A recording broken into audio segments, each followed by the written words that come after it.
Okay, Starbucks pulling back.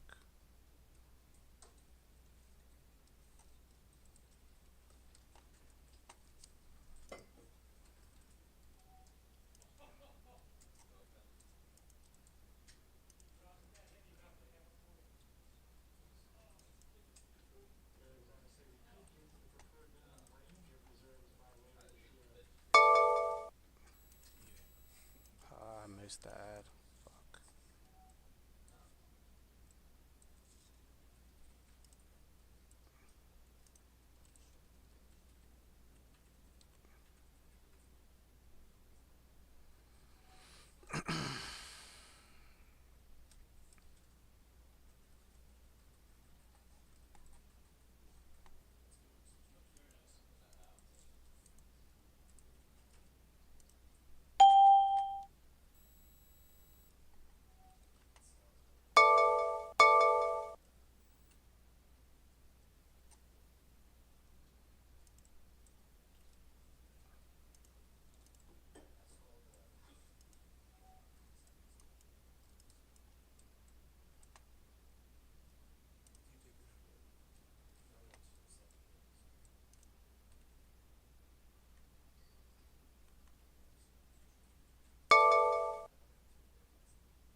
God.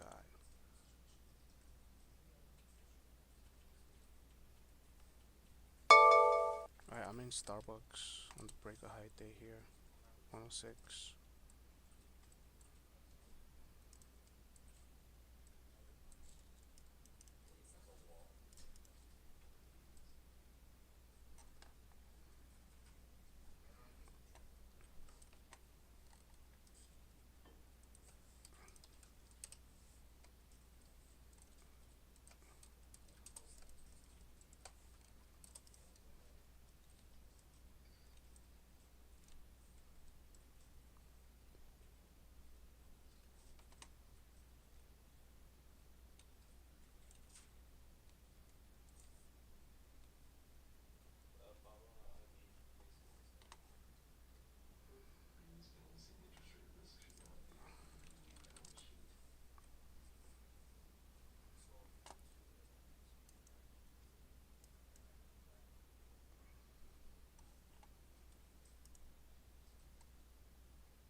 Yeah,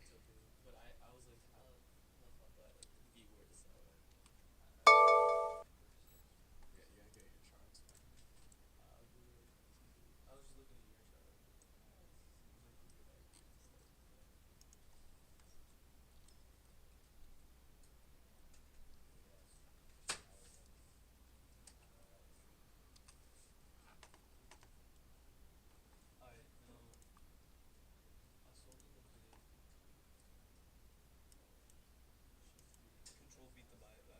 The minus is just the amount of shares that you want.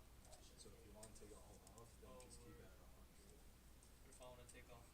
If you want to take off like a quarter, you just do like 25 and then enter.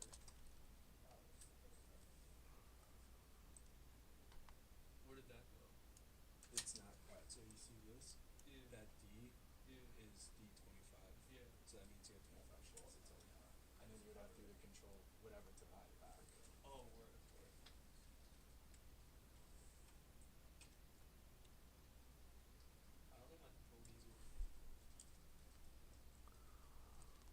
the ridiculous like on the Ask or whatever. That quick. Yeah, on market price. Right quick.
Backside Baba. I'm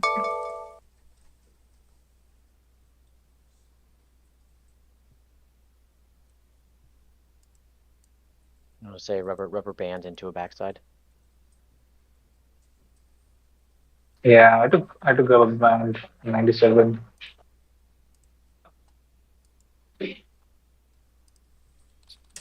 You got the what's it called? The 950 candle. Yeah, the bar break, one Yeah, minute, the new yeah, bar. 1 minute bar break. Yeah.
It's hard to know, right?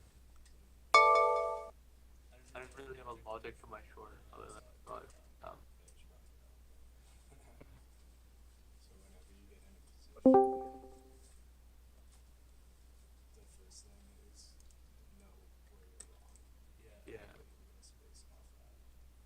Yeah.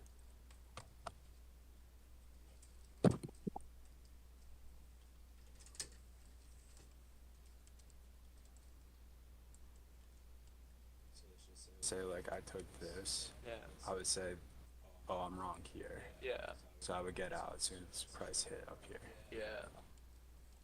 That's what I was saying. I was like, well, I'll just get out where I got it. That's fair.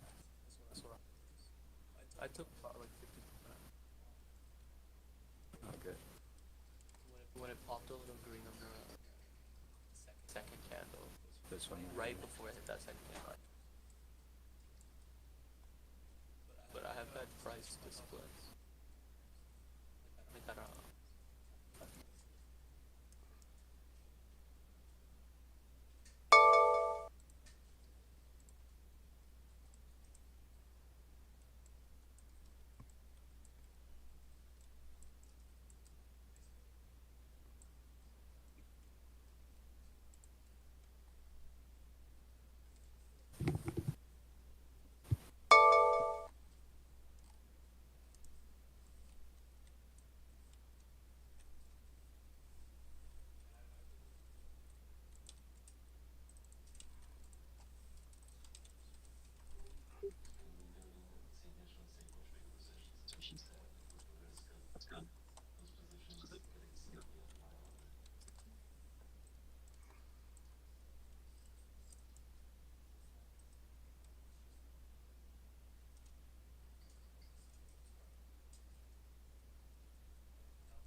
Added Baba there on that 50 break. Yeah, same. Now I have a 30 stop.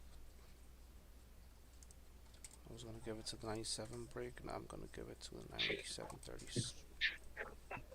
What's the target on Baba? And again? VWAP, but I'm gonna start selling. Yeah, 98, Oh, 98, 98, 12. yeah.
Guys, what type of market is right now? Is it volatility in range?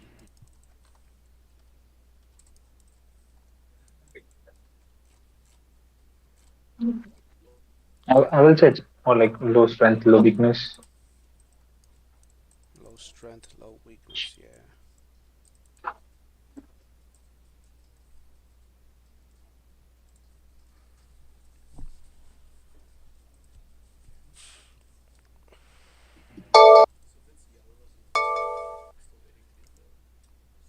Mhm.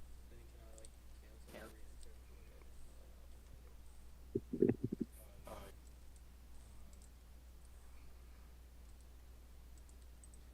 go to order status.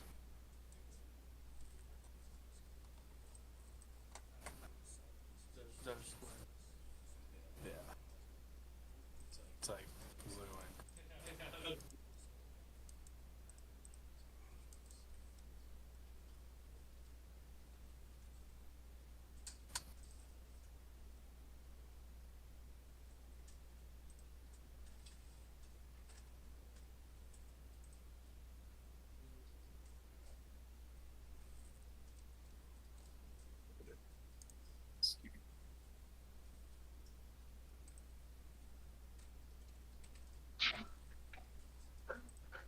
Taking some morphine, Baba 98.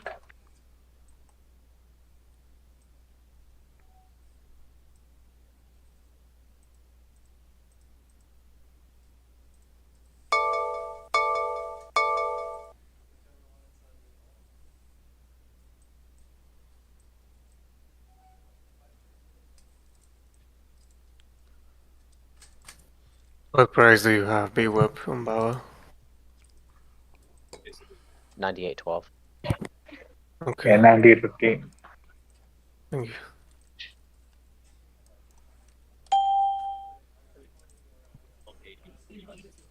I have orders just sitting there waiting around 98. So I have 98, well 97, 97, 97, 98, 97, 99, and things above 98 just in case it rips above.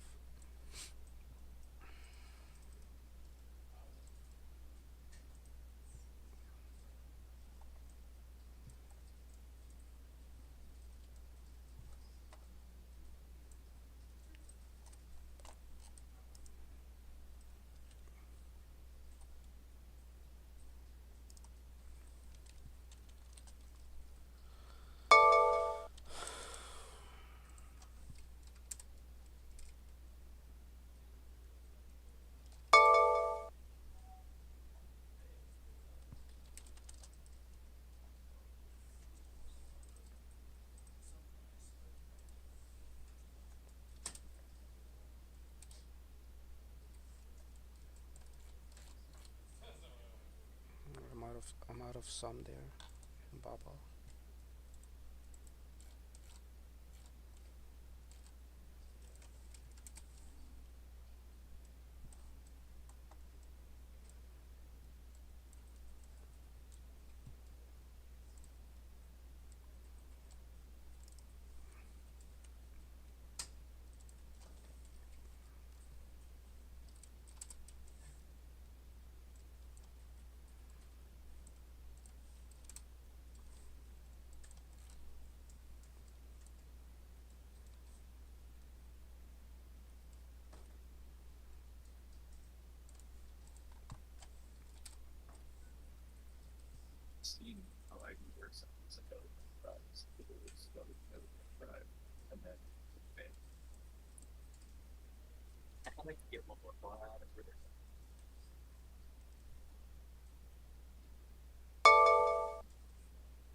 Anybody watching SGN?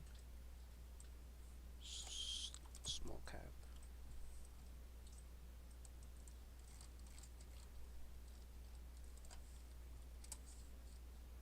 There you go, Baba 98.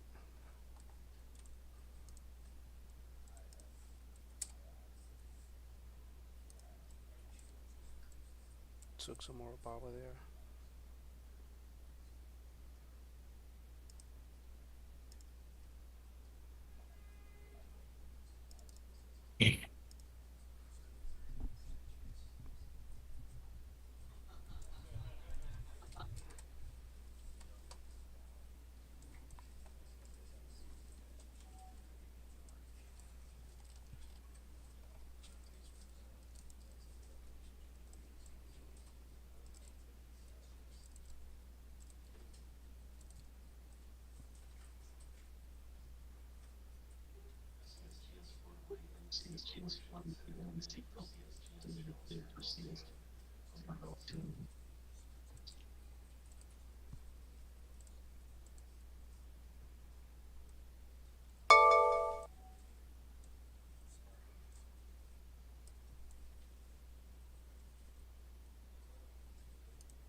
Some more here. Wait. What's it? What's the open price do you have in Baba? 99.39. 29.39. Okay. Thank you, man. No worries. Well, I was gonna say it depends. Which open are you talking about? The Nicey. Nicey open will be at 98.52. Okay, yeah. Because that's where the voting started, right? 98.52. Okay. Yep, 98.52. AMD is really strong, breaking pre-market highs.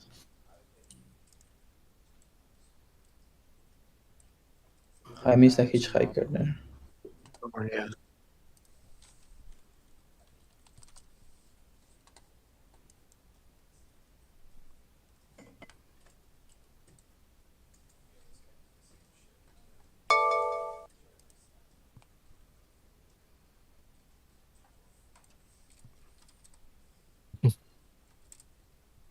Wow.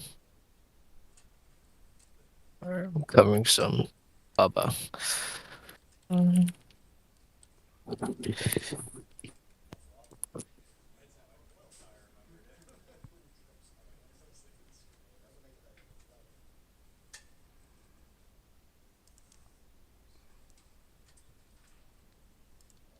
Yeah.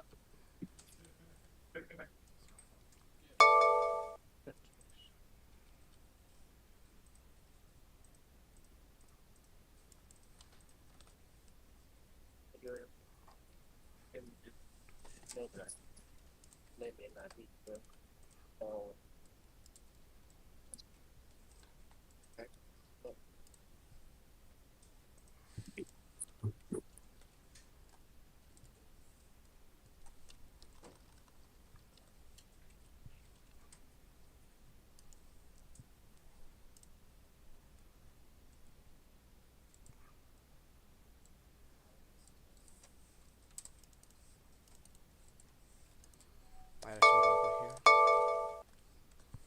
for a fashionable light. Yeah.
The Q's reject the V while I'm pulling back.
Set him some here to 99 for a fashionably.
I'm looking at Kava for possible hitchhiker.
Baba coming into the opening.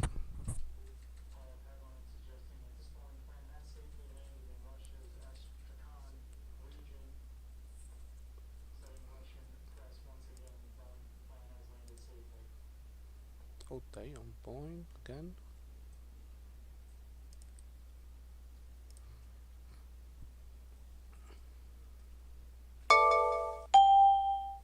So some of Baba here into this 99.50s.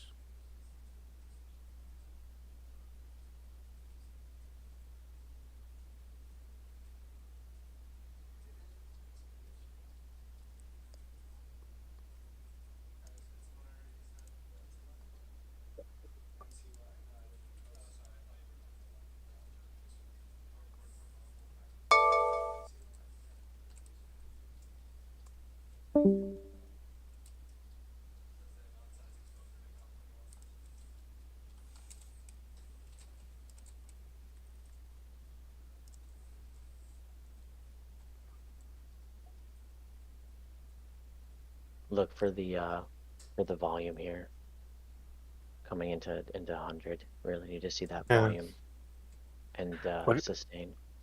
What do you think about the volume in from the lows to now?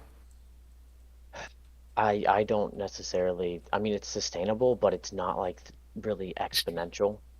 Yeah. Like the volume on the down move is very clear. Like that was a sustained 400,000 shares for the entire move.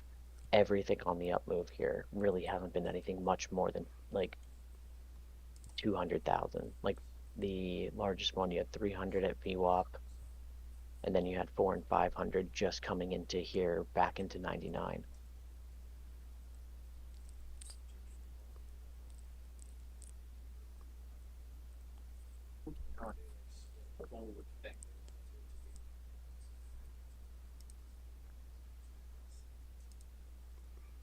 A core on the 99.85. Want to see if we can trade above the Pimaka highs. 2-inch again.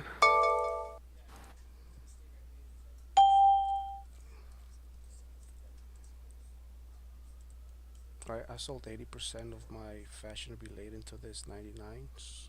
99.50, 99.80.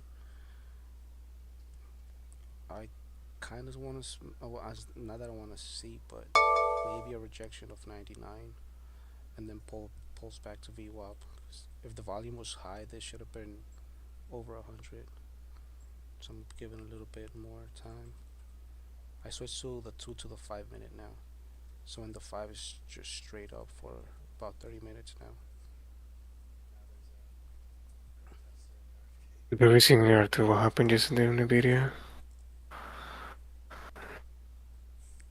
But with less volume coming.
Hate this.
Damn, these buyers just won't quit.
PLTR range break.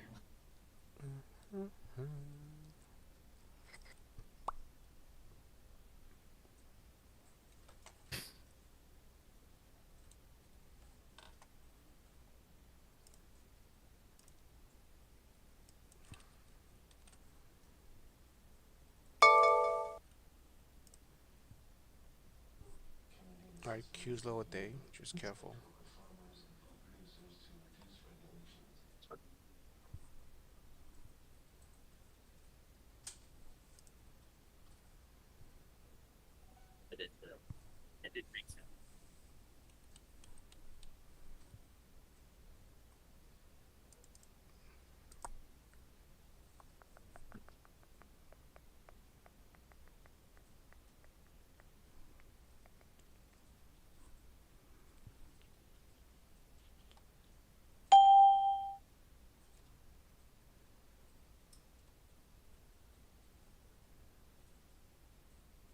This can be a second chance. 99.47 from the open price at 9:30. So it starts bouncing and breaks over 100 out long if the volume is there.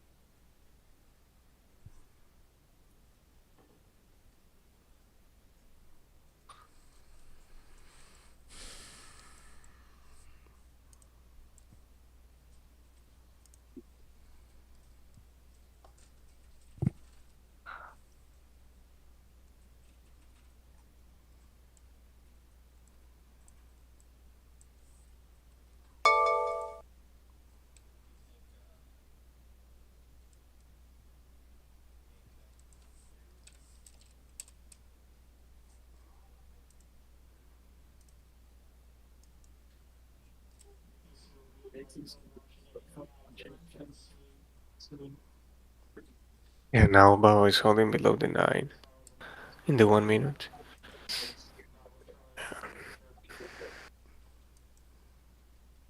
And the 2 is still right in. Just wanna wait. Are we gonna close onto the 9? Or is it just gonna dip and rip? I'm just going to be interested in getting up again after breaking high of day, maybe. Look at But for 99.38. There's a massive offer there. oh really? Nice, thank you. And that just appeared now. Yeah, it's still there.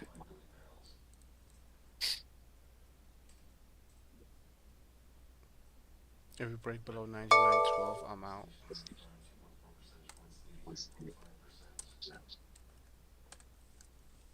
Okay. Thank you. I'm out.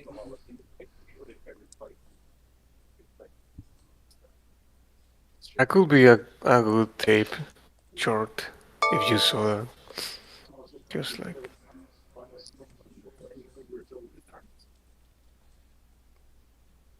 Just careful because the way that it just went, it could go back straight into VWAP.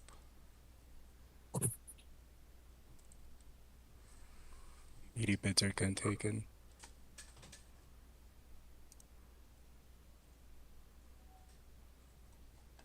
Yo, that was a good call for the rubber band into the backside, fashionably late.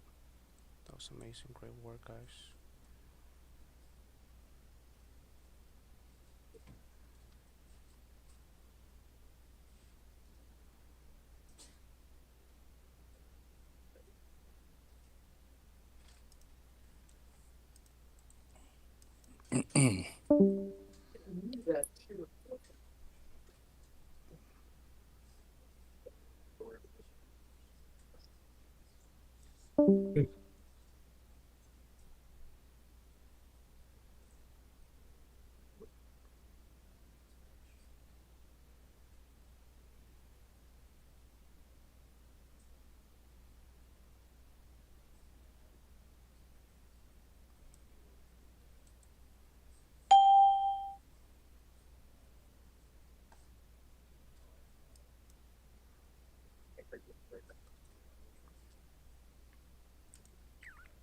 Mid-70s been holding.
That 99.38 is still there.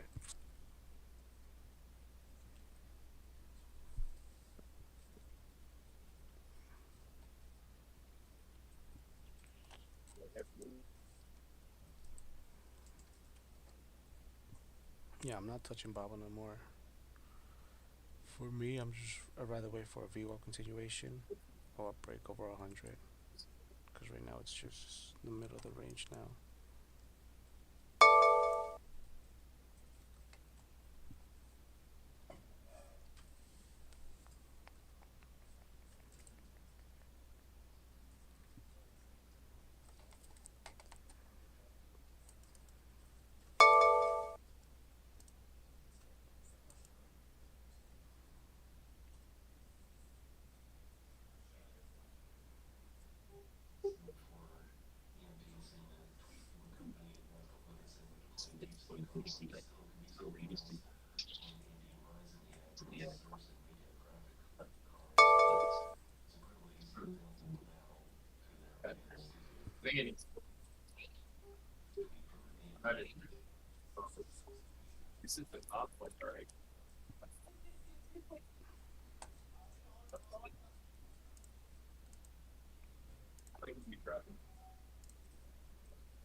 I take it.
Randy, I still don't see your your workstation.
Run.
Our volume's picking up.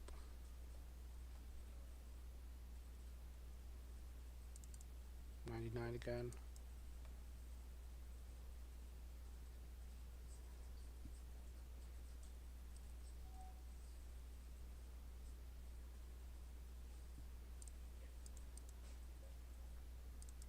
Damn, should have gotten long on that 50 break. 30s.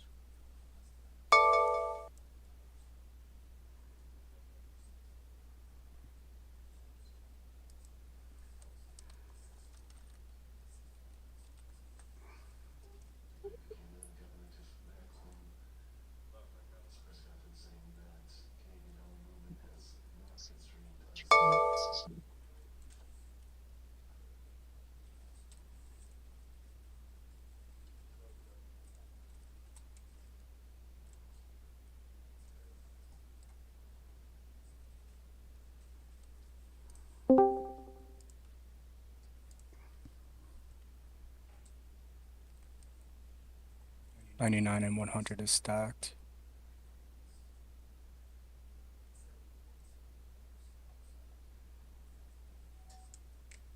Got taken. Fuck yeah. It's where you want to look at it to see if this sustains like that 500,000 shares.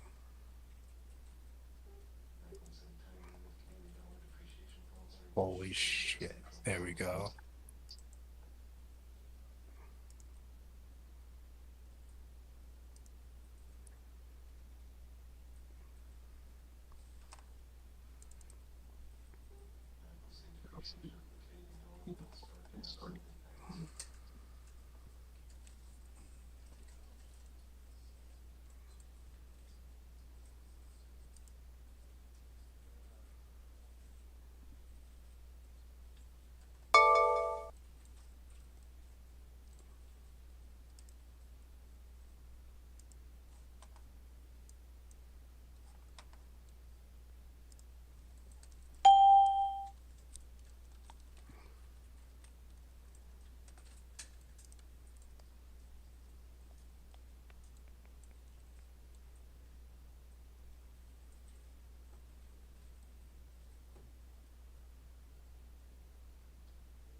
Now you just hold.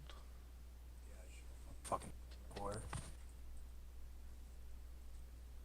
Danny, you want to take that 100 break with me? I'm in 112. Wait, 100 dash dot 212 average. Dude, I got in at 90, 98.86. But I took it off at 150. I should have held the core.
So half there into that 50s.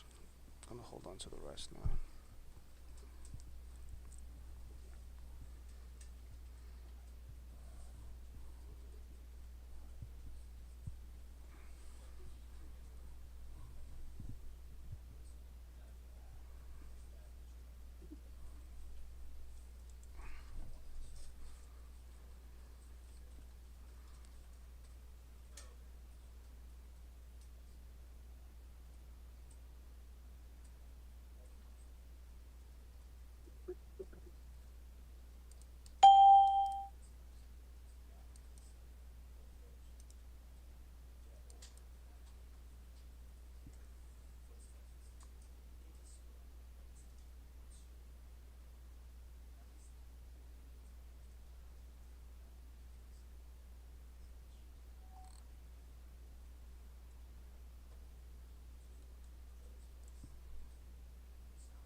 I added on my alone, Baba.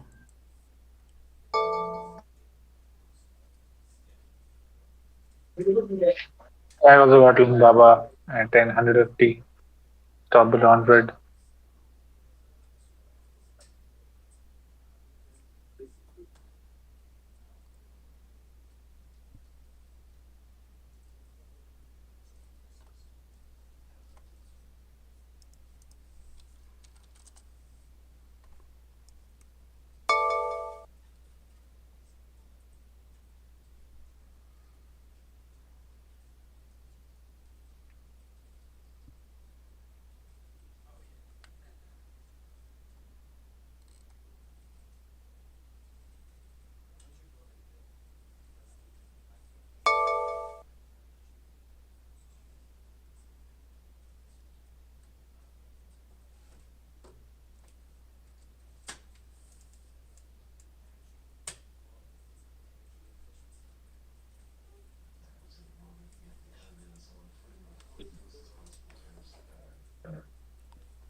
Took off a little more to 101.08.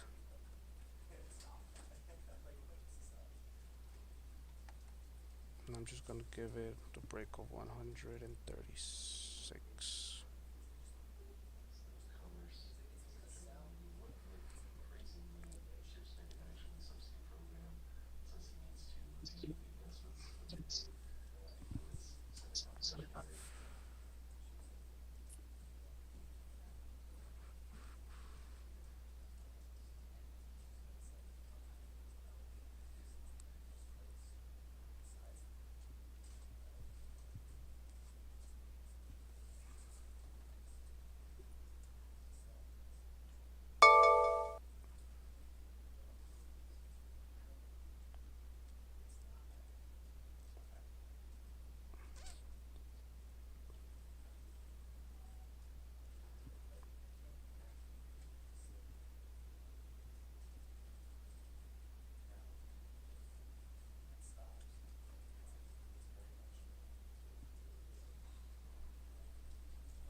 Chance, go.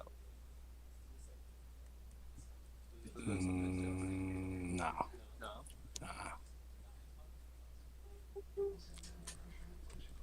Second chance would be if it went back to like the pre-market high. Yeah. Or even like right here, 99.69, and then went back up. Yeah.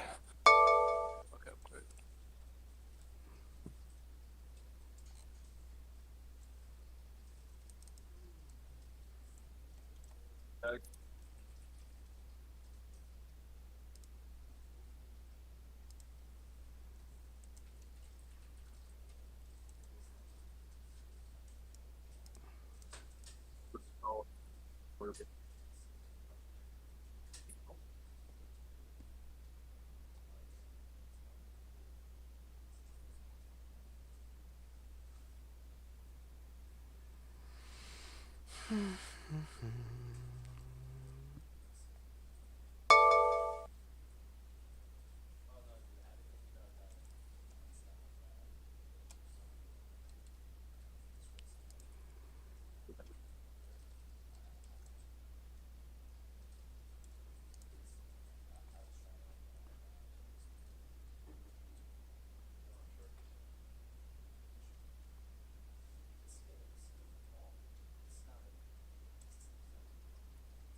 Selling some more into 100.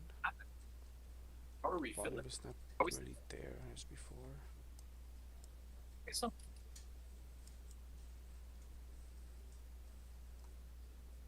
don't see volume over 3 million. Oh, I mean, sorry. Over 3 standard deviations, so over 1 million. All right, sold some there. I'm just gonna write on to the rest. So we break the 9 EMA now. Still not.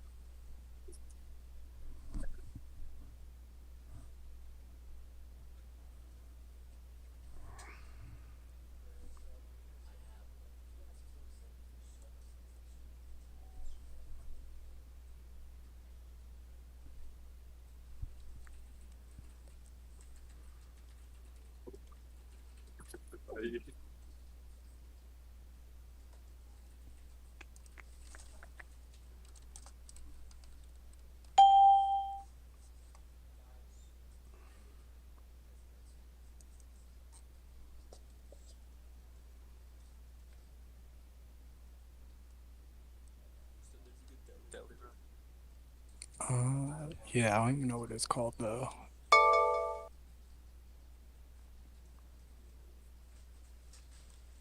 Look up delis near the Nintendo store. It's right across the street.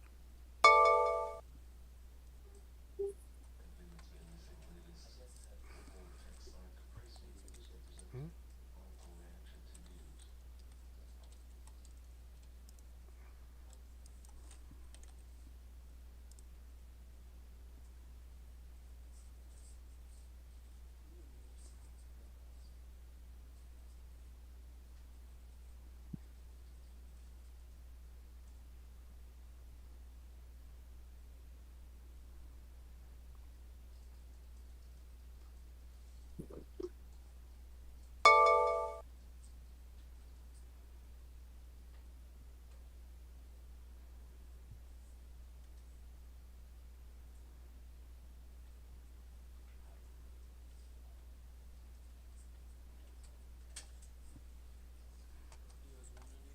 One thing to keep in mind that Baba we're gapping up into resistance on the daily, into this 101 level from back in November.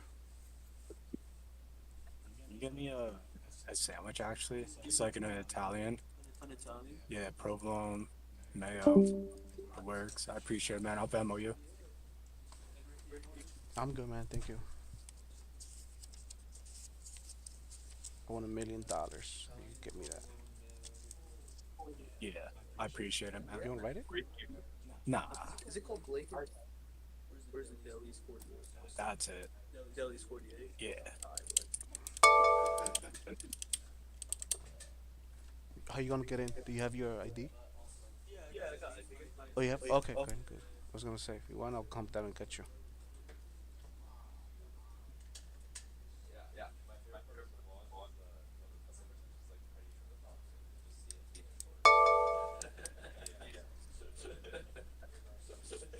You'll see it.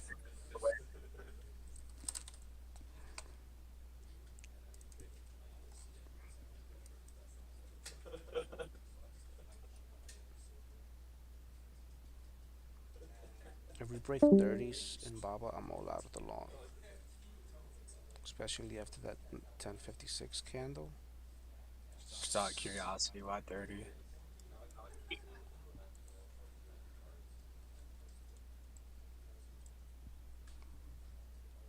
Why 30?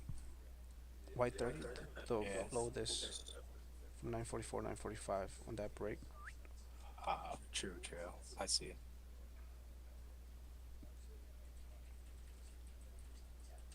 So for me, it should hold. We're trading back below 20s. I'm out. Similar to the 1028 stop when we broke the 90 MA. Actually, might add a little here.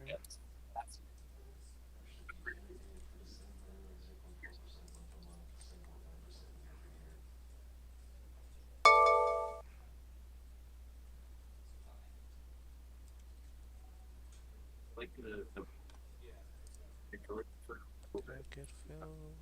Yes.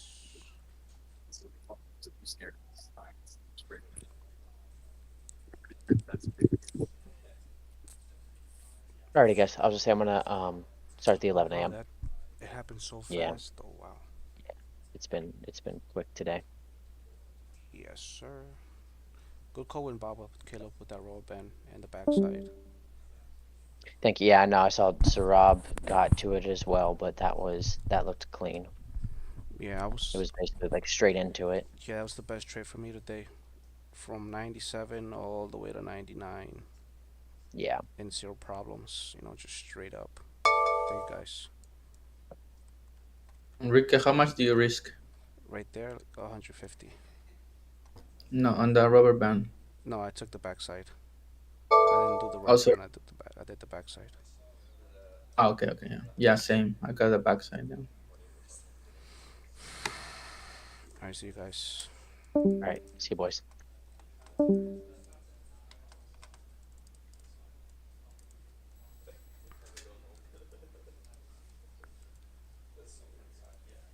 Oh, we should tell the kid to stay here for the 11 a.m. He left already?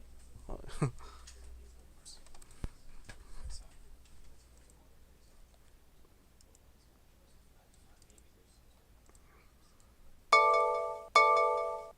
Recording in progress.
Yeah, I'm gonna go to the gym today. Got my stuff, bro.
Hey everyone, I would say we're just gonna be waiting here in a second, just waiting on Jeff, and then we will get started here shortly.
All right, everybody.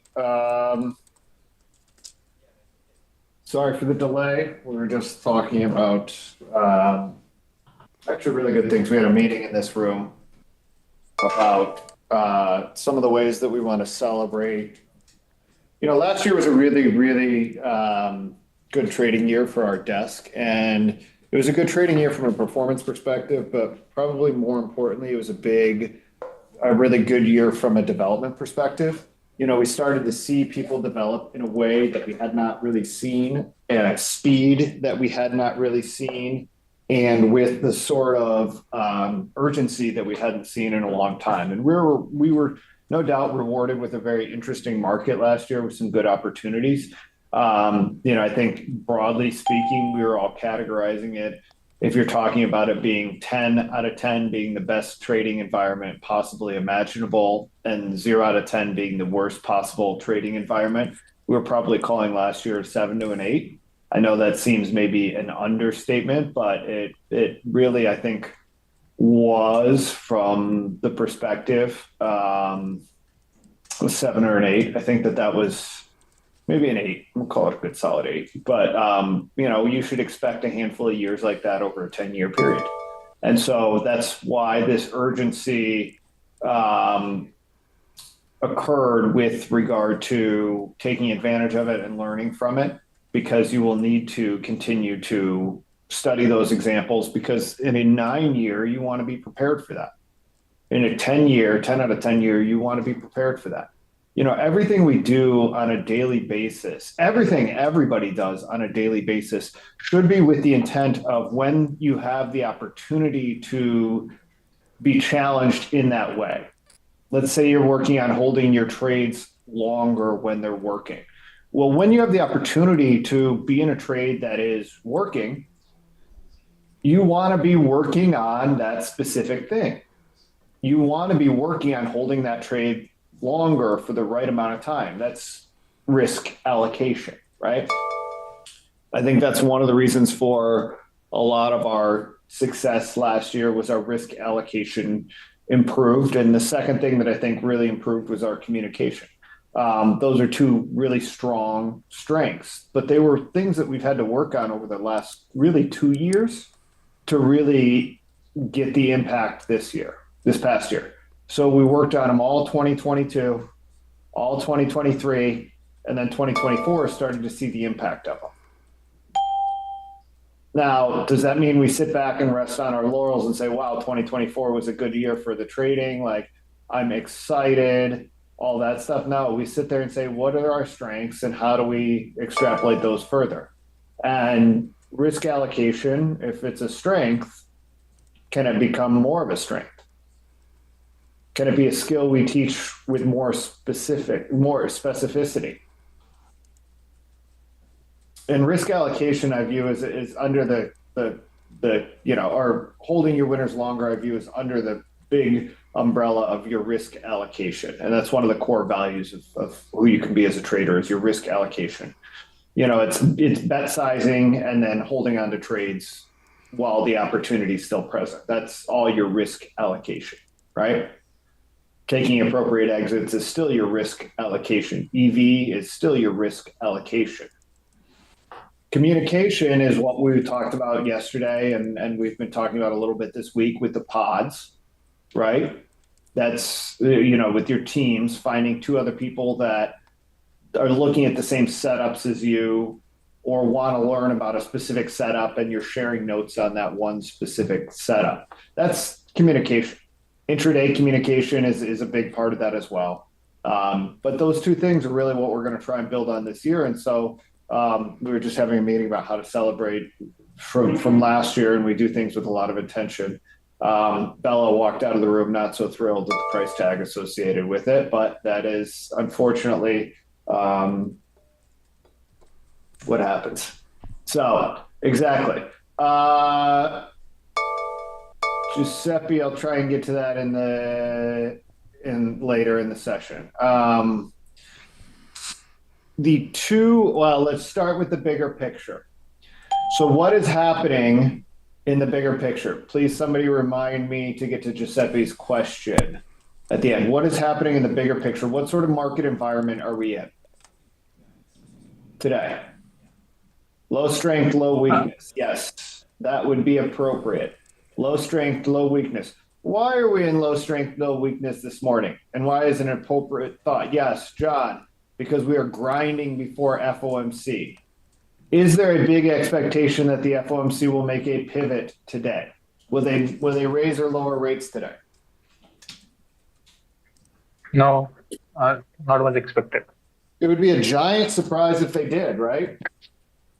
Yeah. It would be a big surprise if they raised or lowered. Would it be interesting to see? Does anybody know when they are supposed to raise or lower next? It's in June and July. Yes, between June and July. So if they say we are seeing things that maybe we need to act sooner, is that a good or a bad thing? It's good. It's good, meaning the what? That we are going to have more cuts on the 2025, and Yes. the inflation is under control. That meaning the inflation is completely under control and the employment situation is where they hoped it would be. Right? So that is something that is very interesting. What would that mean for equities likely? Good. Please be more specific. Bullish. Please be more specific. I think it would benefit interest rate sensitive sectors, small caps, home builders. Yes, interest rates sensitive risk assets would likely be the biggest beneficiary of that. Why would that be, John? Because it costs them less to borrow. And what about the expectations of when it'll start to cost them less? Valuation is higher.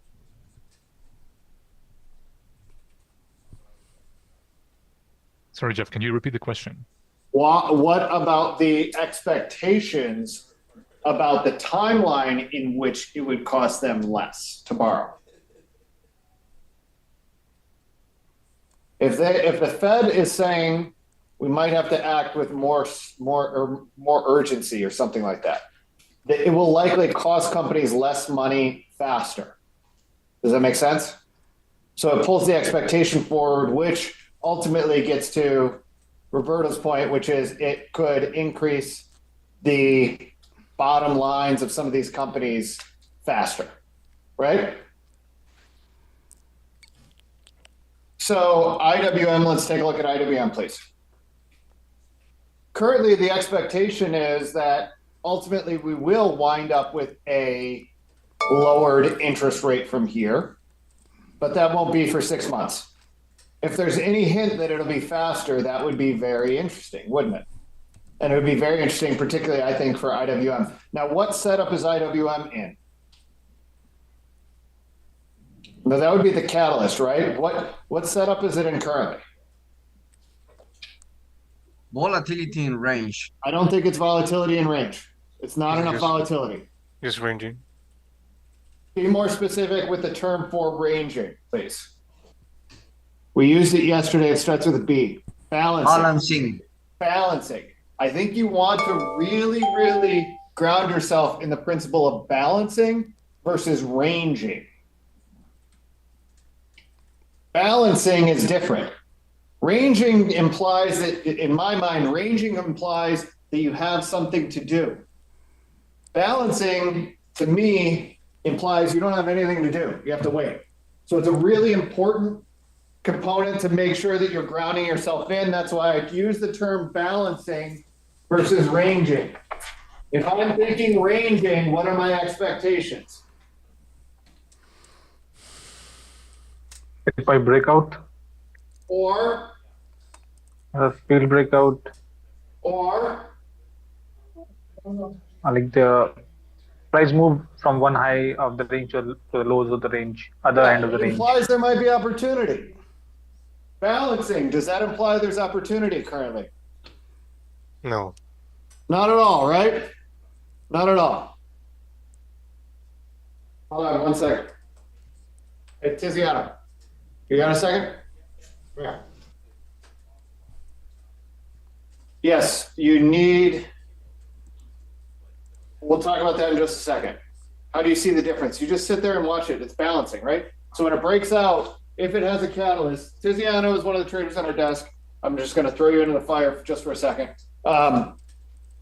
You are very good quantitatively, and you work on breaking news situations. Correct. When there's news that occurs, how quickly do you expect that news to be absorbed and acted on by the marketplace? Immediately. Thank you. That's all I needed. Okay. That's all I needed. Thank you. So, and then I guess one other thing. So you expect it to be immediate, right? Like you expect it to be immediate and distinct, right? Correct. What is something else that you expect it to do? Do you expect it to stay in a balanced position, or do you expect it to change the narrative and as a result create a good trading opportunity? Changes everything, yeah. It should change everything. Thank you. That's all I needed. That's it. I could tell him, but I have somebody who's very good at this here, so you might as well tell him. So that's all I needed. Thank you. All right. Is it warmer outside? It is. It's nice, right? Yeah. I was going to go for a walk later. Should be good. All right. So we are in a balancing situation. If we get a news catalyst that Tiziano and his modeling will be working on, and he started out just capturing the news, and then he went to modeling as well because he had those skills, right? So if it's just balancing, where it's just kind of back and forth, balancing and consolidating can be the same thing, but consolidation implies, the term consolidation implies a pending resolution to the consolidation. So you have to be very careful with that. Consolidating implies that there is a pending resolution. You could argue that right now there's a pending resolution, but do we know that there's a pending resolution to IWM? We do not. We hypothesize that there might be, but we do not know that. So whenever you're saying something's consolidating, that implies a pending resolution. Ranging can last forever.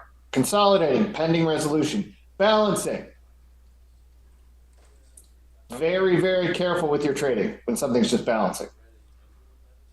Almost always it needs a catalyst. A catalyst can be technical or a catalyst can be fundamental. Okay. If we get a fundamental catalyst today, what sort of trade could occur in IWM? Let's say the FOMC says something more dovish than expected or more hawkish than expected. We covered the upside idea, but what if they come out and say, because of the new political climate that we're in, we're going to be very careful to lower rates. That would potentially be a signal that they might actually be not looking at June or July. They would be looking further out, which would be good or bad for stocks in IWM. It would likely be a downside range break. We talked about one of these setups that we are going to cover today. So that would be the catalyst, right? If we get a downside range break, what would the setup be? Specifically, if the downside range break occurs today, what would the setup be? Roberto's been working hard at getting better at this. Breaking news, yes. Breaking news, and Darius is calling it Breaking Bad. Darius, are you a stand-up comedian? You're pretty good. You should come up with this stuff. You should do some stuff. There's a guy on our desk who's been trying stand-up. Oh, you are? I mean, you're very good. Used to be, but they told me to sit down. Very good. That's pretty funny. So it would be breaking news to the downside. It would be a multiple setup as well. It would be a negative breaking news range break to the downside, wouldn't it? If it's positive, it would be positive breaking news range break to the upside. Can we pull up Baba, please?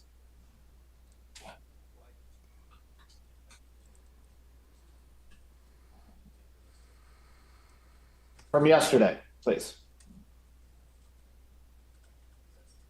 Okay. Baba from yesterday, what type of catalyst, what type of setup is this? Yesterday, what was it? Positive or negative breaking news? Positive based on AI.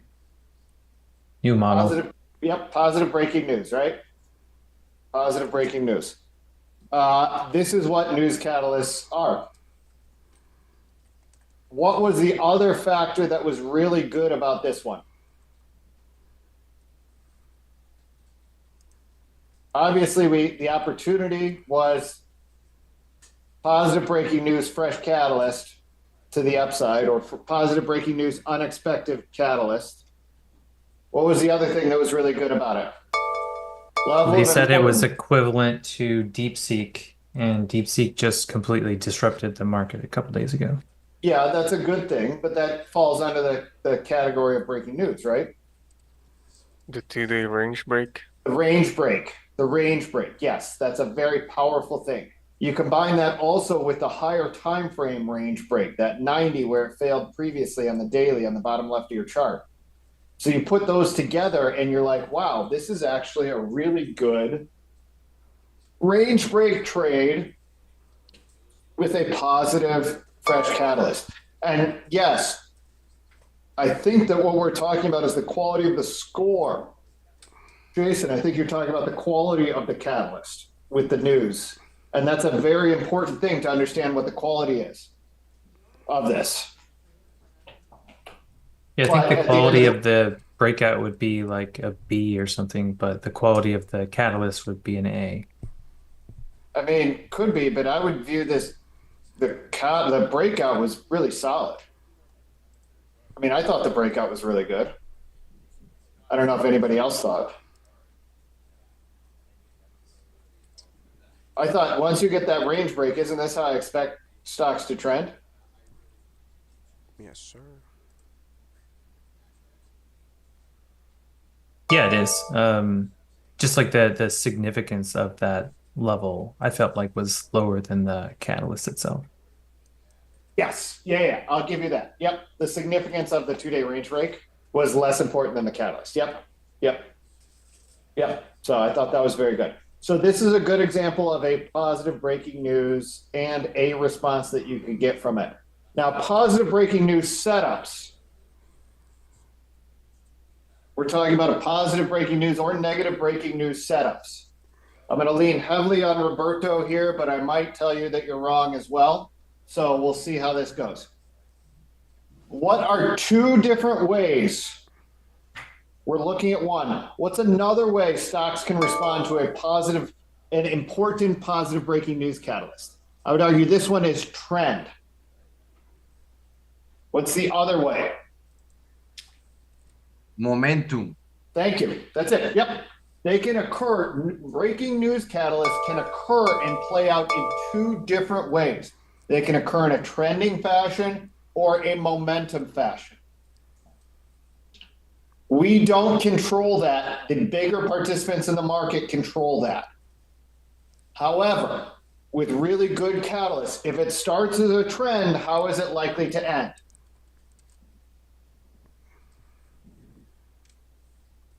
If it starts with a trending manner, how is it likely to end? With pure momentum. If it starts as a momentum, how is it likely to end? Would it blow off? Well, trend, actually. You'll blow off and then you'll continue to trend. Does that make sense to everybody? I'll write it down. I'll draw it on here. So if you were talking about news catalysts, there are two types of news catalysts. Let's say price is trading right in this range, right? News catalyst hits and it just starts to trend. What should happen to the trend at the end? Should blow off, right? If it puts in a distinct lower high, lower low and then lower high, the trend is just ended. But most of the time you're going to get this blow off. Does that make sense? Like if it's a really good catalyst. If it starts with momentum, Here's the range. We get the news catalyst, pulls back hard. What do you expect it to do after that? A lot of time it just then starts to trend. So we don't know which way it's going to start, but you want to have both those in the back of your mind because they will create different trading opportunities.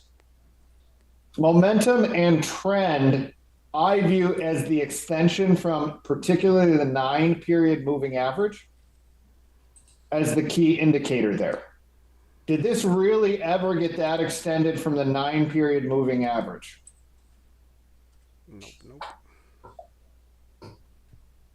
The speed on the tape, did it feel like almost like very methodical or aggressive? Methodical. Very methodical, right? So it is a trend type move. It's the type of move that's really tricky for a lot of people because they're going to go, man, look, it's not even moving that much. I think I can probably get away with shorting this. And what's going to happen if they try and short it? They're going to lose. They're just going to get basically slowly burnt. It's not going to be a big nasty rip. It's going to just slowly hurt them, right? Because they'll feel like they'll short it when it gets a little bit up too much. And then it'll come in a little bit and then they'll be like, okay, I'm good. And then it'll pop up and then it'll come back down and they're like, okay, now I'm good. Oh man, maybe I'm out. Okay, maybe I need to hit it down here. Okay, no, oh man, now it's trending up and then I'm going to short it here and here and here. Believe me, I've done this. You just have to be very aware of when it's a positive breaking news, you want to zoom out a little bit and take a look. Is it trending or is it momentum?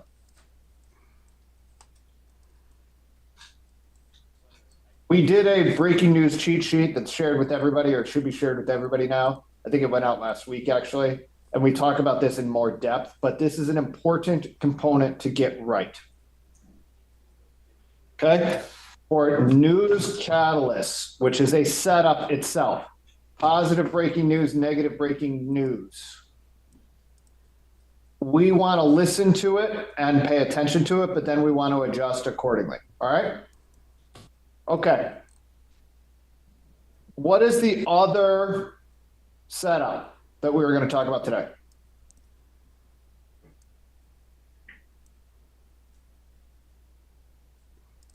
Overextension. Thank you. Yep. So let's look at overextensions.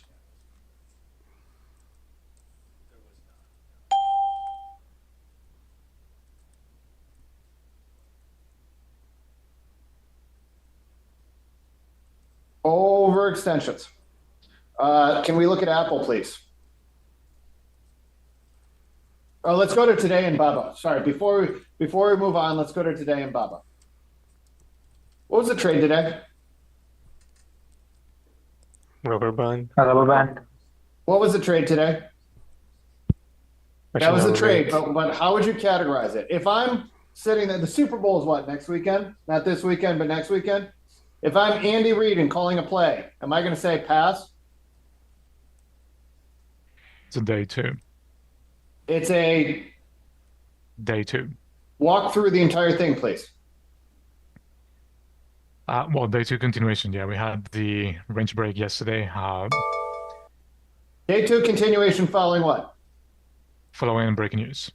Following positive range fresh break. catalyst. More Following a range specifically. break. More specifically. Following a range break on the higher time frame on the daily chart. So the breakout of 95. Yes. I wouldn't put in the 95 in there because that's specific to this. I would just call. So if I was going to categorize this, if this was my trader view, this is what it would be listed as. What today would be listed as. Hitchhiker / day two - day one positive breaking news, PBN - trending / range break.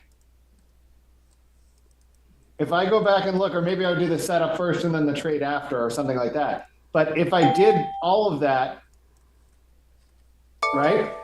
I think you got the dashes and the slashes mixed up. but basically that's kind of what you can do is you can start to categorize it that way. What's the core trade? Rubber band. Where is it occurring? Off of key support, right? Is that alone a very good trade? Yes. Intraday rubber band off key support. Yeah, I'd take that. Intraday rubber band off key support following a range break with a positive breaking news catalyst. Is that an even better trade? Absolutely. Absolutely. Would I risk up in one versus the other?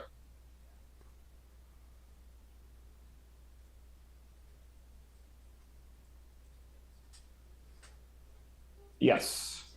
Would I take a hitchhiker or a backside off of this if I miss the rubber band off the lows? Yes, sir. Yes. Would I think this is going to 105 today?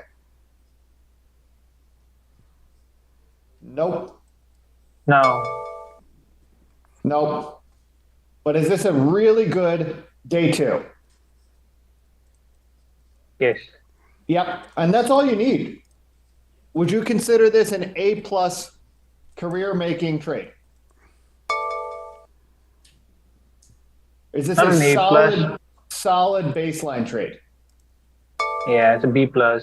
It's a solid baseline trade, right? If I gave you Right. 3 of these in a week, should you be making money consistently? Yes, absolutely. Yeah. Absolutely, right?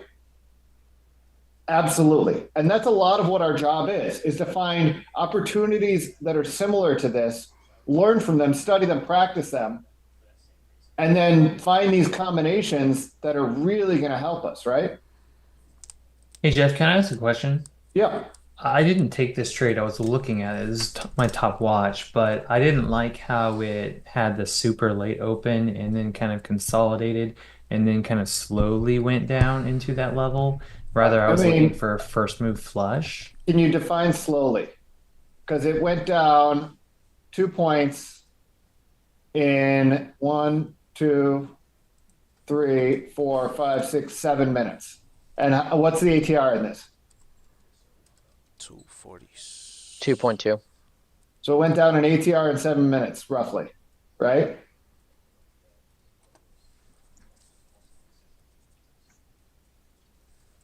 Yeah, I mean, I see your point there. ETRs in less than 10 minutes. What's up, Roberto? I mean, Jason, that's the thing. It's so easy to say it went down so methodically, it went down so slowly, but it did go down an ATR, right? Or almost an ATR in a pretty short period of time. And it went down into a key support area, right? And then the reaction to that key support area was very distinct, right? Yep. Yeah, and so that's the thing. Like, you want to be careful with how much how much terminology you're using around these, because yes, the late open, is that a pretty normal thing for Chinese stocks or ADRs in general? ADRs in general are notorious for late opens.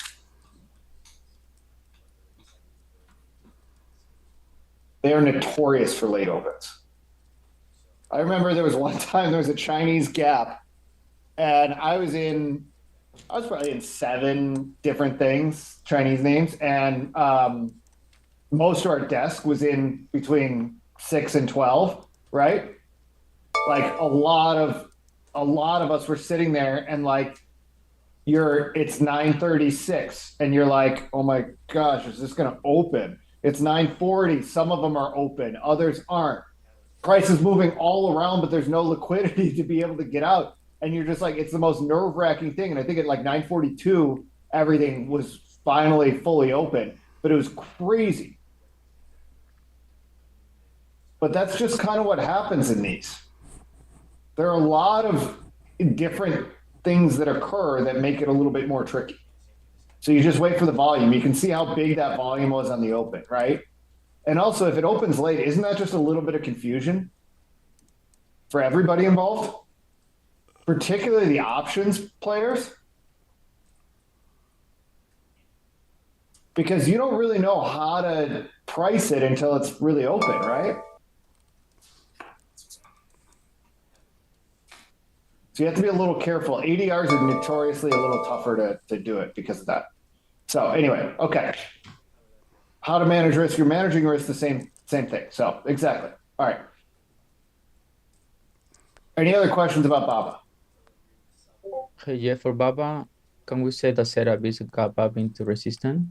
Why would it be a gap into resistance? Because that's what happened on the pre-market. 100? Yes. Okay, zoom back out. Why would that be resistance? Zoom out on the daily. I mean, that's so long ago. It's tough to really say it's a gap into resistance. I guess you could say that. But what would I put as what would I rank as higher importance? All right. The resistance from October or the catalyst that occurred yesterday? The catalyst that occurred yesterday. Yeah, I would put that catalyst way more important. Right? So for BABA, I have catalyst like a day 2 play, and then the setup like a gap up into resistance. That's what I put for my game plan. I mean, you could sort of argue that it's a gap up into resistance, but I would put that as a totally different thing. Again, it's a classification thing. You could classify it as a gap into resistance. Would I view that as important as a day 2 positive breaking news, fresh catalyst? But the day 2 will be the catalyst, right? Because we have catalyst set up trade. I mean, let's assume that the earnings were yesterday. Would you be saying today's day 2? Yes, day 2 earnings. Yeah. So this was something that should impact their earnings, right? Right. So it's day 2. But that's the catalyst. If there was no news catalyst, then the gap up will be a gap up into resistance. And well if said. The market would just well gapping said. Up, yes. Yes. There will be a technical breakout of range into a gap up into. This is where it gets a little interesting. And this is what I love. Is you could say, yeah, Enrique, you could say it's a gap into resistance. Rick, you could say it's a gap into resistance. Does that matter as much as the catalyst and the range break and all the stuff from yesterday? I don't think it does. Especially since that's going back to technically last year. If you think when about none of this stuff really mattered, when nobody thought that any of the Chinese companies were going to develop AI for 2 years.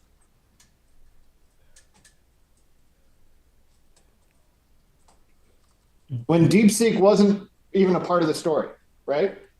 Correct. So that's where you can have a lot of these these setups be similar.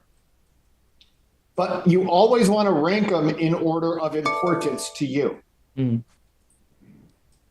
That was a good question, and I really want to cover it. Let's go to Apple really quickly. We have about 5 minutes to cover probably the most famous setup because of Lance's work,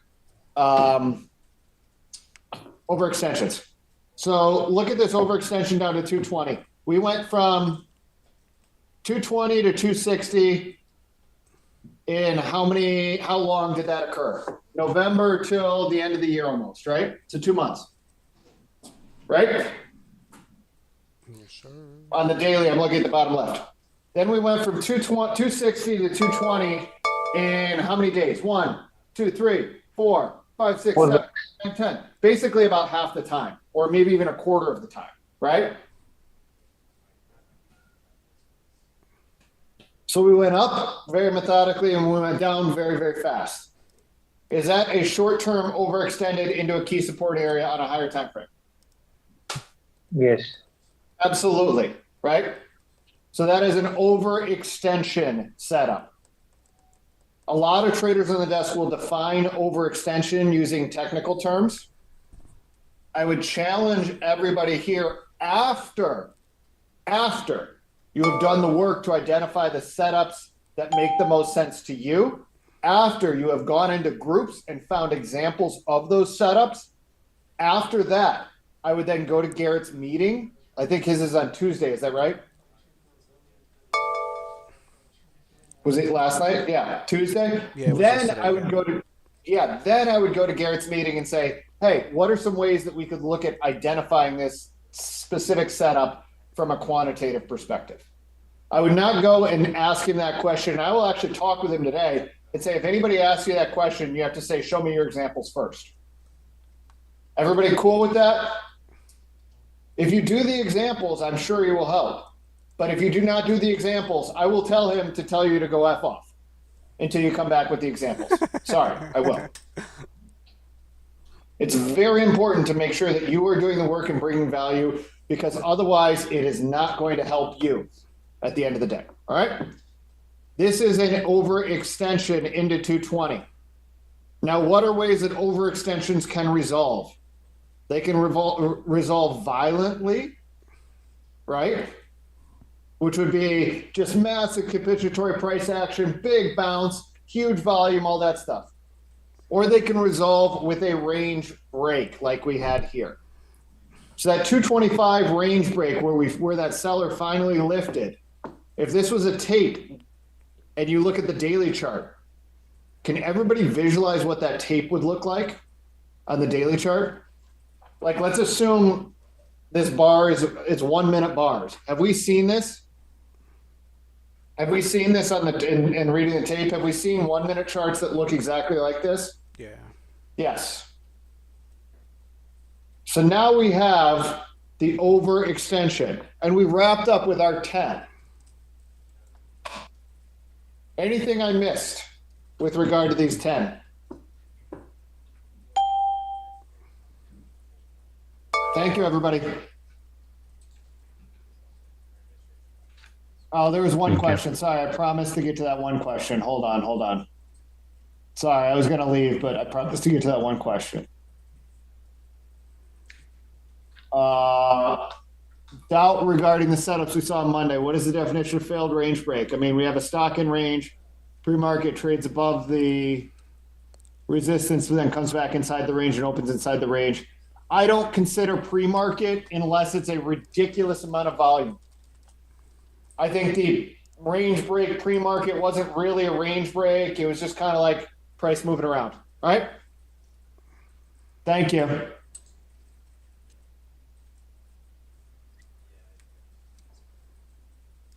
Thank you guys. I'm gonna say we will see you guys for I'm gonna say I think we have tape at 1 o'clock and then playbook at 1:30. So hope everyone has a good rest of the day, and then we will see you guys then. Thank you.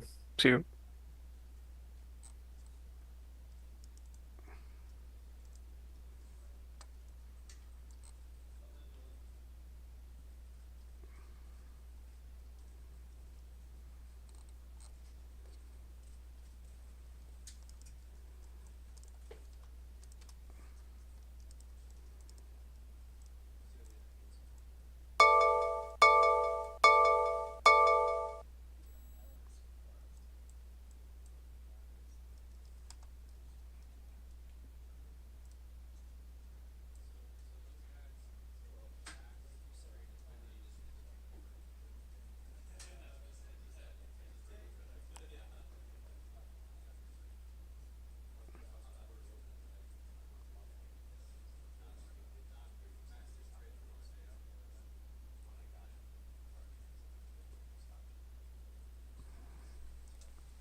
bucks for a pound. Like, that was like a pound. Like, how much could a pound of mac and cheese? Bro. Do a bankrupt here? I remember one day I went. I was like, oh, I'm just gonna get something like, yo, came up to like $30. I was like, yo, never again. What? 30? It came to like 30 something. Yeah. Food looks so good. What happened to our Park recover. Oh wait, what? Park. Bro, I got. What happened, bro? Heavy here.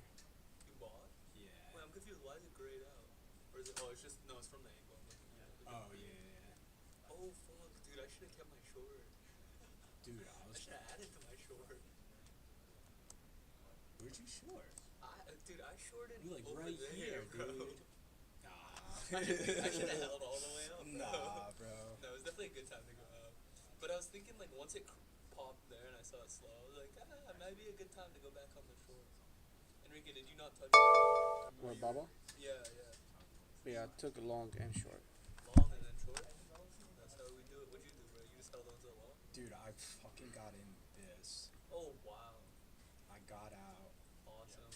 Fucked around over here trying to short. Did work, but took paper cuts. Going heavy here, looking for a continuation. Yeah. And it just shot me right out. So then I just did like a little short and took me off. If it continued, that would have been that, like, scalp trade that we were talking about earlier? Yeah, that's exactly what I was looking for, man. So why didn't it happen? It doesn't happen all the time. It's a probability thing.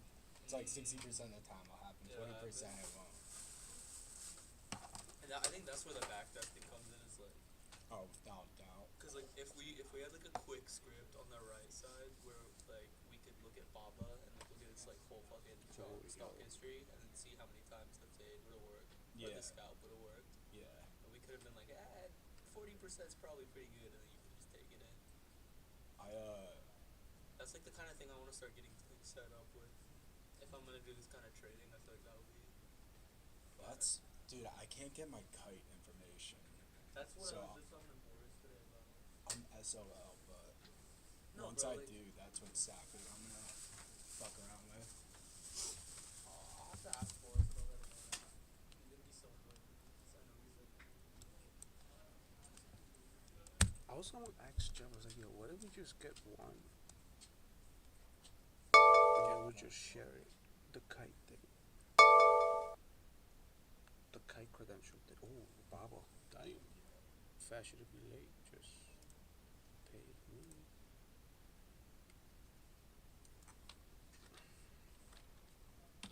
Just happened, dude. I took my eyes off for literally a second. That's getting bought. I don't know what price. Some level near 98. That shit is getting bought. Sebby's also having trouble with the scalps. With the quant shit? No, I heard him say like he was also having trouble with the scalp. Yo, you're not joking. I told you, bro. I have the mail though. If you want some Chipotle fries.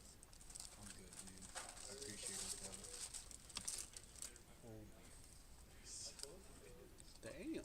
How much is that? $10? That's what I was saying, bro. That's like. Yo, the chicken parm hero looks just like that. Hero? Yeah. On the thing. I just had chicken parm the other day. Otherwise, I would have taken it. What is that? This is a spicy chicken with some Chipotle sauce, some jalapenos, some peppers.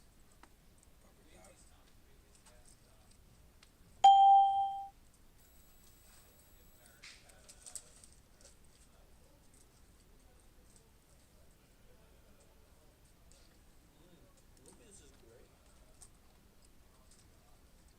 Because Sammy's not coming in. Bro, after his big day, he's probably just showing for the rest of the week. Yo, this thing's $7 for.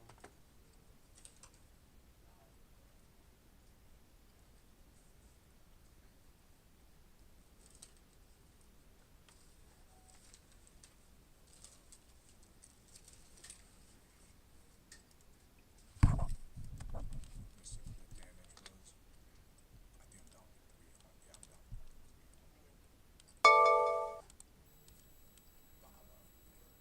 It was Starbucks, dude. Yo, Starbucks.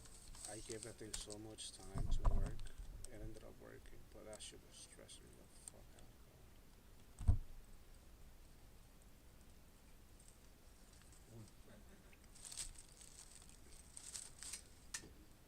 Oh, my bad. What's up? I'm gonna follow you.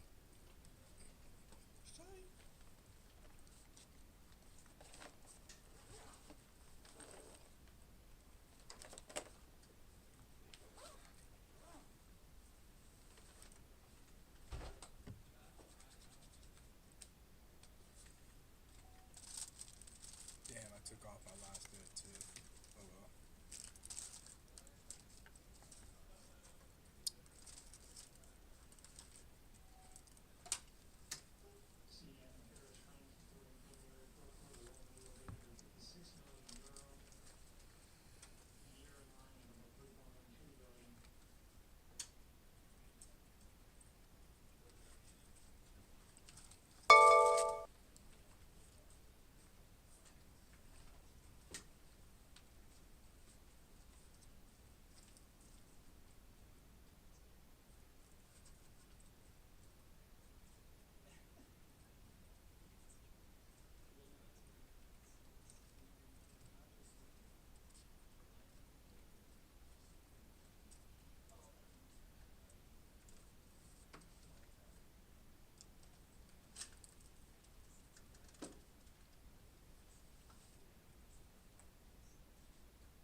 I was doing like 4:50 when I first started, but now I have that schedule so figured out.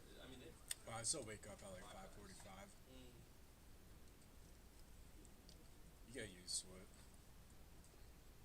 Just going to your own little world.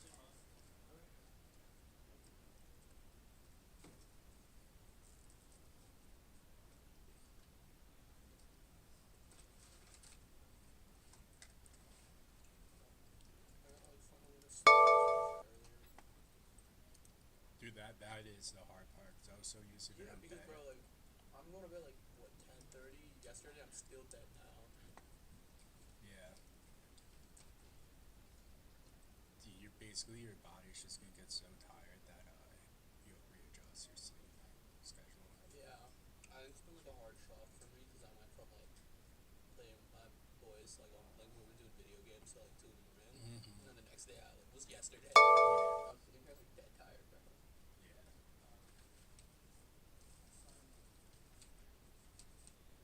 Dude, you'll see like on Saturdays and Sundays, you'll wake up at like 1 p.m. You're just gonna catch up.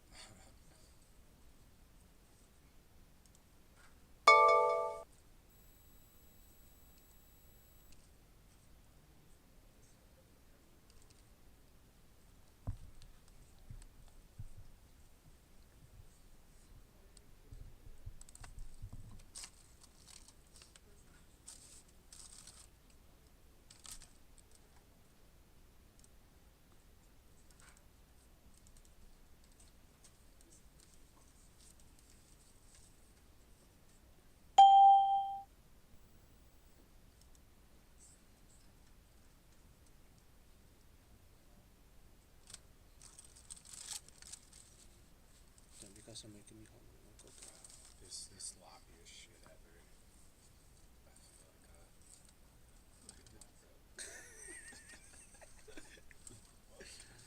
You know it's good where every time you take a bite, it's just like it slides right out. Yeah. Slides right out. Twitch and stuff.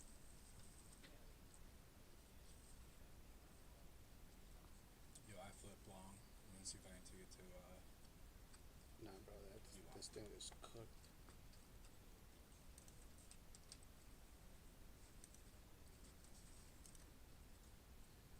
I'm still short from 99.79. 99.7. On that. Damn, that's crazy. That's when you shorted it? On that little range break. Once we broke 100 after that stuff at 1:11:20. Actually, and then once I broke below the 21, I shorted for like a backside. But I took most of it into VWAP. I'm just holding one share now, so it really doesn't. I can do another. Yeah. Just then go back to 100. I'm still good. Yeah, I'm still long Starbucks.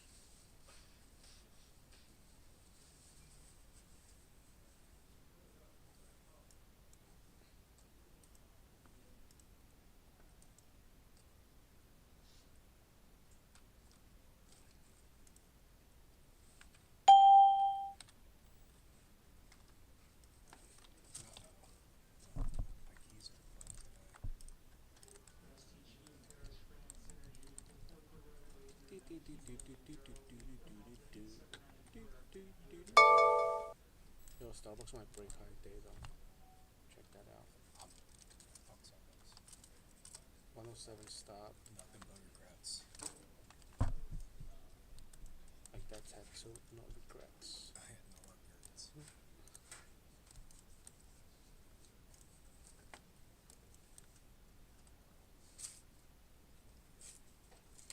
Yo, do you know of a movie of what's it called? Groundhog's Day?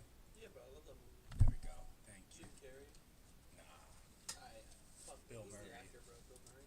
I think it's Jim Carrey. I'm thinking of, you know, was the one where Jim Carrey stuck in his own world. Similar theme as Groundhog Day. You know what I'm talking about, right? No, I don't think I do actually. Dude, no, you do, bro. Like everyone knows this movie where he's like in his own world. It's called like, you know what I'm talking about? He like finds out his world's a TV show. You know what I'm talking about? Never heard. You know it, bro. Groundhog Day? What was it, like Big Fat Liar? Yeah, that was like the only.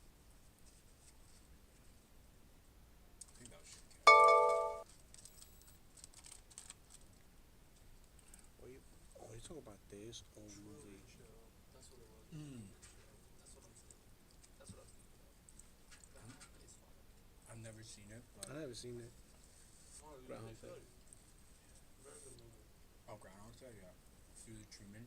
So apparently, he was so devoted that he went into character, and everyone on set would have to call him by whatever his name was in that movie. And there was one person who got. I'm shorting it here. Yeah. That's my short. I was right. 1950 stop. It's my short. Maybe you should have kept it on.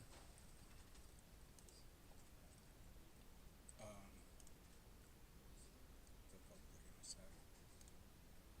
But anyway, so there's this one new actor that didn't really know Jim Carrey, so she was like freaked out because she didn't know what to call him. Yeah. And then at the premiere, she called him by the whatever his name was in the movie. Yeah. And he freaked the fuck out. He goes, "What's wrong with you? My name ain't again." Weird dude.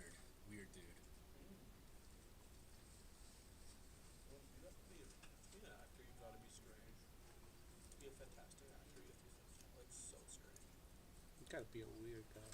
I'm scared of Heath Ledger, bro. Anyone that can play the Joker and then play like Knight, like play that Knight, do rom-coms and then also play the Joker. You gotta be a little fucked up. I agree. Bro, Joaquin Phoenix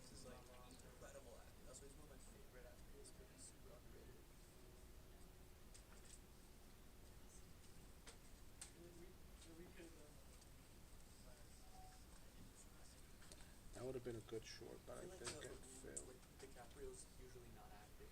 Like Wolf of Wall Street. Like the bro's not acting. Yeah, that's his lifestyle there on the day. Yeah, 100%.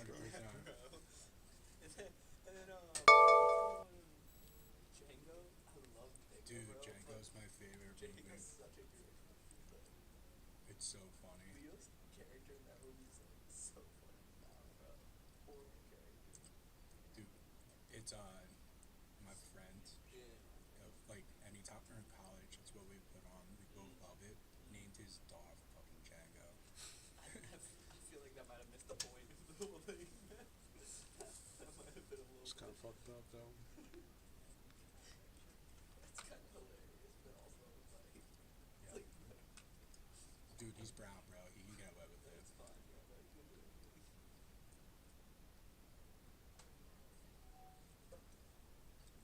there's this kid in my class. He was like asking like, "You want to be part of my group project?" I was like, "Yeah, like this guy seems fine." And then he was just like, "Dude, do I know you from somewhere?" I was like, "I don't know, maybe like where do you think you know me from?" I was like, "I was at the IT desk the other day," and I started laughing, bro. And I was like, "Bro, that's gotta be." Right? He's obviously even Yeah, and I thought I yeah. was like working at the IT desk. I was like, "Dude, I'm so sorry that like I didn't go, bro. I didn't mean it that." Should've just been like, yeah, bro. Yeah, bro, I don't want to work. Yeah, I don't wanna work. I'm still in this group, bro. He seems like a good group, man. You gotta do all the Plus, now work. he's got this guild, you know? Like, That's now what I he's- mean, bro. So he's gonna do all the work. That's exactly what I mean.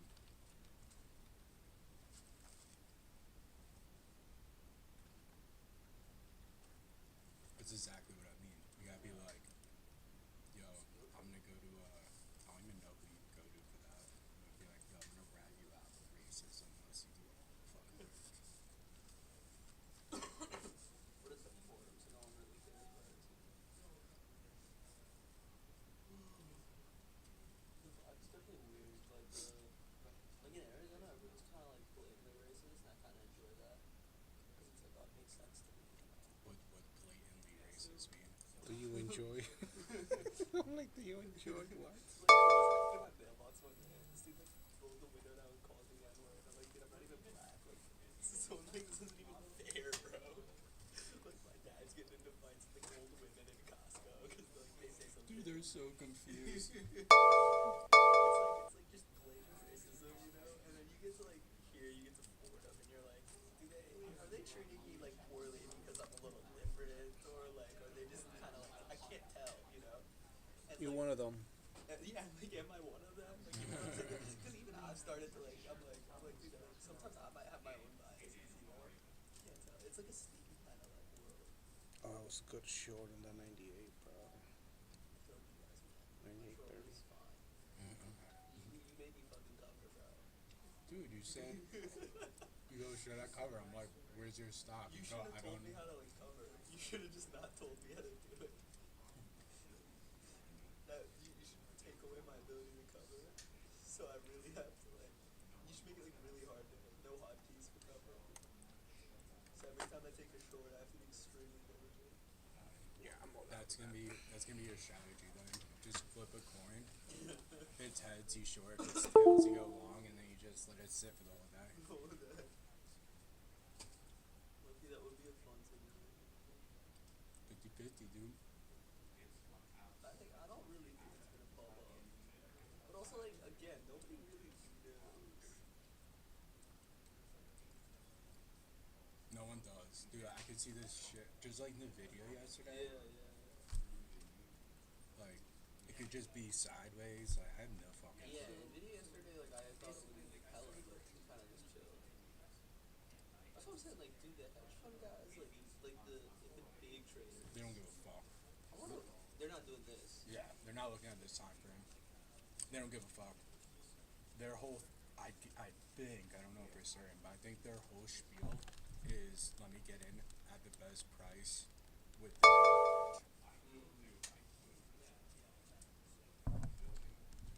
I think that's why like there's a lot of edge in being part of the time. Oh yeah, dude, in and out.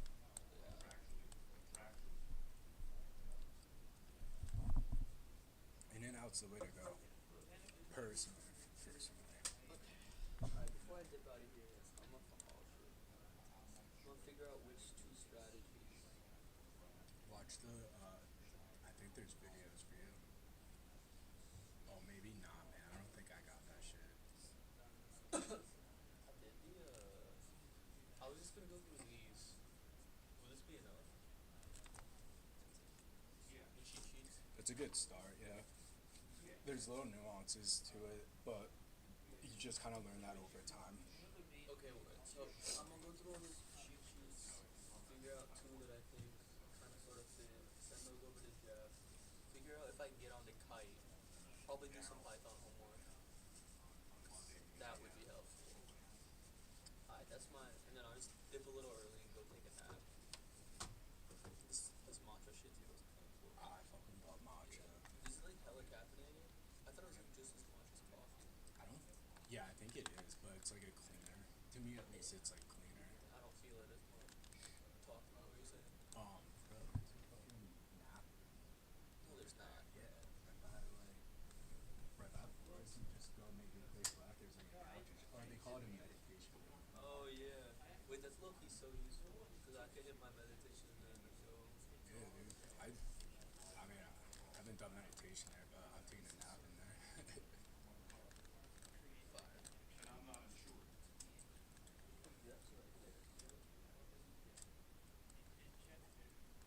When does he want it done?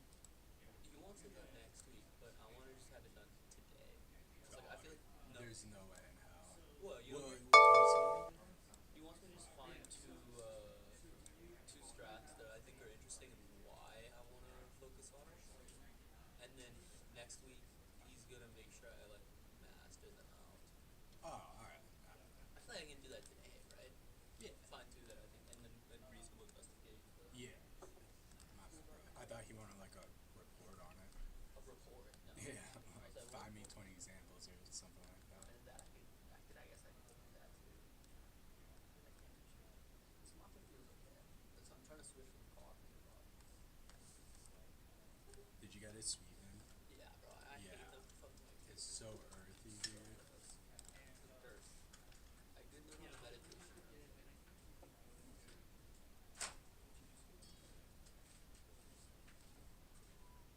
You met any like the big traders? Not really. I mean, fortunately, they don't come. Oh really? Yeah. They trade from home? Yeah. Yeah.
Like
Seb had calls on Powerhead. He had overnight calls on Powerhead. Who did? Seb. Oh shit. Which probably didn't go so well. I kind of wonder why. Like, what makes him go like, yeah, let's meet with them.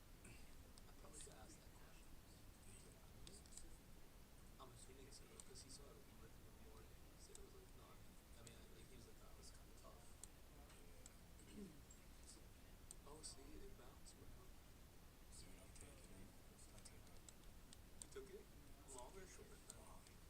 Flip short to long. Being a little floated, honestly. Definitely for trading. As long as I keep on winning, though.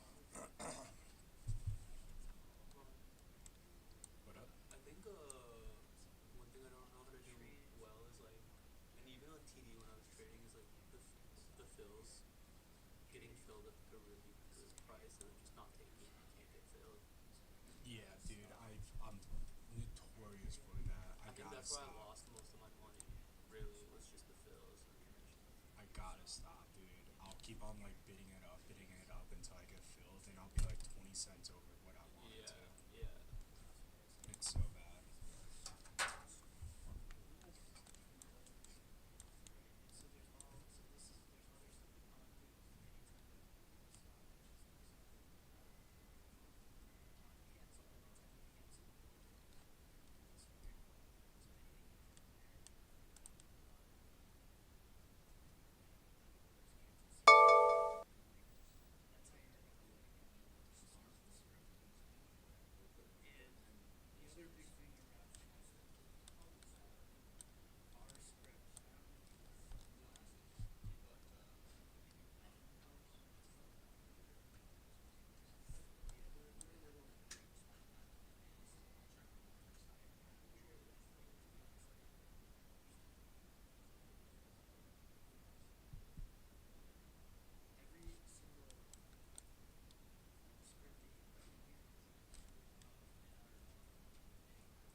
Second chance. Second chance.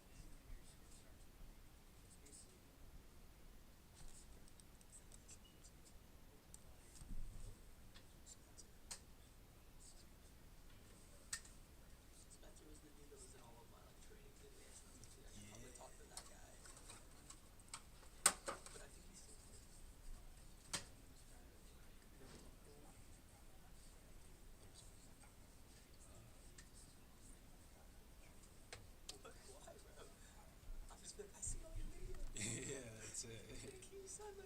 Yeah, dude. That's exactly it.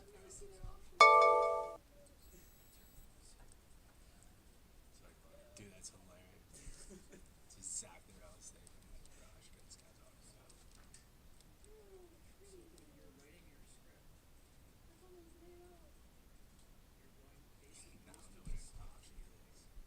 Yo, how did you hear about S&P? Yeah. That's a good question. There's a business development, the head of business development at T3 and I were chatting on LinkedIn. T3 and I, what's that? T3. Oh, T3, okay, yeah. I was talking to, his name's Gary May. He was a former prop trader in like the 90s, 2000s, and then he got out because he was just not a good skate anymore. But now he's back. No, bro. Now he's on the business development side, so like he's more chill job, right? Yeah. Finding good traders, toss shit into T3, making stuff that so he recommended me because he heard of S&P, their training program. And so then I started doing some digging. And then I talked to I know a guy at DB, so I talked to a guy at DB. I told you I walked into First New York, talked to those guys. They were chill. They were like, we'll help you out. You can come visit. But I never heard back from them. I didn't push, you know? Yeah. Wait, so this guy from T3? Yeah, T3 was like, dude, check out this S&P. Dude, that's hilarious. He's so bad at his job. It's in his whole job to be like, bro. Yeah, the way you're looking, right? But I think he was looking for like experienced prop traders. He didn't want to fuck around with something. He know what he was doing. Right. Yeah, that's fair. So he recommended me to that. We have been chatting. Look, I sent him a message. He's reminded me. So I told him that once I hit the desk, I would tell him how I was doing.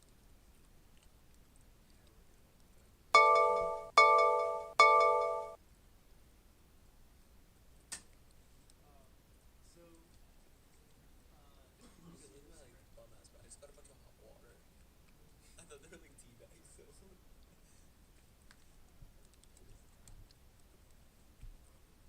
There might be.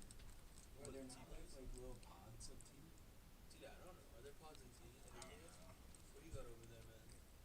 Dude, that shit's. What's you got? Meatballs with lentils, potatoes. I got something healthy again.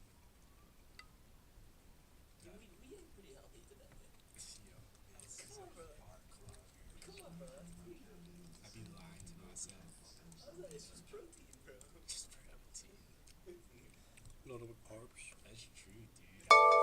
I think I did see a tomato in there. Yo, I think you're good. My shit had like spinach in it, bro. Hey, look, it's going back, bro. What's going on? Just up and down, bro. Up and down. I'm short now. Stop them 30.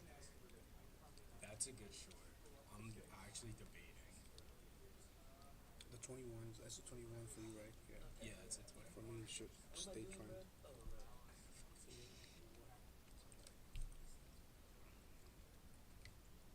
I got out of my long. I'm only like have one eighth left of it, so I'm kind of cool with taking it and flipping if I need to.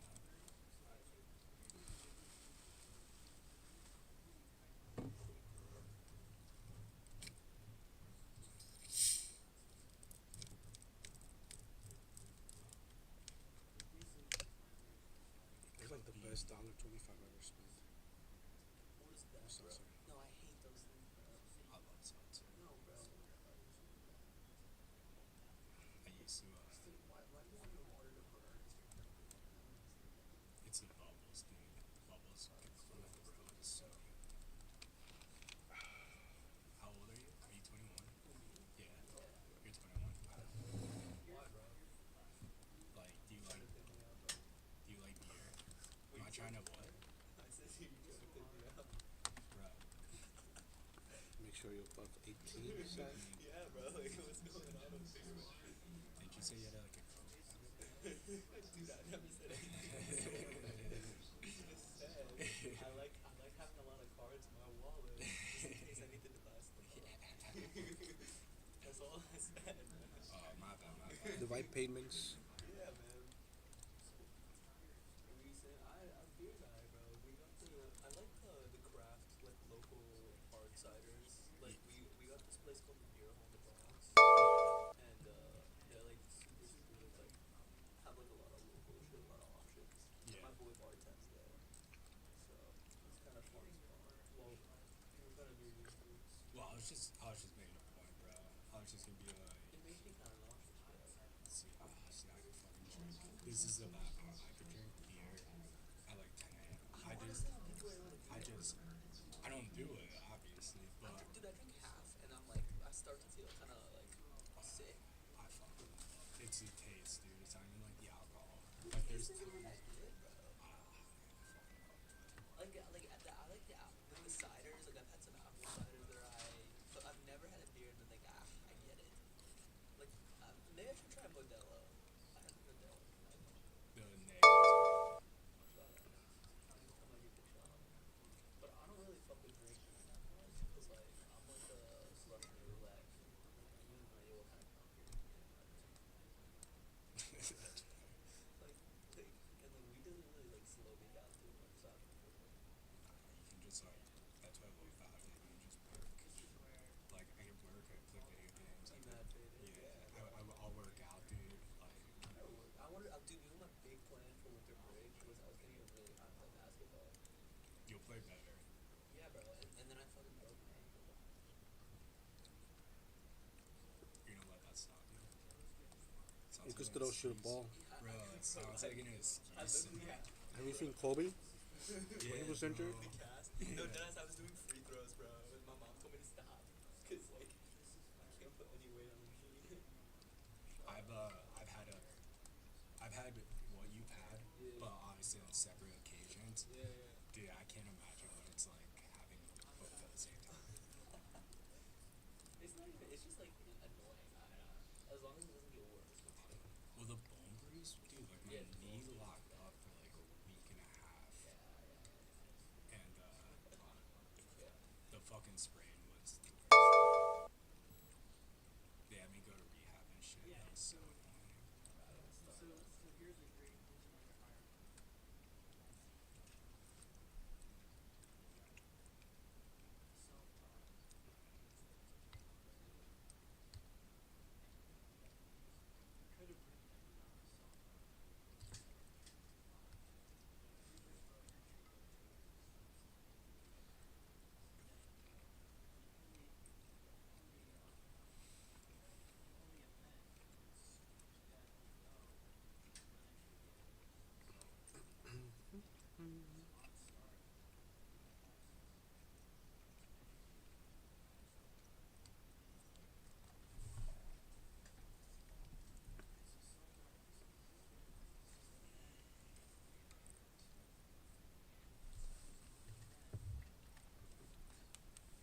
You're careful with the cues. Maybe a fashionably late or test the ground VWAP.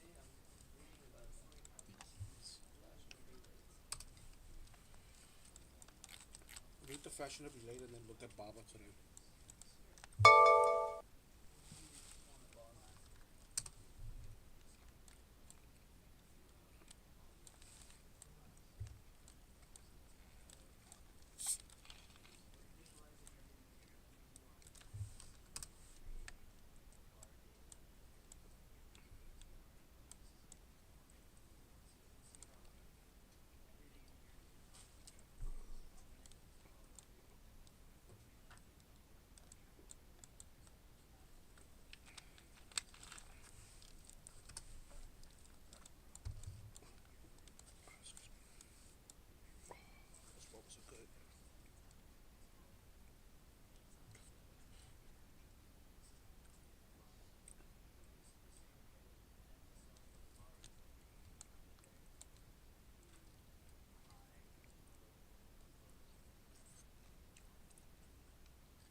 something.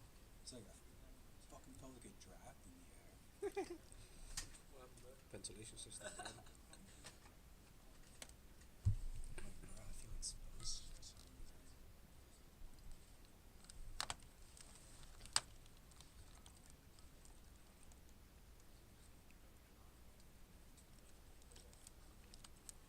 Unless I love. Yeah. Some of these names I just gotta pick sounds ridiculous. It's a bummer. There's really no love what's going on. This one also Is the blue your Viva? Yeah. You have a blue Viva right now? Yeah. Can you show me 90 ml bottle? Whatever that is. So the white is the 9, and then the yellow is the 21.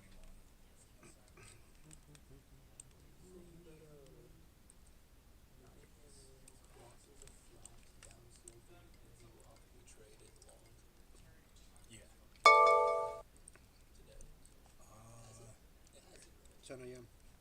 Yeah, it did. I didn't like it, dude. The way I like it is it consolidates right under VWAP and then bursts out. If it just starts shooting up, like today was the exception. It worked out beautiful, but more times than not, if there's no resistance going up in VWAP, it's usually a trap. Yeah. And sellers will just like, once it gets here, let's say, Yeah. sellers will start shorting it. So you like a more of a fight up. Yeah, I want to see some resistance, dude. Like the way I trade, I never take. I will never take a position. Let's just say it was breaking out. Like that's the reason why I didn't short. I want to see one like good attempt by the longs to push price up and fail at doing that. Okay. I want to make sure that the side I'm choosing is the side that's going to win. Enrique, what are your thoughts on that 10 a.m.? Is that where you went long when you saw that? No, I got long before. I added there the breakthrough VWAP for the fashion of the day. What you were reading, I took that exact trade. You took that exact trade. How come you started early? But I was in the 10:02. I was actually 9:55. I started buying. Why did you start so early? Why? If you look at the chart that you were, or chart at the setup that you're looking at. Yeah. Look at the backside. Look at the backside first, and then the fashion of relay. So you get a combination of both trades there. Yeah, I'm out of the short. This shirt's the backside right here. That's the backside, right? Yeah, this is the backside. Where it like goes up, fails. It should be consolidating a little bit and then go. But I'll take this shit. Like a little pullback and then breakout is good enough for me. It's good enough for Alex.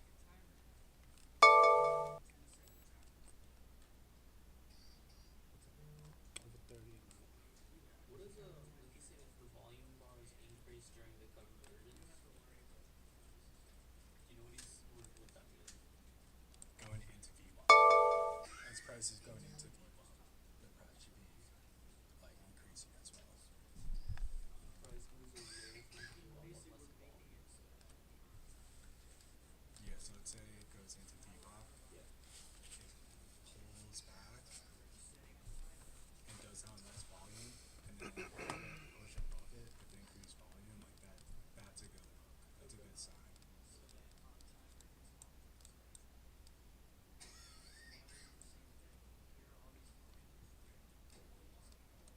What did Boris have here?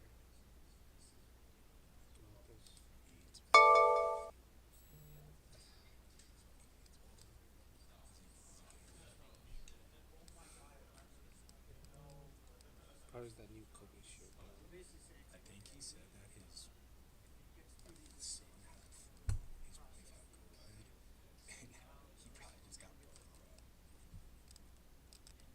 You got that new strain. You got that new.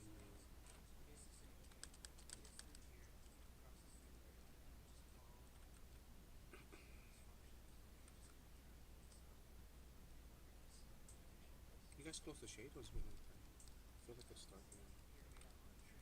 Good.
Old Starbucks.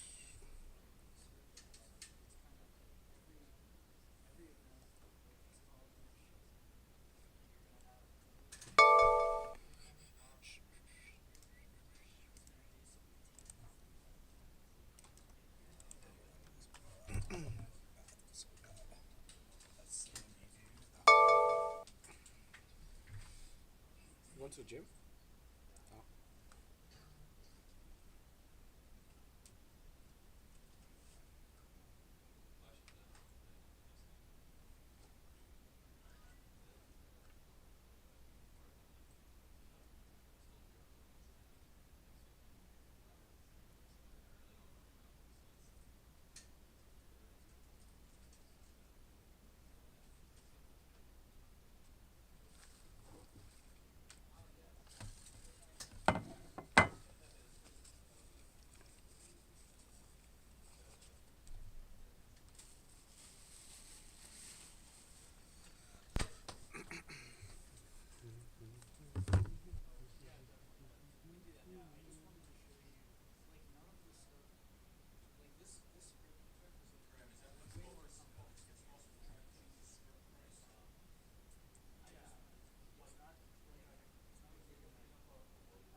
Darius, I like the all caps, man. You never have to apologize for all caps.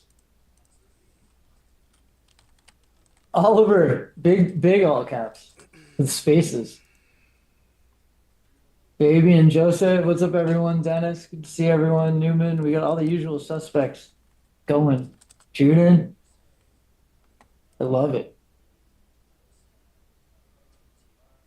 I'll let everyone trickle in here. Hope everyone's having a good week. Hope everyone had a relaxing weekend.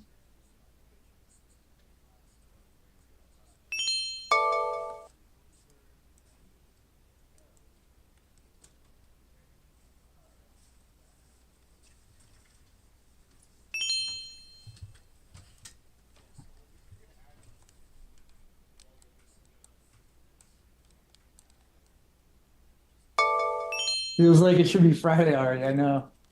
I know it's been crazy. We got some good stuff to talk about today because there were some trades and some market dynamics over the last 2 days that I think a lot.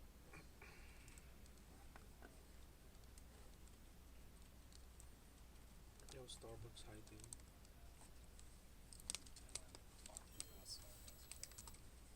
I'm never getting a drink.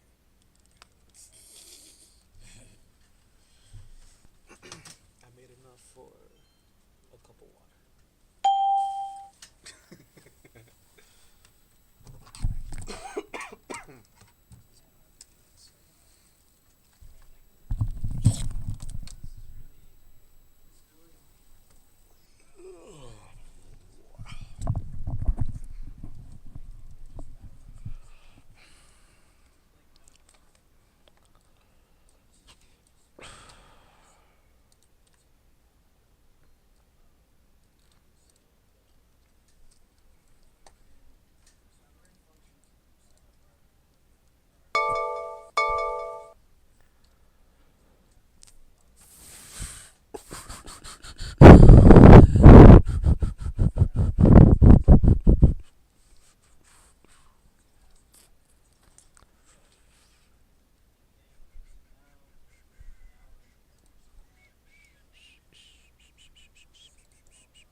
Q's are flushing, bro, the whole day.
Trump.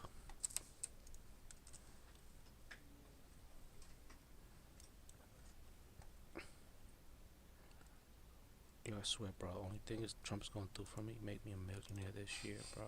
Dead ass.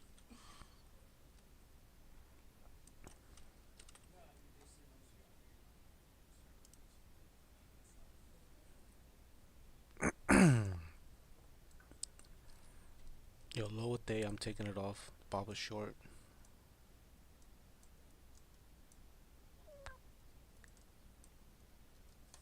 Recording in progress. All right, everybody. We're going to What's up? get started.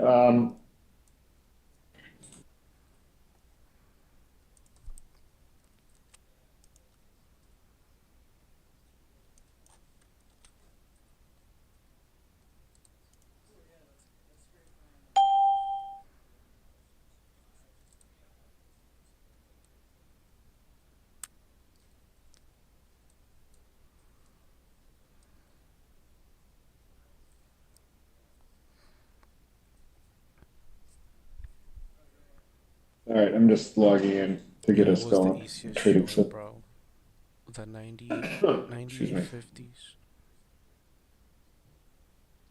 Oh, so clean, bro. All right. Yeah, there you go. Sorry. Okay.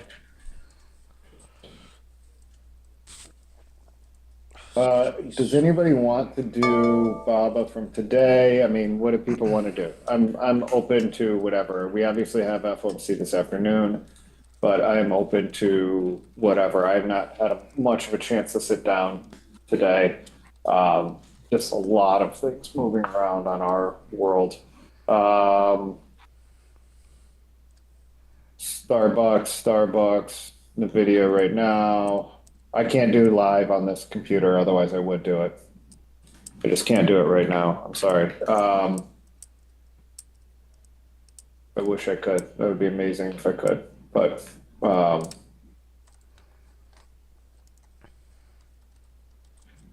you're talking about like the hold at 122, like the range in the video?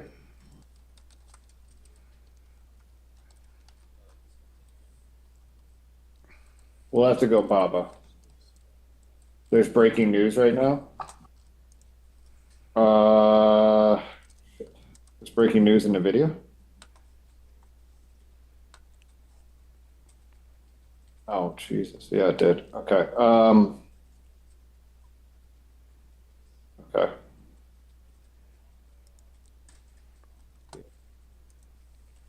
$123 to $121. Okay.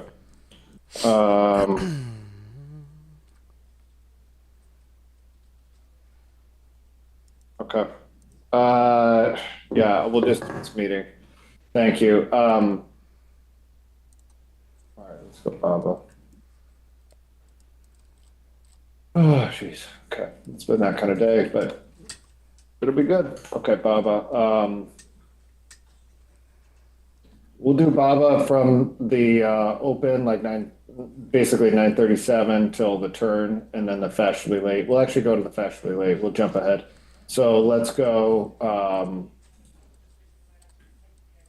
to 9:47. That's fine. Okay. And then we'll start to play the tape. I'm going to share screen right now. I don't think it's positive. It doesn't sound positive at all. Let's see. Yo, sure. Trump doesn't like China, so Share screen options. Oops. Okay, hold on. Sure. That might be a relief bounce. 2220s. Okay. So we're looking at this coming in, and we know this 96 area is super important. That's one of the things that we really want to pay attention to.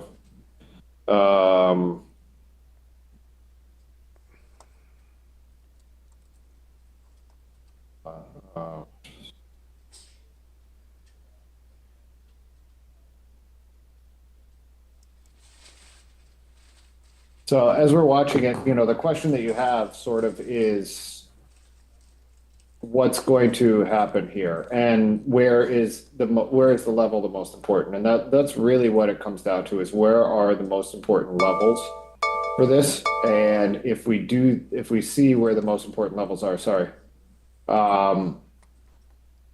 we can see where the most important levels are, which we know is 96, then we have an area to pay attention to. I certainly wouldn't pay attention to it at 96.50. I would just be watching the tape, and we'll try and nail this and then kind of move forward here. Probably short reading the tape today, honestly, like 20 minutes or something like that. So,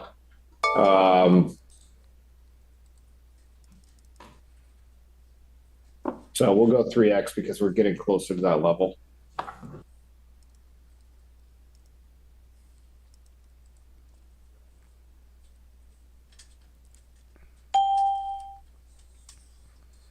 Yeah, this one's interesting. It's just disgusting from what I saw.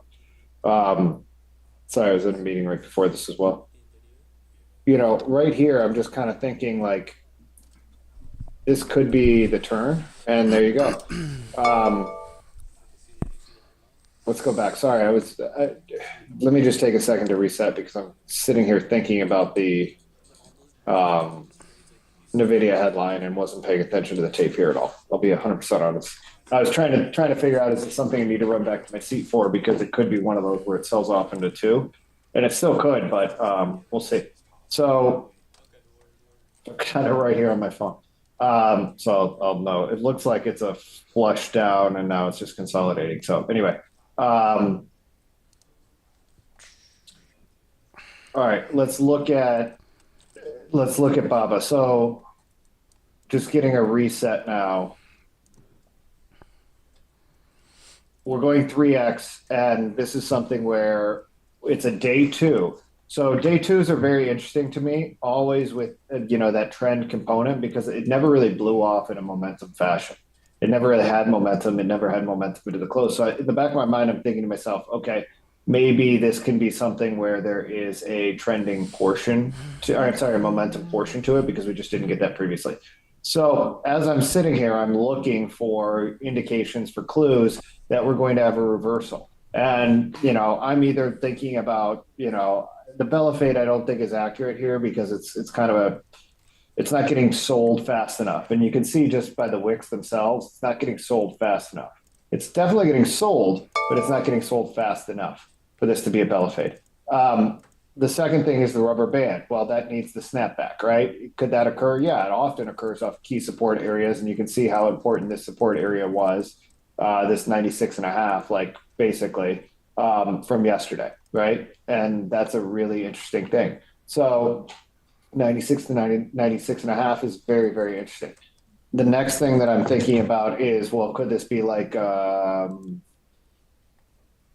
something where it just consolidates and then holds lower and then breaks, more like a hitchhiker style? It could be, but would I want to take that trade? No, not really, because I think with the catalyst, it's weird that it had a higher time frame breakout, right? So just by that process alone, you've heard me talk through the way I'm categorizing these trades. The Bella fade I wouldn't really take, so I wouldn't really take it. Maybe I would take it with like C risk if it started to accelerate to the downside. The rubber band I would take somewhere right around here with like B risk, because it's a fast move into a key area off of a day two. Really good, high probability day two. The hitchhiker I probably wouldn't take unless it got and held below 96 and had huge volume. Maybe I would do that. Okay. So I've just categorized it by just talking through it. So now I know my risk allocation. Now I have to wait for an entry. And this is one of the most important things about entering trades, is you have to wait for the entry, right? Like you can't just guess on it. So wait for the entry. So with that said, now my eyes go to the tape, and I'm watching, and I'm only watching the sellers. Why am I only watching the sellers? Why am I only watching the offer on this one? What would be the reason for me only watching the offer here?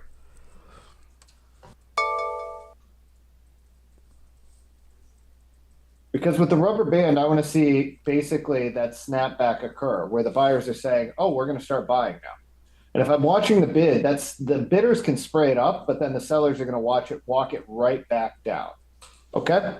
So My eyes are looking for one of three things, honestly. I'm looking for a large offer that pushes it lower, that can't actually hold it lower.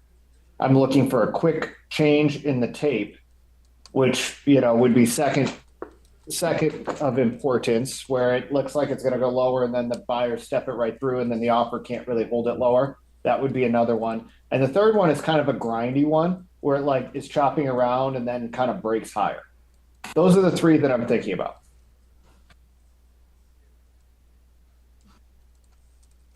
Let's see if we see anything. We saw that lift to 70 and then we saw the seller step right back in. Now, if the buyer step above 70, that could be very interesting. Buyer step above 70. So now I'm thinking I can wait, and I can wait until it's above 97 if this is going to be good.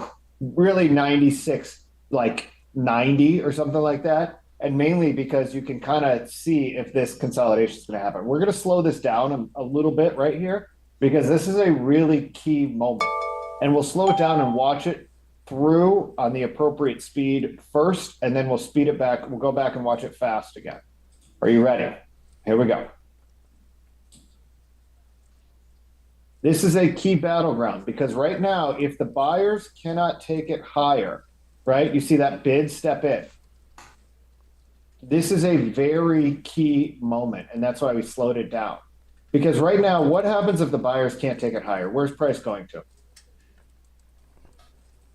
Is it likely to get all the way back to VWAP? It basically has to have one time of turning, and then it should go all the way back to VWAP. Not in a straight line, but it should get back to VWAP, right? If it is the first real turn, it should get back to VWAP. What if it consolidates below 97 for a period of time? Is that as good of a, like, day two? Not even close, right? So maybe my day two rubber band is going from a B to a C, right? Or maybe it's more of an offside that I'll wait, or, you know, a backside that I'll wait for, or something like that, right? So this is a very key moment. Now I see the sellers staying right there, but the bidder's not dropping. If the bidders lift, there's the offer I'm looking for. There's that size offer at 86, that 51 at 86. And you see people trying to cut them, step in at 85 to try and get their fills and stuff like that. And you can see the 1200 that just got filled there. So somebody's trying to cut that, right? That 85. If this lifts, I want to be with it. And now it's lifting, so I want to be long this, right? And I know it's technically not the entry. The rubber band entry is like right there. But you can see how reading the tape, you see that really key moment where you're 86 or whatever against like the 48, let's call it. So you're risking about 40 cents, right? And you're sized there with B risk. And unlike many rubber band trades, I'm not actually thinking in thirds. I'm actually just thinking this should now, if it's a good turn, this should go all the way back up to high of day at least, because that's what good day twos do. So we'll speed the tape up as we go through. And we'll just watch it at 5x now and then wait for our next trade. This key moment where it tries to fail 9 EMA and then rebids is really important.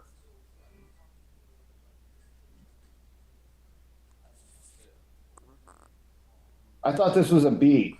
I thought it was a good opportunity on the break with the catalyst. At day two, I thought it was a B, and I thought the trade itself was a B. Maybe even B plus.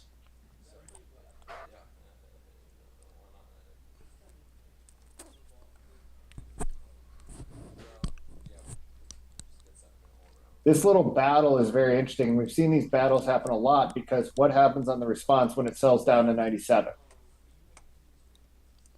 Immediately the rebid. So you can take it long for a backside now, right? So you can take it long for a backside targeting VWAP.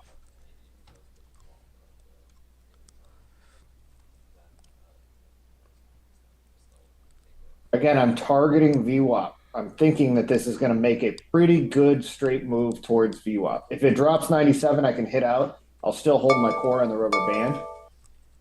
But unlike most rubber bands where I would exit a third, this time I'm thinking this is probably going to go to high day, so I want to stay involved. What's up, Gary? Hey, what's up?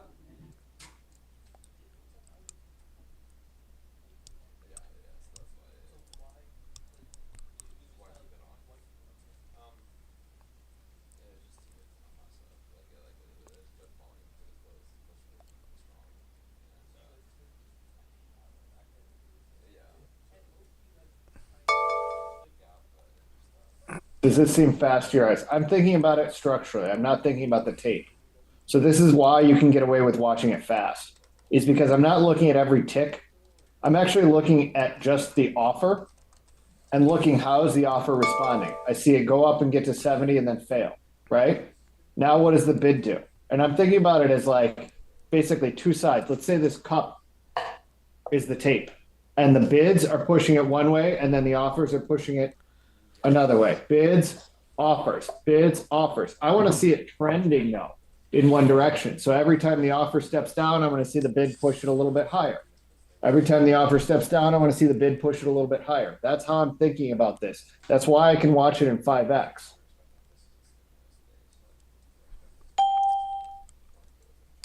I do this a lot when it's not really a tape I need to pay attention to because there's nothing essential on that tape. I think, where's the next pivotal moment in this tape? What's the next pivotal moment? VWAP. VWAP's the next pivotal moment. Yeah, good question, Michael. I would say the tape score is probably +7, maybe +8 on the flushes higher, but +7, good +7.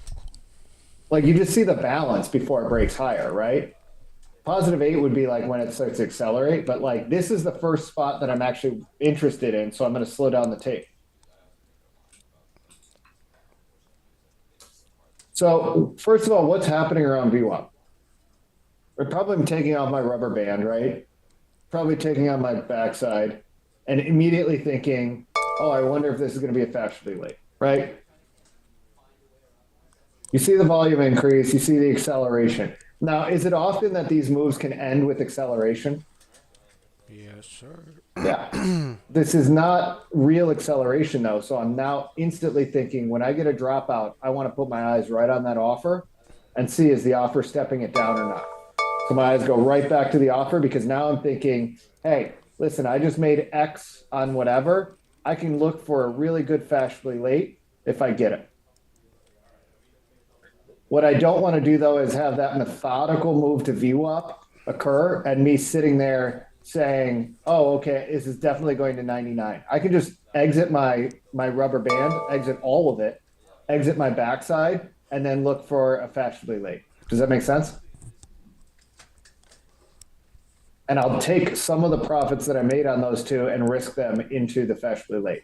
So although the rubber band was probably a B+ or whatever, this fashionably late might be like a B++ or an A- or something like that because of the methodical nature with which they're buying it. But I don't want to buy it up here, do I? Where do I want to buy it? Where do I want to buy it?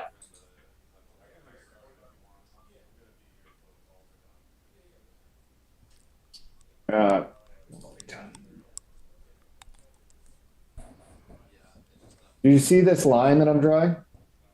I want it to cross VWAP, but I want to buy as close to that line as possible. So I do want a little pull in of some sort to buy, similar to what we talked about with that reading the tape yesterday, where I don't really want to chase it. I just kind of want to watch it. Does that make sense? Yeah, I want to see some sort of rug pull to get me involved. I'm okay missing it, right? I want to see something though, because that's going to show me that those buyers are actually there.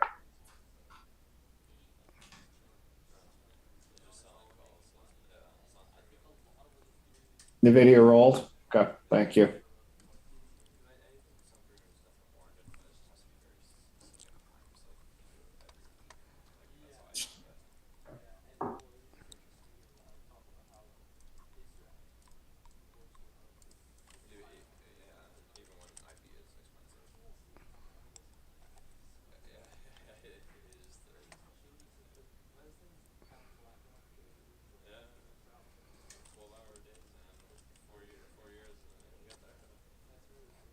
Doesn't look like I'm getting that.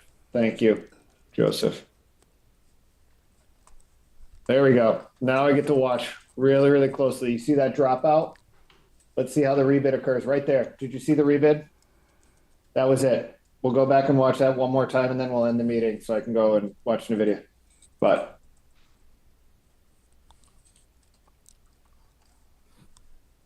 slow it down.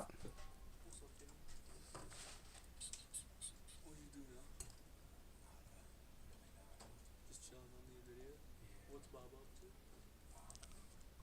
Did you get out of your Baba? Just pacing right now.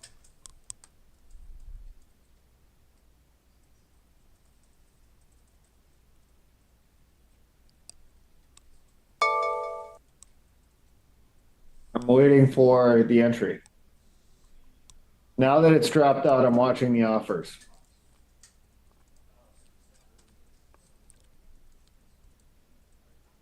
I want to see a change.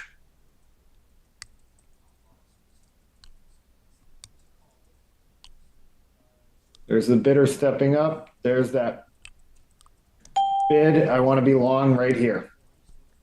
35. Risking about a point. Maybe a little less than a point. Does that make sense?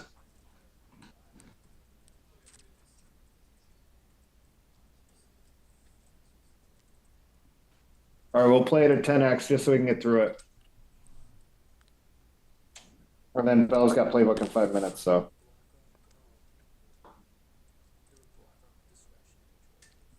I'm looking for 101 as well because it's 98, so, you know, basically looking for 101.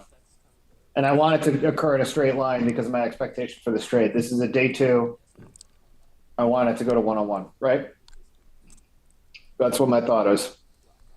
Notice I'm not really paying attention to the tape anymore because it's doing exactly what it wants.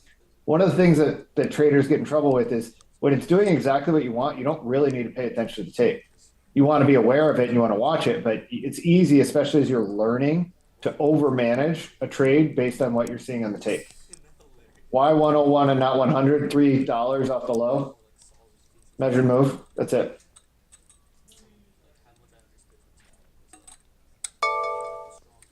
You could argue 100 is a good spot, but I think 101's perfect. So it also was a little bit above, like leaking above the overnight high, which was like basically 100. So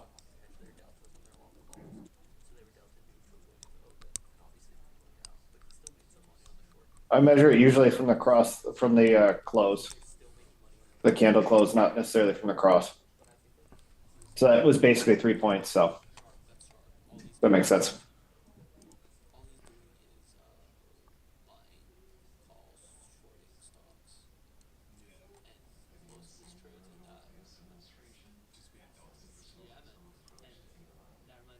It's getting pretty dicey up here. I'm going to think about if it doesn't go make a new high, probably taking a bunch off.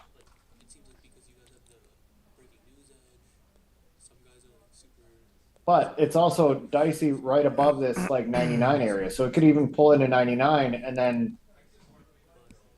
go a little bit higher, but it's interesting. I didn't trade this, so I don't know, but you exited in the 10 plus acceleration, like way over here. Yeah, I could see that. But I could see it kind of doing another leg higher, which would make sense. As people were getting close to 100, they were afraid. And then, you know, kind of that next one. Yeah. Or 80% off into the consolidation breakdown. That's a good one too. Yep. 99.30. Good job. Overall, those are really good. You guys took the easy money on that trade, right? That's the way to trade these. All right. Cool. Thanks, everybody.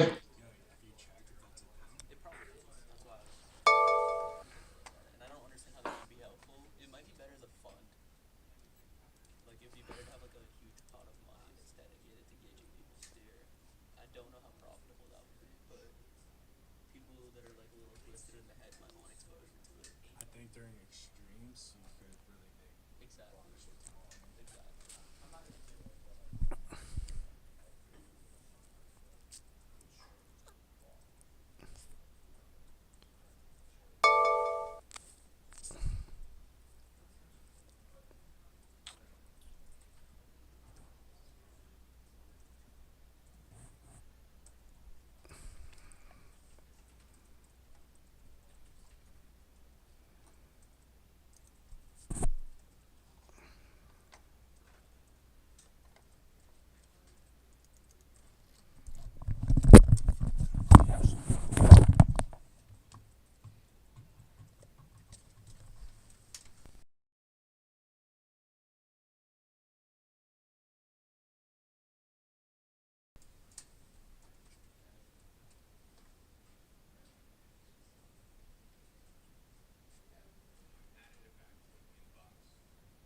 So Recording welcome to in the progress. playbook. The playbook is how you build your trading business. This is an exercise that all the traders at SMB do. The genesis of it is the second book I wrote, The Playbook. I say this for the people who are here for the first time. It does seem like SMB Insider Access continues to grow, particularly of late, with people coming to our meetings. Welcome. But certainly of late, there's been an explosion of interest. And so I want to just make sure everybody knows what we're doing here. It is Fed Day, so we'll be brief. This is a trade worth reviewing. But anyway, the thing that we do different here at SMB is we really focus on our entries and our exits. We really focus on the setups that we trade best, the strategies that we trade best. And we are demanding of ourselves on building out Trading Edge. Trading Edge is what helps you to make money, but probably not your mindset. There's actually lots of interesting things to say about that. Dr. Steenbarger wrote a blog post about that today. Lance put up an interesting tweet about that today. Internally, I've been having some pretty interesting back and forth with Jeff Holden, Dr. Steenbarger, and myself about his blog post and the importance of not focusing at the beginning on your psychology and how here, not that psychology is irrelevant, it isn't, but that what we focus on as you're coming up the curve to be a consistently profitable trader is Trading Edge. And the way you build your Trading Edge is for you to go over setups that are working, that are paying people in markets like Nate is doing, and honing in exactly on entry and exits. That's the work to get better, not missing this trade and thinking there's something wrong with you. There isn't. There's nothing wrong with you. You're building your edge. You're building your skill. And honestly, you should be frustrated trading before you're consistently profitable. You should be frustrated trading before you have the skills to make money consistently. You should be frustrated if you're continually losing money in markets. That's not you. It's not your mindset. It's you being human. I'd be a little concerned if you loved losing money every day and thought that was awesome. But the way to get better is to do drills. They get you to build your skill to be able to build your Trading Edge. And we do that partly by doing this exercise every day as we're trying to be consistently profitable, doing a playbook trade every day. So you can build those skills and you can build that playbook and work to trade it in markets in real time. Nate, why don't we talk about this trade? Hey, can we just skip to, so there's a big market catalyst, and I apologize to people here for the first time. We won't go through exactly the template we used to build our playbooks today. We're going to skip around a little bit, but there's a template for how you archive a setup that makes the most sense to you during each trading session, like Nate has done. There's a template for that. Well, we're not going to spend a whole lot of time on that today. Nate, I want you to go directly to the catalyst. So there's this big catalyst in China. We'll skip over the big picture. We should remark that China is in a big downtrend, right? Big picture. Yeah. Okay. So I could definitely start. We should say that. Yeah. So China's oversold. Yeah, so China's oversold, it's breaking a downtrend, and it's doing a fast move higher into resistance on a catalyst. On the daily, it's doing, pretty extreme volume. China's oversold, and then, yep, go ahead. Yeah, so the daily's doing pretty extreme volume, and they basically had rounds of stimulus, the first one here. Can you guys see my mouse? Yes. Okay, so the second one is here, and this is a third gap higher without a catalyst.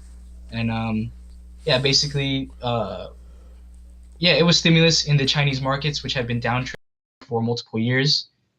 This is like a news that came by surprise for the markets, and people were optimistic that this might be the stimulus needed to, kind of shift the economy. So getting a little bit into the catalyst, what the People's Bank of China. This is a really big catalyst, right? On a scale of 1 to 10, this is not a 5 catalyst. Like this is a what? What would you say it is on a scale of 1 to 10? Oh, definitely an 11 out of 10. Okay. You know, it's a big one. Okay. It's a big one. Yeah, it's a huge catalyst. You know, 50 basis point cut to the reserve requirement ratio. And another one that was really impactful was reducing requirements for margin for the Chinese stock market. And yeah, so some intraday fundamentals. And so, like, look, I'll go over a market principle that is super important to remember at all times. It's simplistic, but I think too many people get too cute by one half, not following this basic rule. Don't fight the federal. In the U.S., don't fight the Fed. In a market like China, you don't want to fight the federal bank. All right, you don't want to fight, in this case, the People's Bank of China. They're the ones that are responsible for monetary policy. Okay, monetary policy means they can increase or decrease the supply of money. And so when it's easier to get your hands on money, the markets are going to go up. When rates go down, generally markets go up. When interest rates go down, generally markets go up because there's just more money.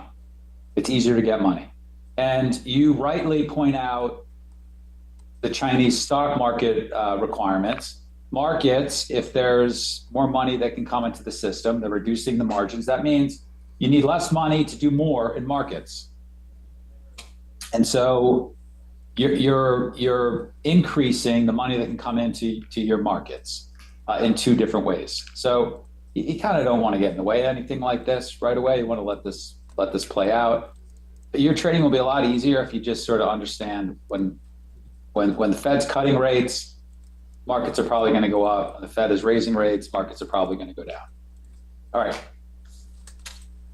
Yeah, so some things that I thought were really interesting about LX specifically was that the pre-market AVOL was 132%, the gap was 16%, and the ATR was 0.28, which we really expanded that, you know. All right, I want to get to. All right, so we've got this huge catalyst in China. We want to trade China names, right? Yeah. But which ones? And you do a really interesting job of thinking through that. So let's walk through that. Yeah, so I did a stock selection. So there was over like 10 stocks that were, you know, like they basically qualified for the overextension, but there were just a few main ones that, you know, were the best tickers. So Futu, LX, Baba, and JD were definitely on watch for this. Why were they the best? Super interesting what you just said. Okay. Yeah. So we're gonna have this repeat again. I've got a sector or a market that I really want to trade. I've got a big catalyst for it, but like, how do I choose which ones to trade? And so how'd you do that? So for this overextension trade, we definitely want to see the stocks that are overextending the most and accelerating the most. Looking at, you know, Futu and LX, they were definitely the most extended on the daily chart. You know, at the end, Futu did 18% return on the daily, and LX did 36%. You know, that was just a massive move. And I used upper Bollinger Band extension from previous days upper Bollinger Band to the highs. And LX at the end of the range was 11 ATRs expanded from the previous day's Bollinger Band. And typically I see around 3 to 4 ATRs. So LX doing 11 was just very extreme. If we look at, you know, Baba and JD, the acceleration, it was more of a strong trend than an acceleration. So these are kind of stocks that I don't really want to be shorting. So the top two were definitely Futu and LX. And then when we look at LX, we see that really pretty, you know, volume capitulation, which on the final day did almost 2x the volume of the prior day's volume. And we don't really see that on Futu. So at the end, I chose LX because from the previous day's upper Bollinger Band to the high, it did the biggest extension, so it accelerated the most, and the volume capitulation was great. And one more nuance, on these 2 days on Futu, price didn't really expand the range too much, just by a few points, whereas on LX, price really expanded that range. So that's why I chose LX out of this whole sector that was moving higher. Okay, and one of the things that I like to do is for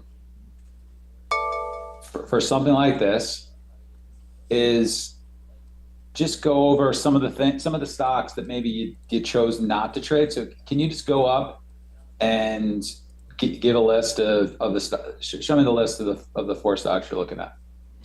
Yeah, so it's here: All right. Futu, LX, Baba, JD. Yep.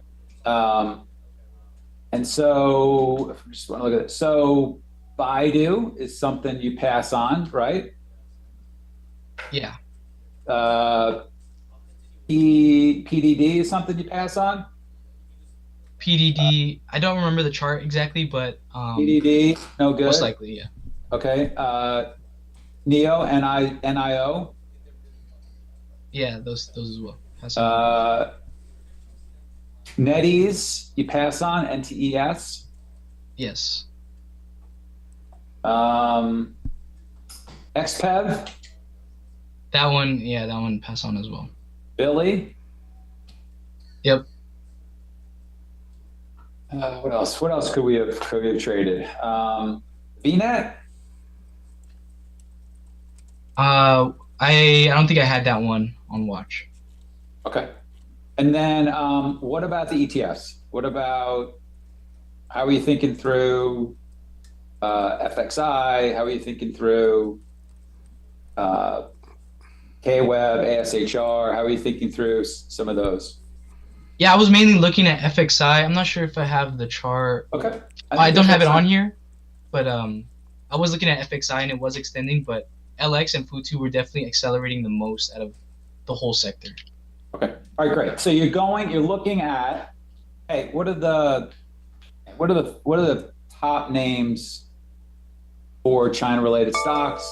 Let me take a look at all those charts, and then let me narrow that down based on where they're trading at, and choose these 4. You didn't just you were selective. You were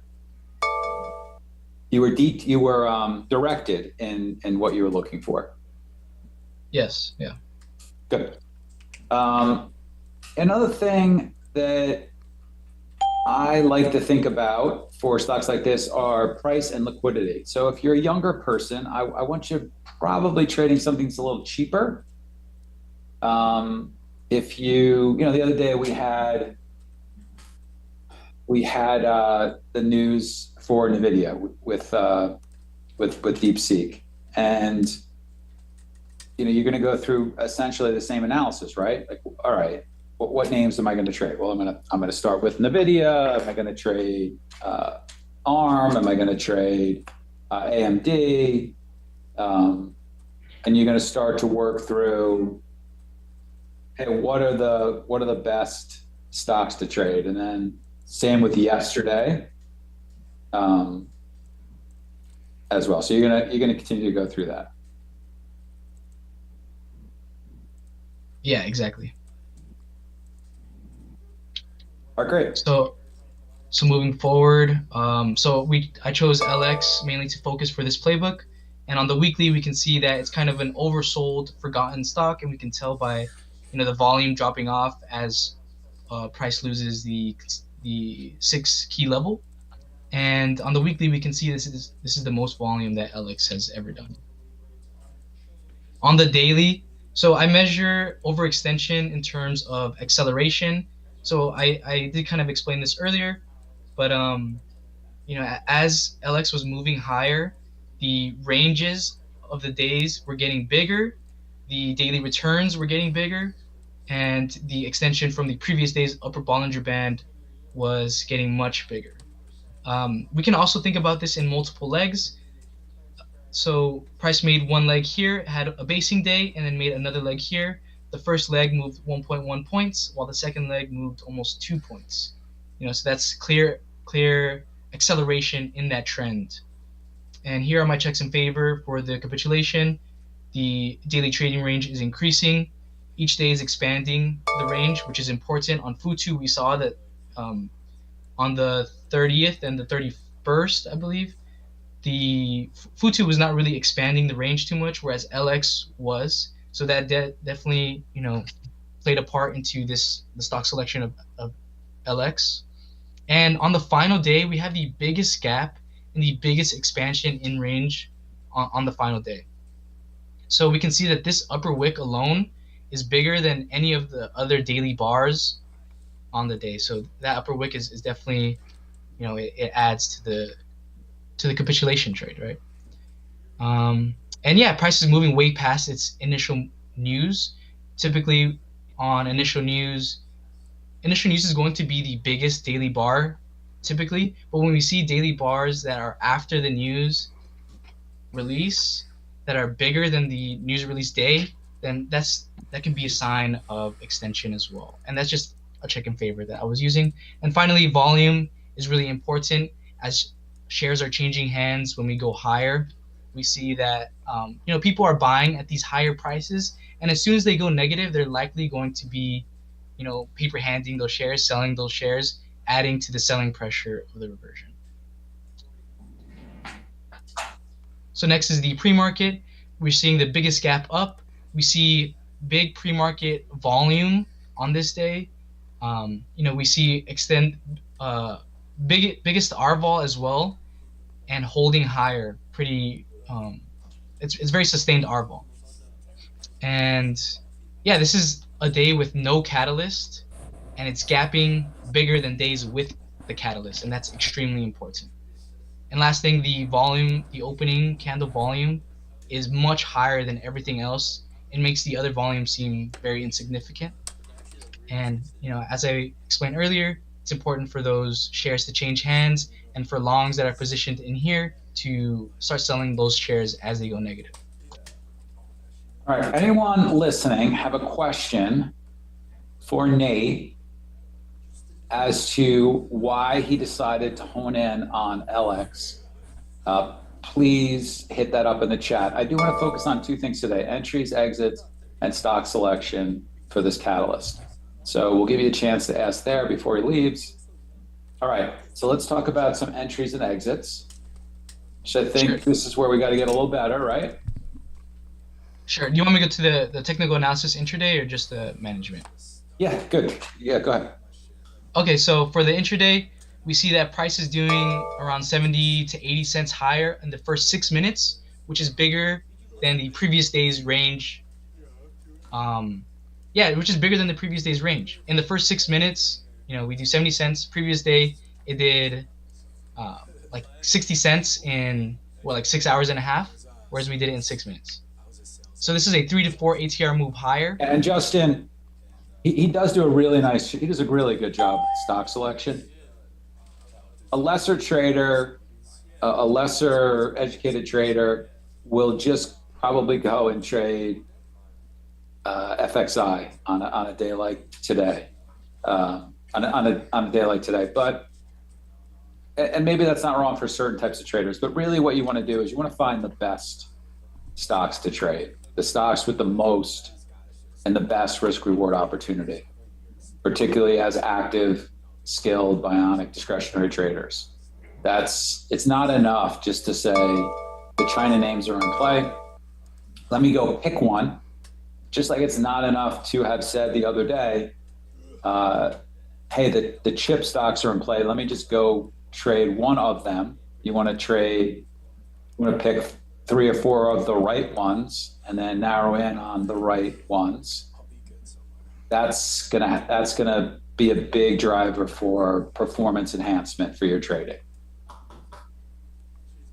Yeah, and it's not just the stocks with the biggest reaction, Art. It's also stocks at prices that are going to give you the best risk reward. You can obviously have a stock that's going to have a really big reaction, but a lesser risk reward. And you can also have something that will have a big move, but maybe not as big as the biggest one, that'll offer you a better risk reward. And so if you have a technical resistance area that something's coming into,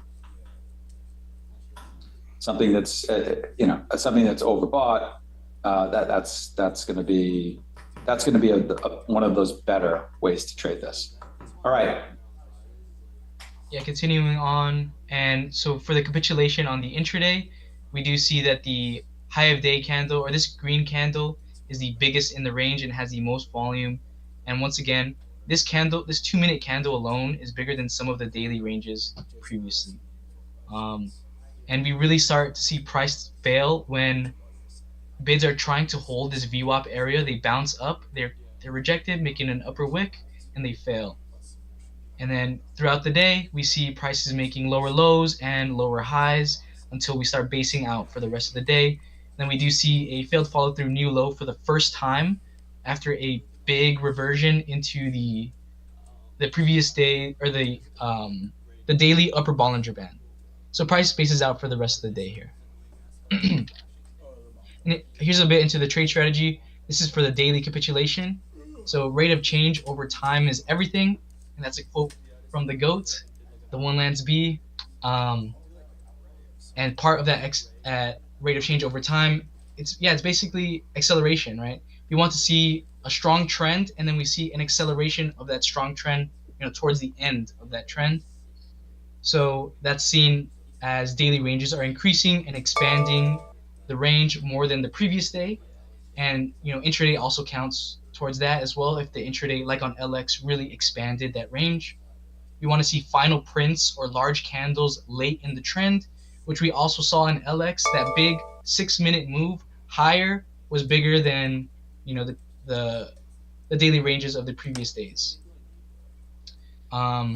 This can also be seen as large gaps towards the trend, which LX also had a large gap at the end of the trend.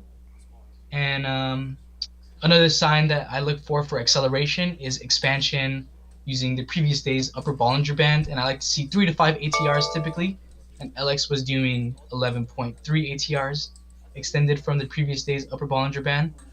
Some added confirmations, but these are not necessarily variables you can trade off of, but they do add checks and favors. Whereas the same news is repeated over and over again during the move higher, and when price really extends from the origin of that news. Next is volume capitulation, which is very important, and we like to see, ideally around 2x of the prior day's volume, and multiple legs with each leg increasing in range adds to the daily capitulation setup. So for intraday, it's basically the same, a lot of similar variables. We want to see that strong trend and acceleration of the trend. We want to see each bar expanding more than the previous bar. We want to see final prints where the high day print shows the biggest range of the expansion, and we want to see volume capitulation. Some other added nuances for the intraday capitulation is sector relative weakness, while price is showing extreme strength. So in LX, during this time in the morning, FXI was flat and slightly negative, while LX was moving 3 to 4 ATRs higher. So we're really seeing LX, really overextend from the sector. And we want to see that the intraday range is doing more than the previous day's range and doing it quickly. So as I mentioned, the previous day it did around a 60-cent range in 6.5 hours, whereas LX on the topping day did a 70 to 80 cent range in 6 minutes, and that is extremely significant. We want to see a multiple ATR move and an expansion of the 2-minute upper Bollinger Band. And for entry, what we basically want to see is a change in character. We want to see the bids, try to push higher, but completely fail to do so. And we can see that in different ways. One of the popular ways that Lance talks about is the 2-minute bar breakdown, and I've also noticed some great entry signals using the tape, which was primarily what I used on LX. And for trade management, since this is both a higher time frame and an intraday capitulation trade, we don't really want to take our trade off too quickly into like 2-minute prior bar highs or anything like that. So we definitely want to wait to see a change in character from the trend, which we can do via lower highs and lower lows. If that trend is broken, then we can exit our position. So next is going to be the trade management. You know, LX extends higher, and on the tape we can clearly see bids fail, and offers start winning, and you know we can enter around 4.4, and once bids try to hold above VWAP, fail to do so, and break down, we can add to our position there. You're entering below the low of the first 2-minute candle. You're entering below the low of the close of the first 2-minute candle. On the first entry, it's more of a tape entry when we see like the bids fail, and on this second entry, it's more on. So what does that look like? When you say the bids fail, is it they're holding up an area, and then they finally drop an area? Yeah, that's a great question. So bids are holding an area, they're showing size, whereas previously when bids show size, you know, the offers would jump higher. But, you know, around this time of the first entry, the bids showed big size, and, you know, offers just chewed right through that and went lower, and, you know, that's definitely a big change in character there. And then for the trade management, yeah, we definitely don't want to take off into, you know, 2-minute prior bar highs like over here or even over here, especially if we know that this is a daily reversion or daily capitulation. So we want to hold more for the trend, and we can use the lower highs to do that. And price comes into the lows, it fails to break lows. That's definitely a bit of a change in character. We do want to adjust our position there, maybe cover about 20 to 50% of our position. And once price breaks this lower high here, we can exit our position. All right. Do you want to go watch the Fed at 2? We'll come back at 2:05. Yeah, that's fine. Fed is expected to have rates remain the same, so should hear that. Yeah, we can pause. You have a squawk? I'm in the conference room. Do you have a squawk? I don't at the moment. All right. Let's see. Go.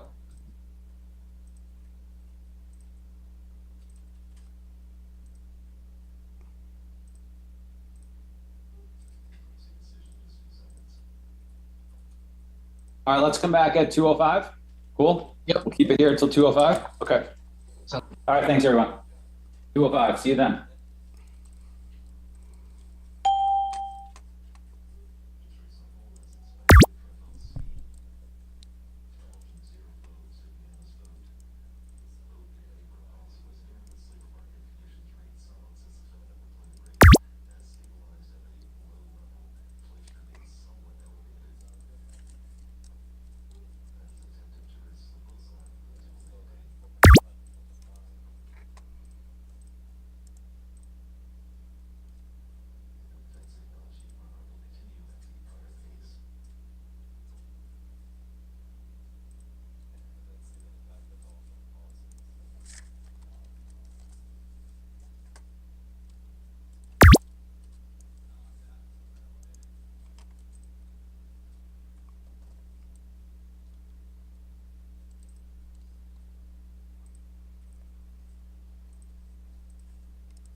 All right, why'd the market go down right there?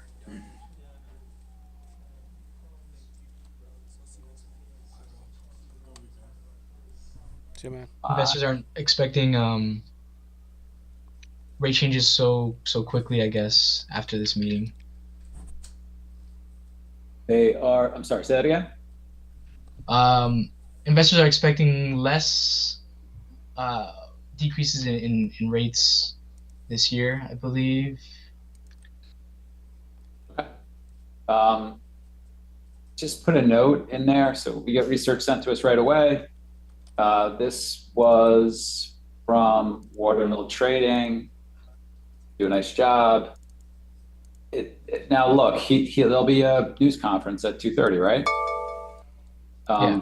But the one difference that stands out is they removed their reference to ongoing progress towards the 2% inflation goal. And the statement said and noted inflation remains somewhat elevated. So that's the market is reacting that the Fed is a little bit more concerned about inflation and sees inflation as a little bit more elevated. And so what happens when inflation is a little bit more elevated? Makes it less likely to cut rates, right? Yeah. I hear the price of eggs are really high. Anyway, so at 2:30, we'll see. Well, he'll have questions and answers, and we'll see what he says. But that's my sense as to why the first move was down.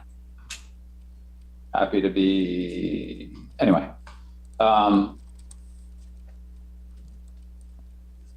And yeah, if inflation is if inflation's going to go up, then they'll be less likely to cut rates in the future. All right, where were we?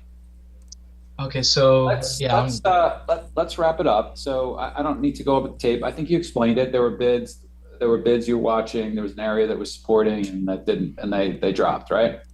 Yes, yeah, they dropped very quickly, and previously, when big bids were showing up, they would push offers higher, and then big bids showed up again, then offers just smashed right through those bids, and that was a big change in character. All right, so your charts are telling you, hey, I think this is going to be an opportunity to the downside, and then you're looking to see it from the tape, and you're seeing it from the tape by noticing something different, and you're being very specific about noticing something different from reading the tape, level 2. That's taught internally with Jeff Holden. Make sure you go into those meetings. We won't really focus on that here, but look, one of the skills that we have over other traders is our tape reading skills. Take some time to build your tape reading skills. You do have to learn what to look for, but we don't make trades by saying, hey, I think this is going to trade lower. I think this is up too much, too quickly. I don't think this gap up today makes a lot of sense. We say those things, but we put very specific measures behind that. So you saw how overextension was defined specifically on a daily chart and intraday. Excellent job there.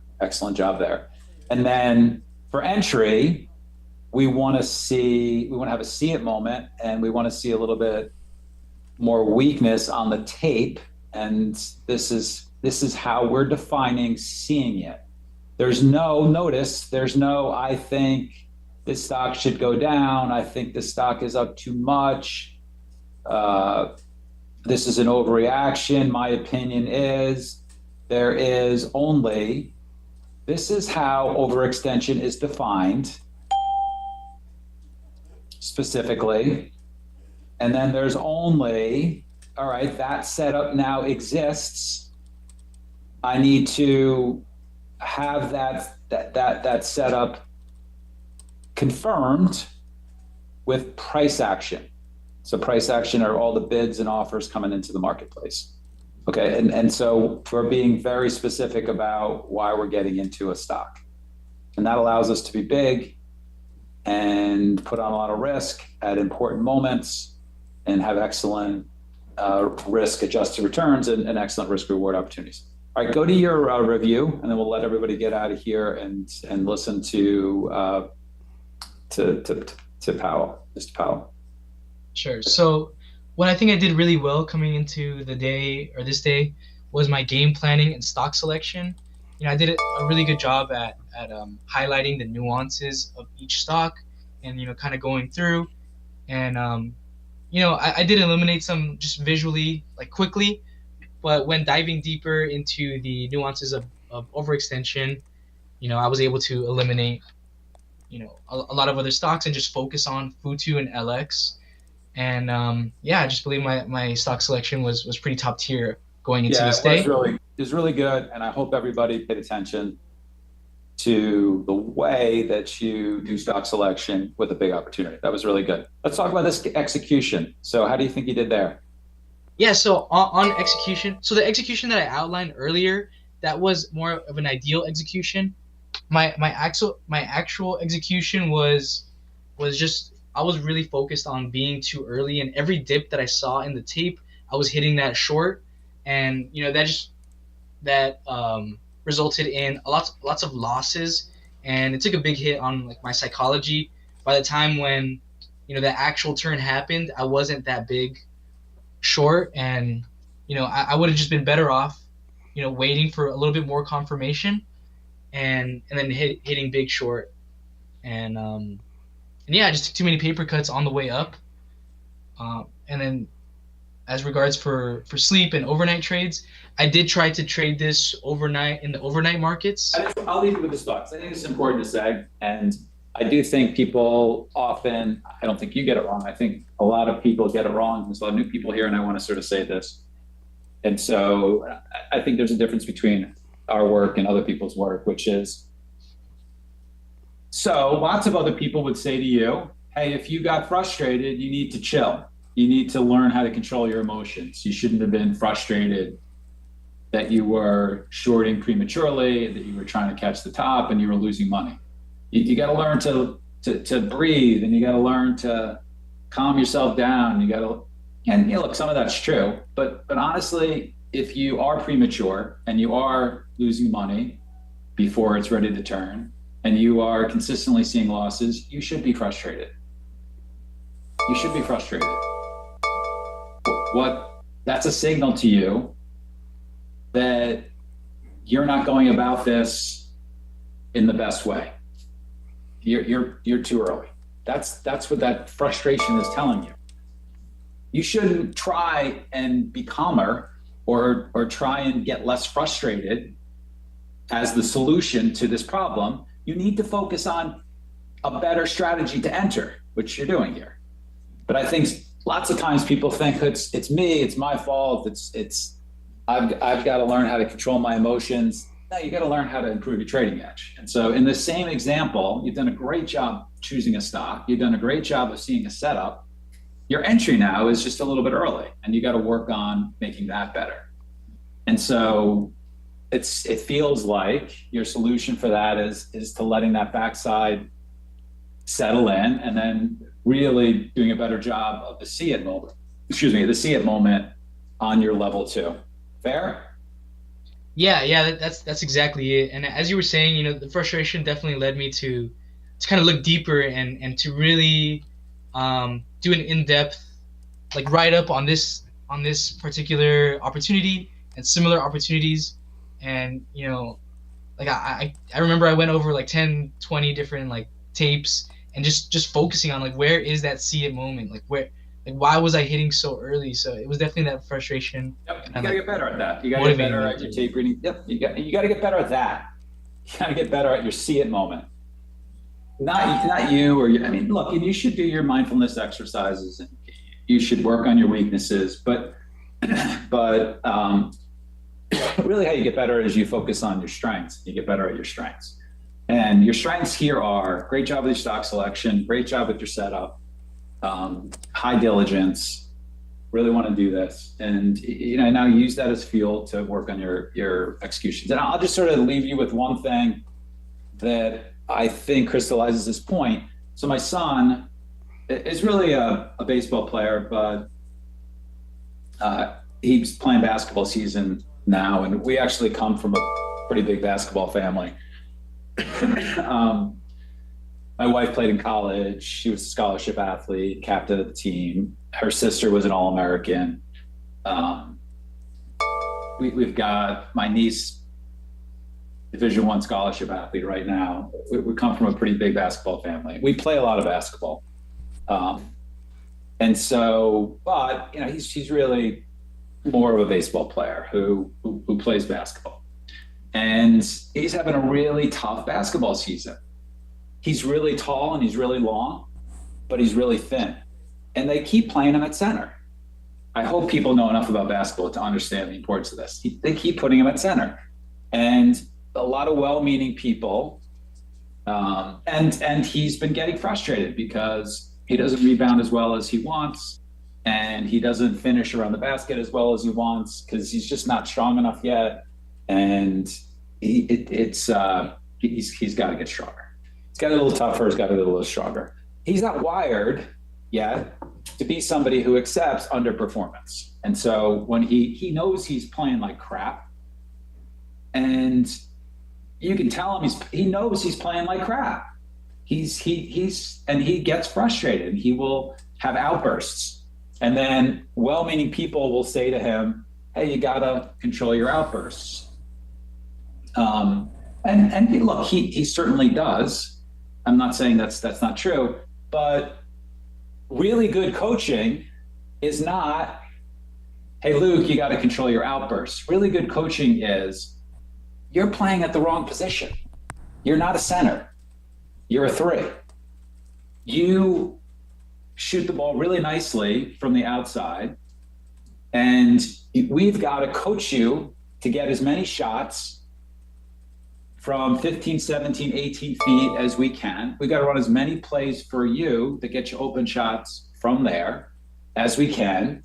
And yeah, we got to work on your toughness and your rebounding a little bit, but we shouldn't focus on that, because if we just focus on all your weaknesses, we're not going to get the really good in you.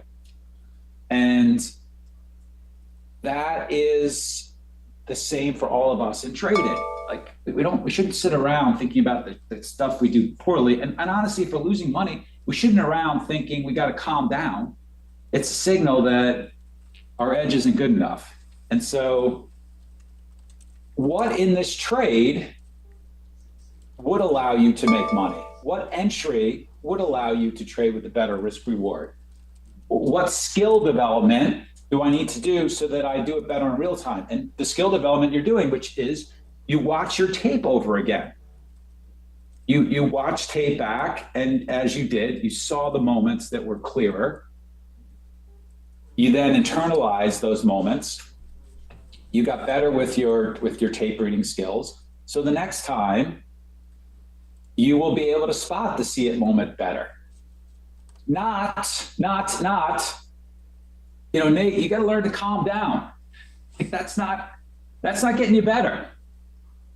No, Nate, you got to learn to get better at your see it moments. And so just like Luke needs to put himself in a position to do what he does well more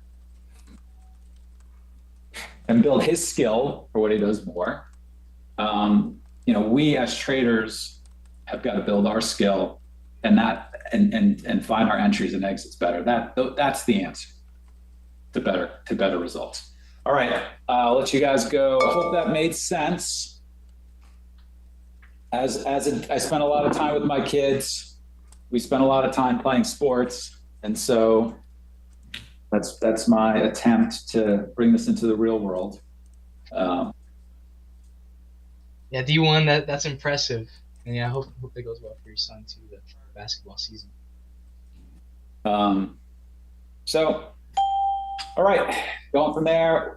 Good luck with the Fed questions, and good job, Nate. Really good job with your stock selection.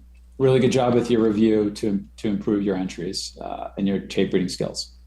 We will see you guys next week. Appreciate it. Thank you. Have a good one.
Two shares long.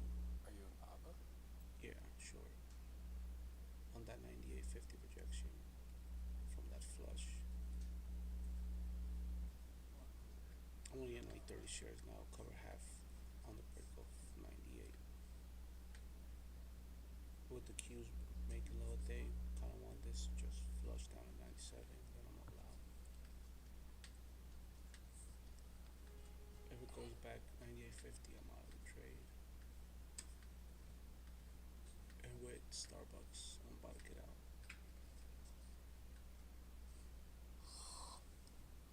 Today's a good day. Oh yeah, bro.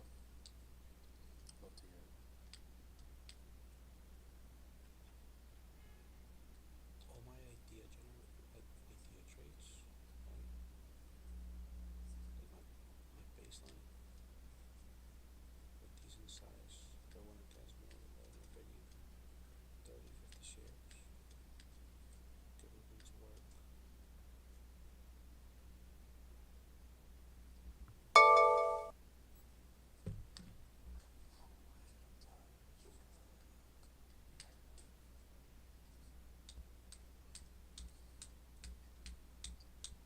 I'm so tired, I couldn't even sleep yesterday. I had coffee yesterday at fucking 4. What the fuck did I do that for? That's kind of what I want to do, but I know it's gonna be me in the ass. But I want it forever. Go take a nap. Yeah, hands on pussy, bro. I call it meditation.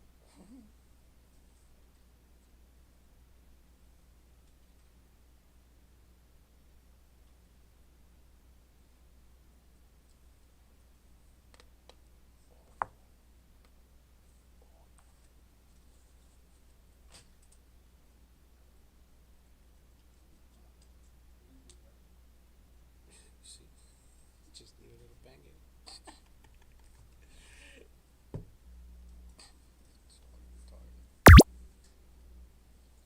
You know, fucking Apple, bro, they don't make products like these no more, man. You know that you can't even replace, well, not replace them, but fix them up. You can or can't? Cannot. So once it's broken, it's Once it's broken, that's it, bro. If you, especially if you don't have the warranty, that's it, you're out of reference. It's lovely. Oh, shit. Yeah, cause my roommate's a nerd. So he fixed like 2 laptops that I have.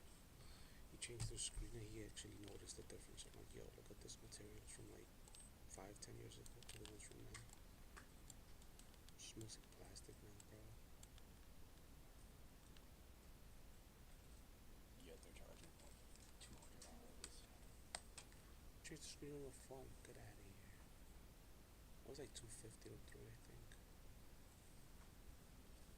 I told him, bro, just order the screen. I'll give you a 6-pack. And I was like, alright, bet. I'll give you a 6-pack.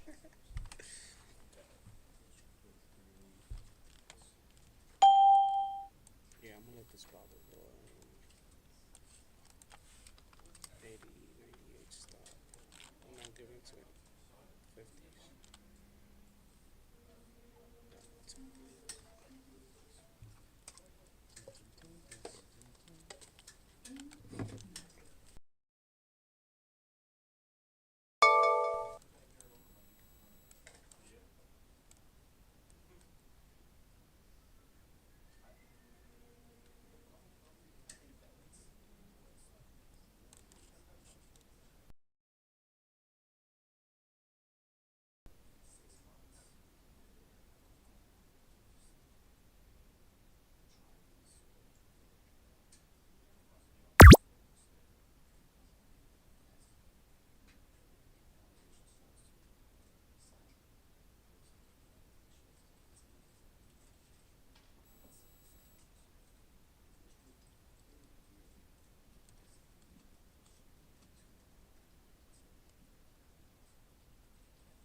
If you just use the federal funds rate at the it's about 130 basis points above inflation. So that's still restrictive, and that's still above their long-term neutral rate, which is somewhere between 75 and 100 basis points. Yeah, we are waiting to have Jay Powell come out to the podium. In the meantime, we've already seen 100 basis points in cuts. And so while maybe a savings fund or a money market fund, those have been getting a slightly smaller, you know, your yields that you're paying out there. But you didn't necessarily see folks know, look, my mortgage rate's still pretty high. And other, you know, car loans haven't downshifted much. Yep. Yeah, they haven't, and so I think this will be an interesting one because I think the Fed may mention something about the housing market in particular because the construction, or if you will, residential construction employment markets and manufacturing markets are really strong barometers of the health of the labor market. So I'm sure they'll talk about the housing, and there'll be some questions perhaps in that regard. I'm sure there'll be some statement on immigration. And then again, I'm sure a lot of the questions or in the Q&A will be around what Powell is determining to be the impact of any, you know, tariffs and what's going on with tax policy in Washington. So this will be a tricky one, to be honest with you. But nonetheless, I think a rate hike is probably off the table. But now, whether or not this is more of a dovish pause, that's to be determined, considering, again, right away, it doesn't appear that way, because we're seeing a little bit of a backup in rates higher and the markets continue to drift lower, particularly, like I said, those small cap interest rate sensitive areas of the market. And look, we still have a lot of uncertainty when it comes to tariffs and also the federal programs that may or may not be frozen, and that also brings in a wild card.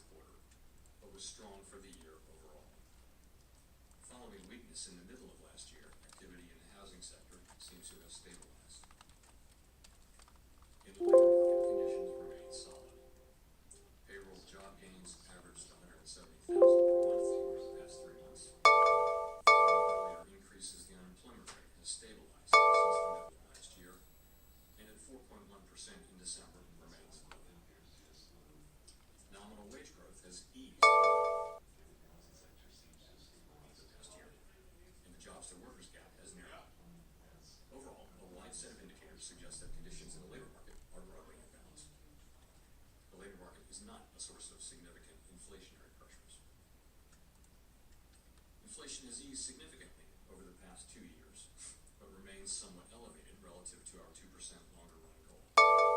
Estimates based on the Consumer Price Index and other data indicate that total PCE prices rose 2.6% over the 12 months ending in December, and that, excluding the volatile food and energy categories, core PCE prices rose 2.8%. Longer-term inflation expectations appear to remain well anchored, as reflected in a broad range of surveys of households, businesses, and forecasters, as well as measures from financial markets. Our monetary policy actions are guided by our dual mandate to promote maximum employment and stable prices for the American people. We see the risks to achieving our employment and inflation goals as being roughly in balance, and we are attentive to the risks on both sides of our mandate. Over the course of our 3 previous meetings, we lowered our policy rate by a full percentage point from its peak. That recalibration of our policy stance was appropriate in light of the progress on inflation and the rebalancing in the labor market. With our policy stance significantly less restrictive than it had been and the economy remaining strong, we do not need to be in a hurry to adjust our policy stance. At today's meeting, the committee decided to maintain the target range for the federal funds rate at 4.25% to 4.5%. We know that reducing policy restraint too fast or too much could hinder progress on inflation. At the same time, reducing policy restraint too slowly or too little could unduly weaken economic activity and employment. In considering the extent and timing of additional adjustments to the target range for the federal funds rate, the committee will assess incoming data, the evolving outlook, and the balance of risks. We're not on any preset course. As the economy evolves, we will adjust our policy stance in a manner that best promotes our maximum price stability goals. If the economy remains strong and inflation does not continue to move we can maintain policy restraint for longer. If the labor market were to weaken unexpectedly, or inflation were to fall more quickly than anticipated, we can ease policy accordingly. Policy is well positioned to deal with the risks and uncertainties that we face in pursuing both sides of our dual mandate. As we previously announced, our 5-year review of our monetary policy framework is taking place this year. At this meeting, the committee began its discussions by reviewing the context and outcomes of our previous review that concluded in 2020, as well as the experiences of other central banks in conducting reviews. Our review will again include outreach and public events involving a wide range of parties, including Fed Listens events around the country and a research conference in May. Throughout this process, we will be open to new ideas and critical feedback, and we will take on board lessons of the last 5 years in determining our findings. We intend to wrap up the review by late summer. I would note that the committee's 2% longer run inflation goal will be retained and will not be a focus of the review. The Fed has been assigned 2 goals for monetary policy: maximum employment and stable prices. We remain committed to supporting maximum employment, bringing inflation sustainably to our 2% goal, and keeping longer-run inflation expectations well anchored. Our success in delivering on these goals matters to all Americans. We understand that our actions affect communities, families, and businesses across the country. Everything we do is in service to our public mission. We at the Fed will do everything we can to achieve our maximum employment and price stability goals. Thank you. I look forward to your questions. Chairman Steve Leisman from CNBC. Mr. Chairman, at a event in Davos, or from to Davos anyway, the president said he'll demand that interest rates drop immediately. So I guess I have a 3-part question. Has the president done this to you? Has he made that demand? Secondly, what is your response to that? And third, what effect, if any, does President make in his confidential policy? Thank you. 3 questions. I'm seeing it really as 1 question, though. So I'm not going to have any response or comment whatsoever on what the president said. It's not appropriate for me to do so. The public should be confident that we will continue to do our work as we always have, focusing on using our tools to achieve our goals, really keeping our heads down and doing our work, and that's how we best serve the public. I've had no contact. Thanks. Nick Timmeros, The Wall Street Journal.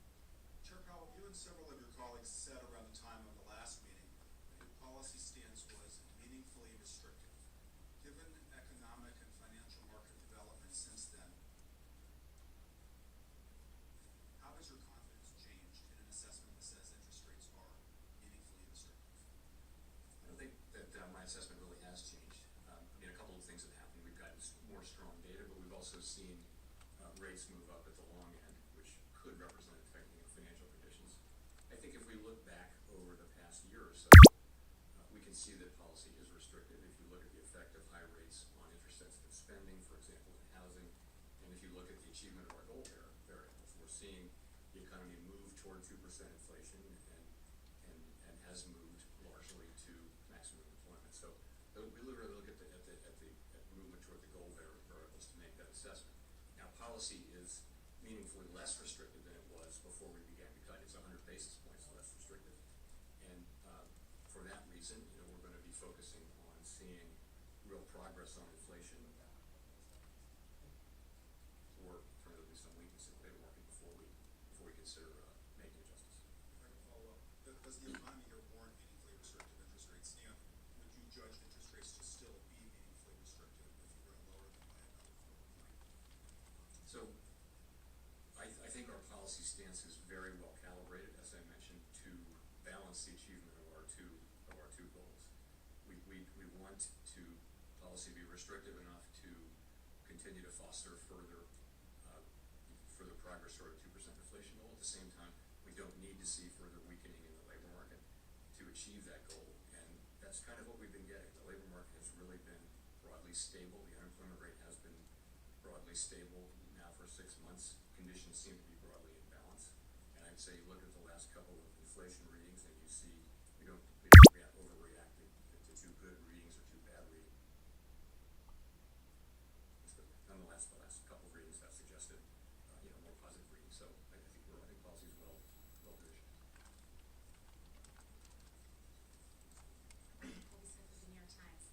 Chair Powell, how should we interpret the removal of the line from the statement that inflation has made progress towards the 2% goal?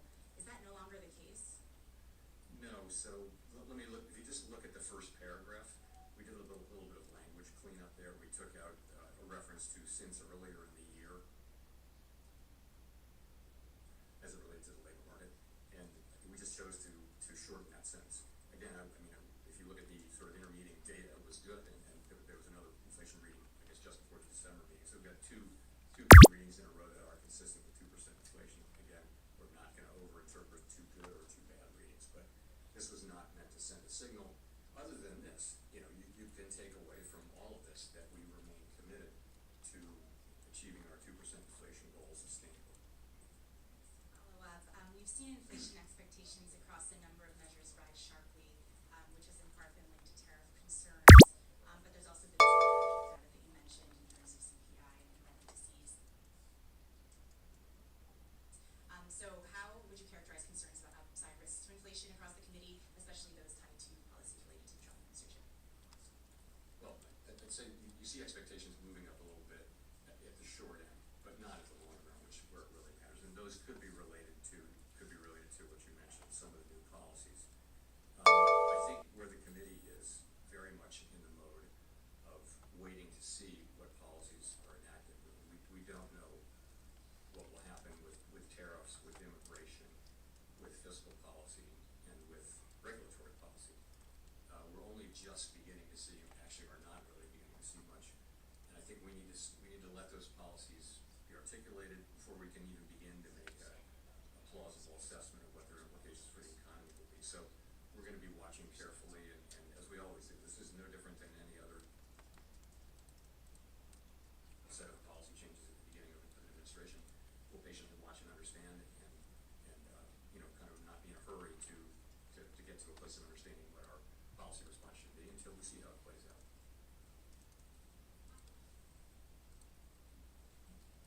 Michael, Bloomberg Television and radio. You and your colleagues normally condition future policy moves with the phrase, if the economy develops as we anticipate. Is it fair to say that since there's a lot unknown about what this administration's fiscal policies are actually going to be, that you don't have a medium to long-term economic forecast that you can have confidence in? Or if that's not true, can you lay out what you think is going to happen in the economy, how you see it developing? Well, at all times, forecasts are conditional at a minimum on just a set of expectations, and they're highly uncertain in both directions. I mean, we know that economic forecasting is really difficult beyond just a month or two out. So, in the current situation, there's probably some elevated uncertainty because of significant policy shifts in those four areas that I mentioned: tariffs, immigration, fiscal policy, and regulatory policy. So there's probably some additional uncertainty, but that should be passing. We should go through that, and then we'll be back to the regular amount of uncertainty. So, what forecasters are doing, not just us, but everybody's doing, is they've got sort of just a set of assumptions about what might happen, but they're really kind of in the nature of a placeholder, and meaning, plausible could be, but honestly, you wouldn't stand behind it because you just don't know. And so you're just on hold, waiting to see what comes.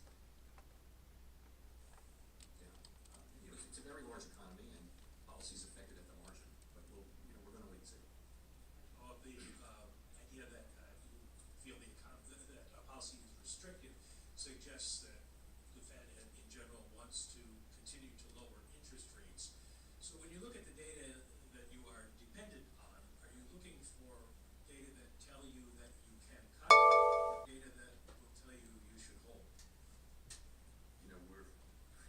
We're looking. It's more the other. The way it works is we are looking at the data to guide us in what we should do, and that's what we do. And right now, we feel like we're in a very good place policy policy is well positioned. The economy is in quite a good place, actually, as well. And what we do expect is to see further progress on inflation.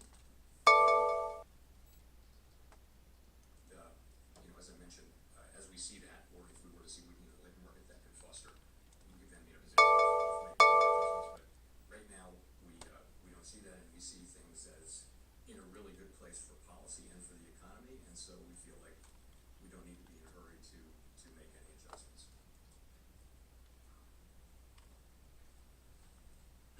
Howard Schneider with Reuters. Thank you very much. In 2021 at a Central Bank conference, you said, quote, throughout my career in both public and private sectors, I've seen that the best and most successful organizations are often the ones that have a strong and persistent commitment to diversity and inclusion. These organizations consistently attract the best talent by investing in and retaining a world-class workforce. First question is, do you still believe that? And if so, how do you intend to put that belief into practice while remaining consistent with the recent executive order prohibiting diversity and inclusion efforts? So let me say yes, answer to your first question. But to the second question, I want to say this. We are, like others, we're reviewing the orders and the associated details as they're made available. And as has been our practice over many administrations, we are working to align our policies with the executive orders as appropriate and consistent with applicable law. And I want to add that I'm not going to have anything more specific for you today on this whole set of issues. Just follow up quickly on that. I'm wondering how you're getting that to be consistent with the Dodd-Frank law's stipulations about maintaining an Office of Minority and Women's Inclusion. So I did mention consistent with applicable law, right?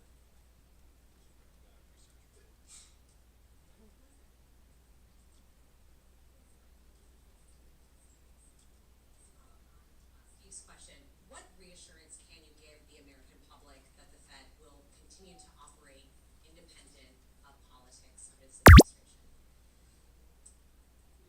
As I've said countless times over the years, this is who we are. This is what we do.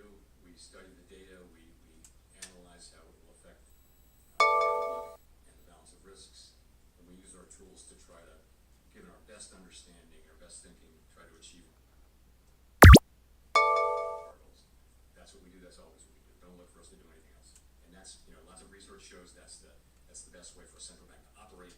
That'll give us the best possible chance to achieve these goals for the benefit of the American people. That's always what we're going to do, and people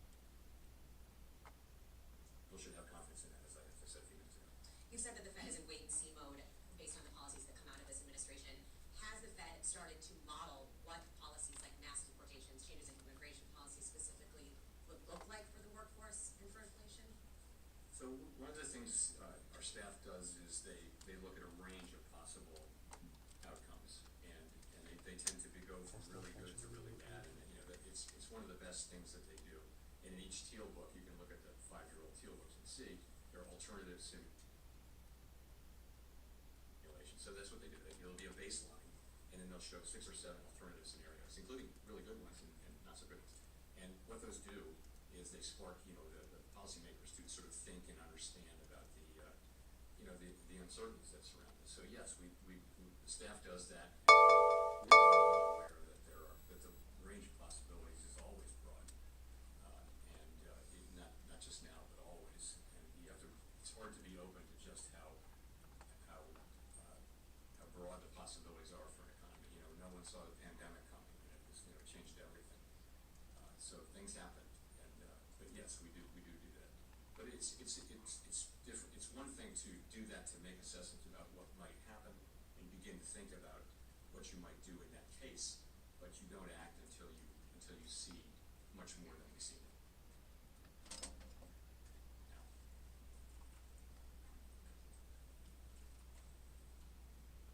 Katarina Sarago, Bloomberg News. Last month you talked about a future rate cut as being pretty, significantly predicated on more progress in inflation. With the characterization of the labor market in the statement today, would you say that that's even more so the case now? I'd say it's the same. We want to see further progress on inflation, and the story's there. It's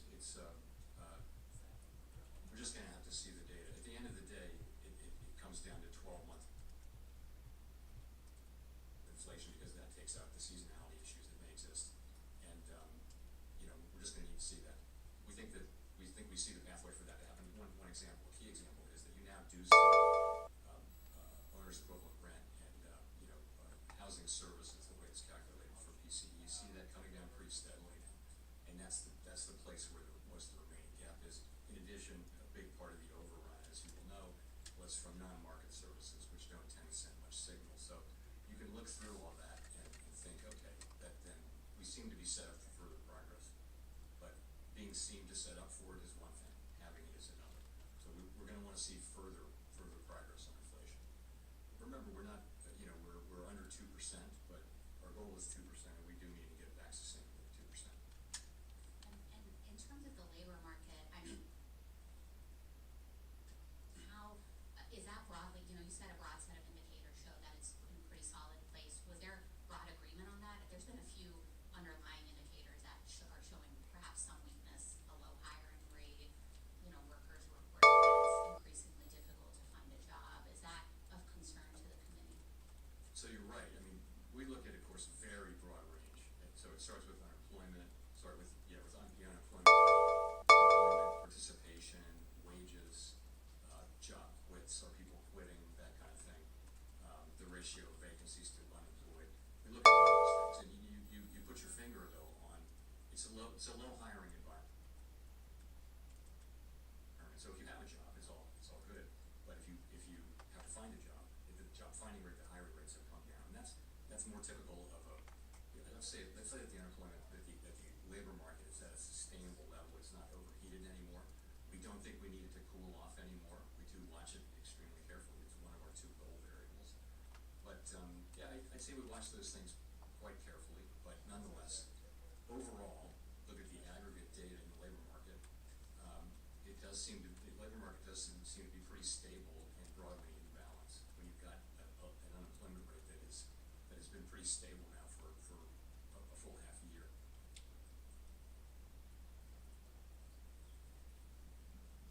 Thank you, Mr. Chairman. Edwin Lawrence of Fox Business. Unemployment, you said there's a broad range of possibilities, but last September,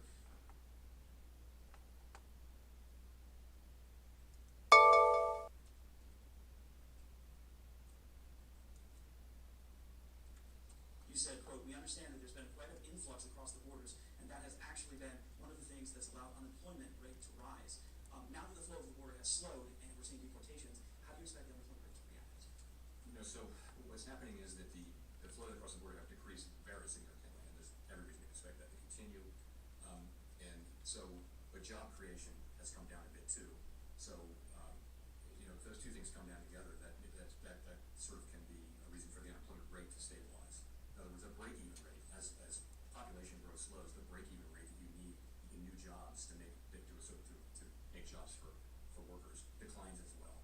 So that seems to be something about what's happening. You do see a very flat unemployment rate at a time when you've seen significant declines. I want to ask you about Fed employment. I know that tax money is not used here, but Elon Musk alleges that the Fed is, quote, absurdly overstaffed. We've seen the executive branch push to reduce the federal workforce. I just want to get your opinion.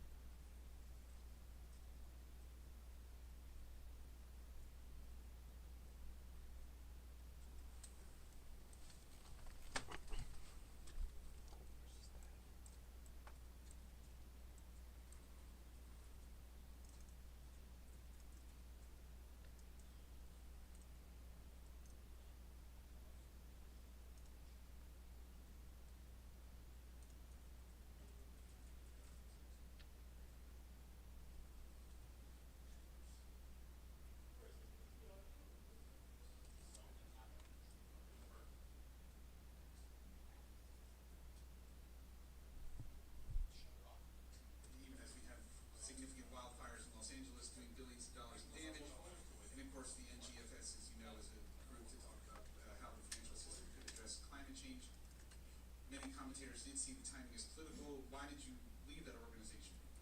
Can you explain that decision? Sure, I'd be glad to. So we considered this, really at length, and we did decide to withdraw from the NGFS.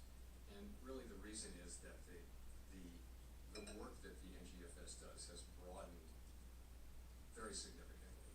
Think about nature-related risks and biodiversity and things like that.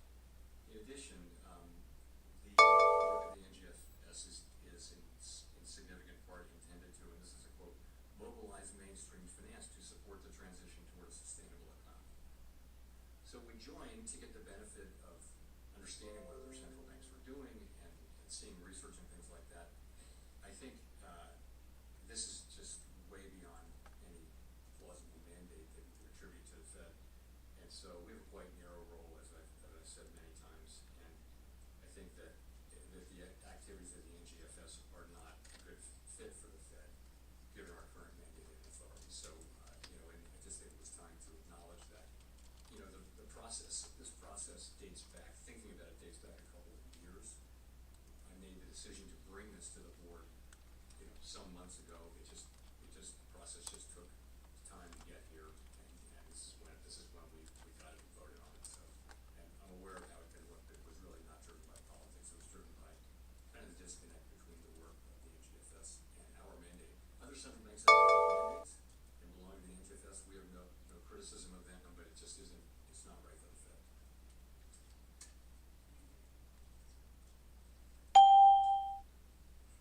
Thanks, Andrew Ackerman with the Washington Post. I'm wondering if you could talk more about what further progress would look like for consumers.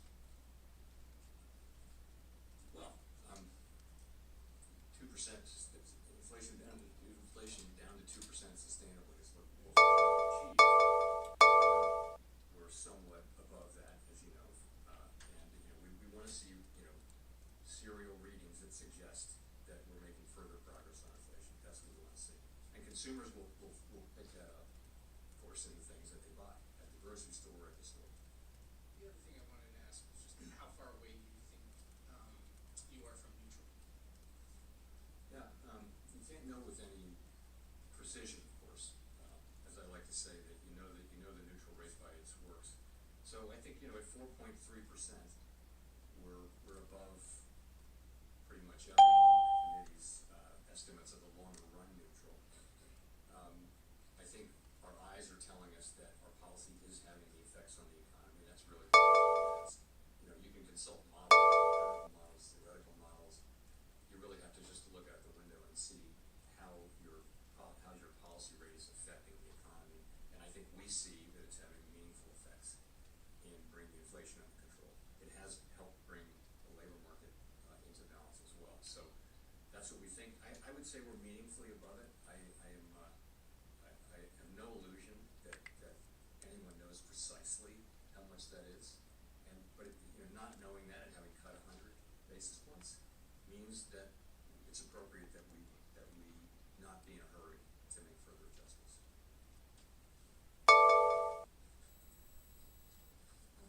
Victoria Guido with Politico.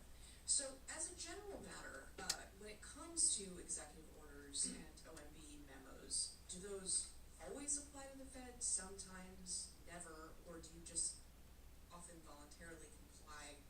What is the legality there? So it's been our practice, as I mentioned, to work to align our policies to those that are mentioned in the executive orders, and I'm just going to leave it at that. As I mentioned, I'm not going to go any deeper than that or get into any deeper into this set of issues today.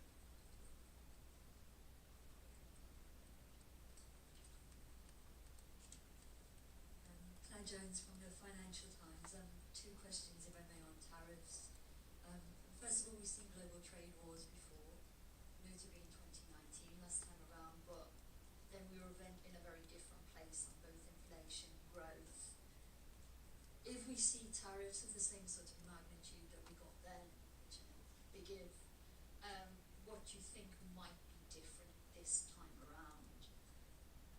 And secondly, Tiff Macklem said there was no doubt that the threat of tariffs was a big driver of the cut by the Bank of Canada today.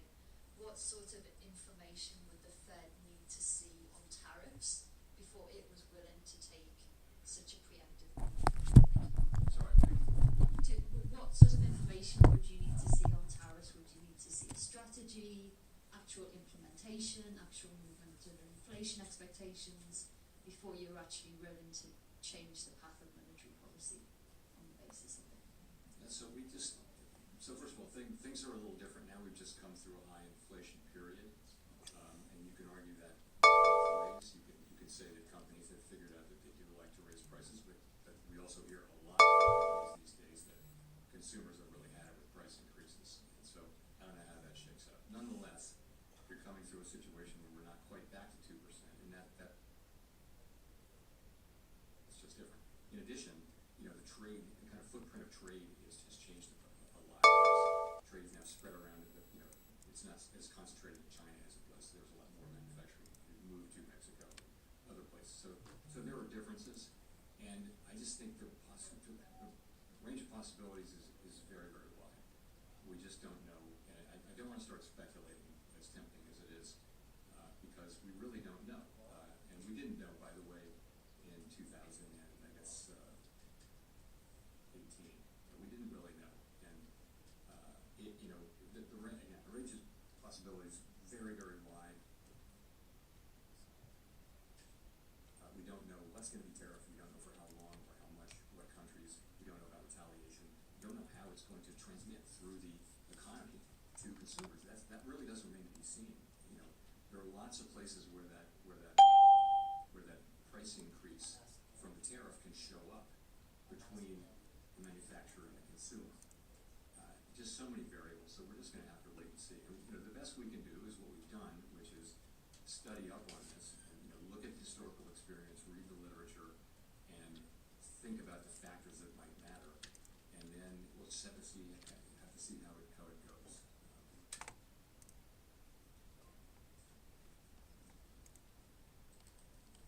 Thank you. Courtney Brown from Axios. Two unrelated questions. The first is whether or not there was any discussion about Q2 timeline for in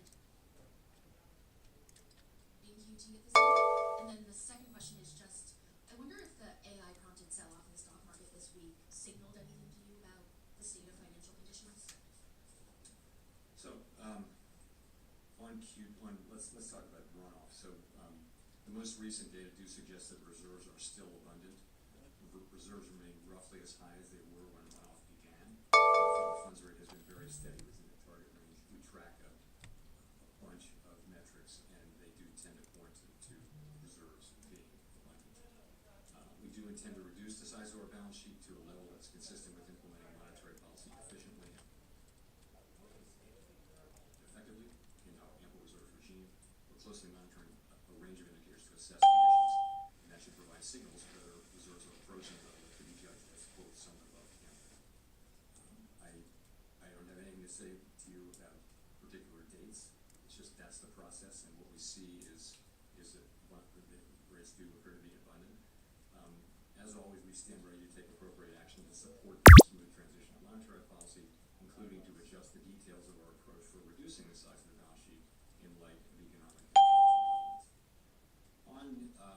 On AI, it's a big event in the stock market and in particular parts of the stock market.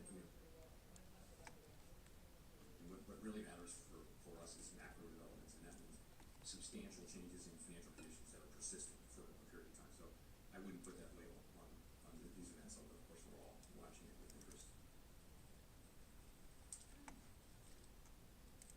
Simon Rinovich with The Economist. Thank you. You mentioned in your remarks that activity in the housing sector seems to have stabilized.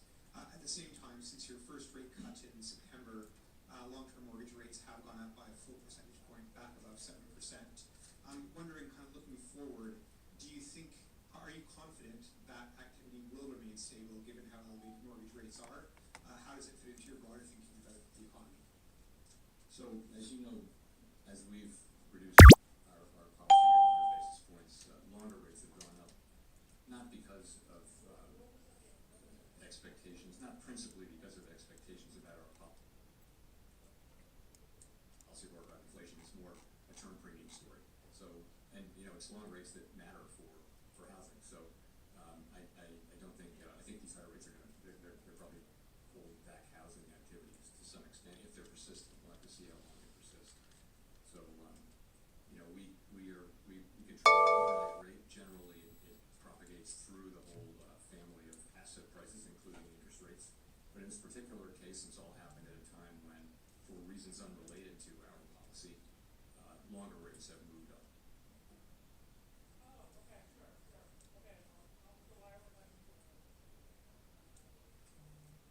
Thank you, Chair Powell. Jennifer Schonberger with Yahoo Finance. You said you want to see further progress on inflation. Given that households appear to be unhappy with the elevated level of prices, do you believe the committee should wait until inflation has fallen back to target to cut rates again? No, I wouldn't say that. We never said we need to be all the way at target to reduce rates. At any time, what we're doing is we're looking at the economy and asking whether our policy stance is the right one to achieve maximum employment and price stability. So I think if we would want to see further progress, but we think our, as I mentioned, we think that our policy stance is restrictive, meaningfully restrictive, not highly restrictive, but meaningfully restrictive. And so I would think we need to see further progress. I wouldn't say all the way back down to 2% on a sustainable basis, although we'd love to see that, of course, and we will. And separate question for you on tariffs. Curious whether the threat of tariffs and not knowing whether they could stick or not creates uncertainty for business here in the United States. It could cause them to pull back, ultimately weighing on growth.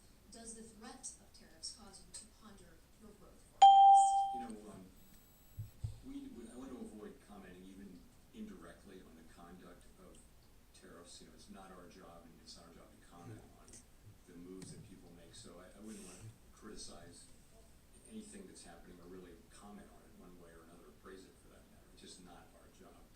I do think that, you know, we found in 2018 there was a lot of work done on trade policy uncertainty.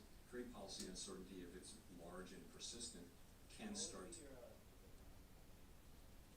matter for businesses making investment decisions and things like that. That's not something I'm observing today. It's very early days for this, but I think that did matter in 2018-19, and it's one of many things we'll be watching.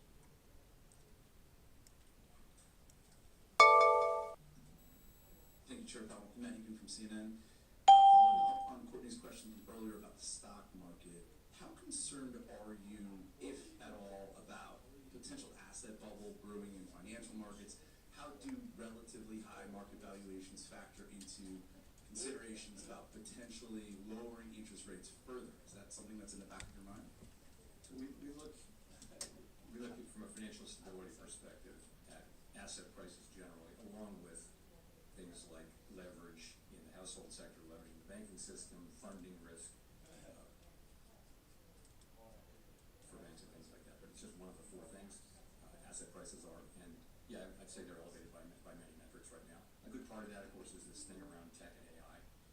But we look at that. You know, we look at how resilient the households and businesses and the financial sector are to those things. So we look at that mainly from a financial stability perspective, and we think that there's a lot of resilience out there. Banks have high capital, and households are actually overall, not all households, but in the aggregate, households are in pretty good shape financially these days. So that's how we think about that. We look at overall financial conditions, and you can't just take.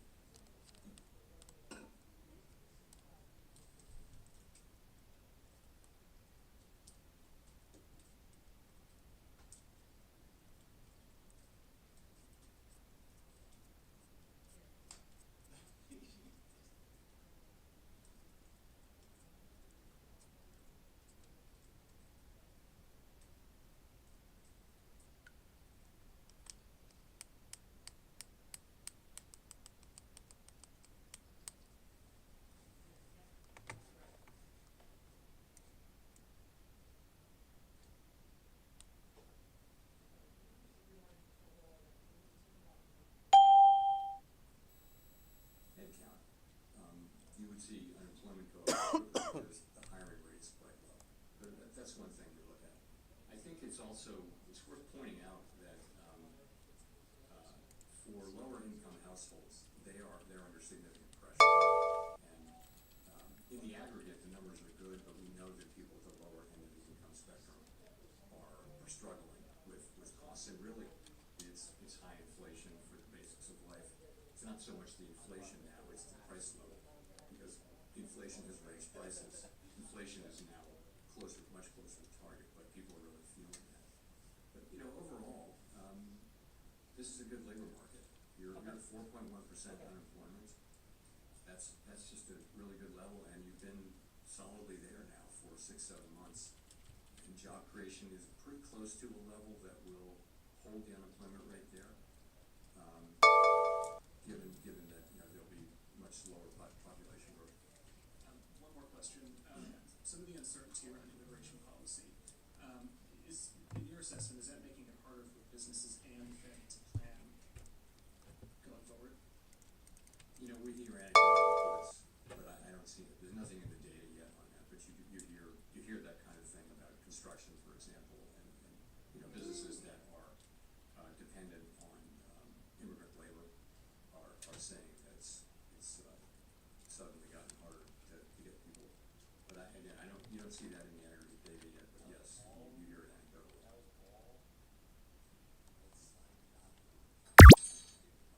Thank you, Chair Powell. Nicholas Brzezinski from Barron's. The uncertainty is certainly a theme today. And I'm wondering, are there any periods from your career as it relates to markets, the economy, what's going on here in Washington and beyond, or from lessons from history that may provide some guidance for a central banker operating in uncertain times like today? I guess I'd say this: uncertainty is with us all the time. It is human nature, apparently, to underestimate how fat the tails are in a way. The possibility. We think of things in a normal distribution, and in the economy, it's not a normal distribution. The tails are very fat, meaning things can happen way out of your expectations. It's never not that way. I wouldn't, if you think about it, think about the first few months of the pandemic. That was uncertainty. Are we going to be able to reopen? If so, when? How much of it? How long will it take? That was uncertainty. What we have now is a good labor market. We have the economy growing, 2 to 2.5%. Inflation's come down to now the headline inflation number is 2.6, and that's what the public experiences. We look at core because it's a better indicator of future inflation. So yes, price level went up a lot for inflation. People are feeling that, and they're not wrong. But so the kind of uncertainty we have is just a usual level of uncertainty about the economy, but then policies which are not for us to criticize or praise, really. Those are policies which people have been elected to implement. They're implementing them with a view to making a better economy. And so I wouldn't call this out as one of those times. I wouldn't compare it to the financial crisis or anything like that, given that we have actually a very good economy right now.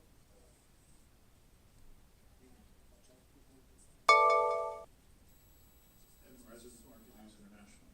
Chair Powell, is a March cut still on the table? And then additionally, are you looking to see better than expected data on inflation to cut? Or are you looking for inflation data that roughly aligns with current forecasts? So, as I mentioned, the economy's strong, the labor market's solid, downside risks to the labor market appear to have abated, and we think disinflation continues on a slow and sometimes bumpy path. That tells me, and the other members of the committee, the broad sense of the committee actually, is that we don't need to be in a hurry to adjust our policy stance. Your second question was whether or not you need to see better than expected inflation data, or just inflation data that roughly aligns with your current forecasts? It's one of those things we'll know when we see it, but more the expectation is that we will make continued progress, and I would say that's what we want. We'll know when we see it. It's going to have to be something that isn't just idiosyncratic. You're going to want to see continued progress with housing services inflation. You're going to want to see inflation behaving in a way that builds confidence that we are really making progress. That's what it's going to be. And is that better than our expectations? If we expect to see that, it's just a question of when.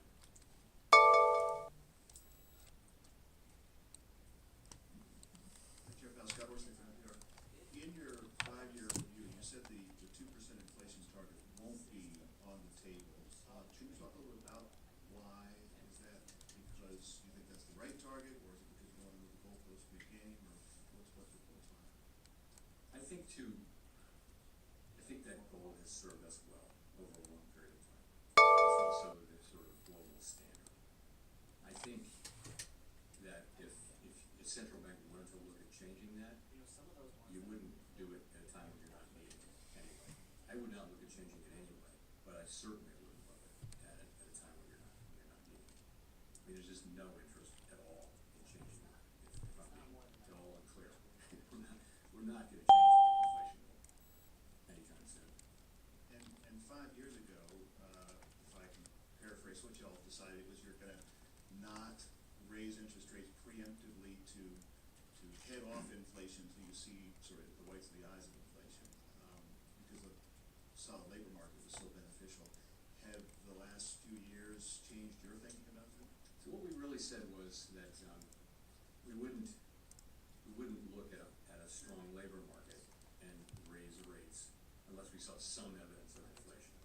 So the thought was that we'd seen really low levels of unemployment with no sign of inflation. So why would you preemptively want to put people out of work in the absence of any kind of any evidence that suggested that this was not a sustainable level? It was a way of acknowledging how much humility we have about the star variables, especially U-star, the natural rate of unemployment. So that was an insight. We'll discuss that again. That'll be one of the many things that we discussed, but I don't think that insight is wrong. We didn't, we said, what we said was that, at times when inflation persistently undershot 2%, we would likely allow inflation to run moderately above 2% for some time. That's what we said. That turned out not to be relevant to what actually happened. There was nothing to overshoot. It was an exogenous event. It was a pandemic, and it happened. And our framework permitted us to act quite vigorously, and we did once we decided that that's what we should do. The framework had really nothing to do with the decision to. We looked at the inflation as transitory, and right up to the point where the data turned against that. And when the data turned against that in late 21, we changed our view and raised rates a lot. And here we are, 4.1% unemployment and inflation way down. But the framework was more irrelevant than anything else. That part of it is irrelevant. The rest of the framework worked just fine as we used it, as it supported what we did to bring inflation down.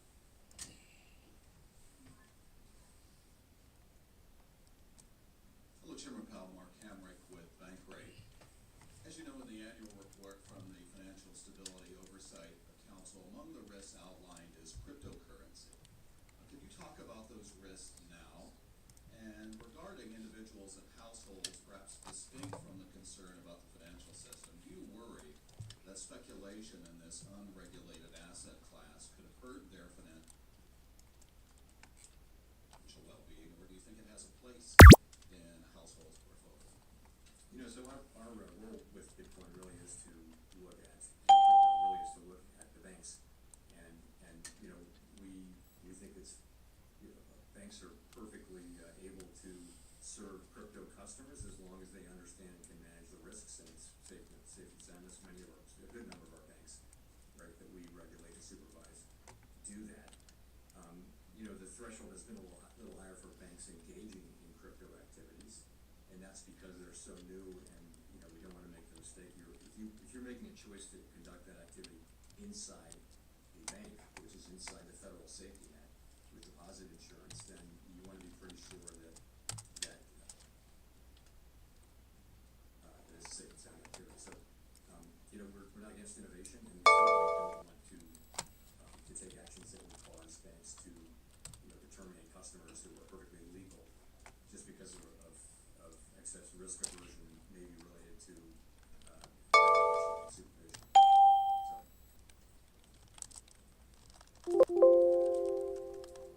So that's kind of it's not really our bailiwick. You want people to be knowledgeable about the financial engagements that they have, and that's why we have the securities law laws that we have. It's why if you read a mutual fund prospectus or individual stock prospectus, you want households to have a chance to understand the risks that they're taking. And I do think it would be helpful if there were a greater regulatory apparatus around crypto, and I think that's something Congress was working on quite a lot. We've actually spent a lot of time, with members of Congress working together with them on various things, and I think that would be a very constructive thing for Congress to do. Thank you.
Go rinse with water, bro.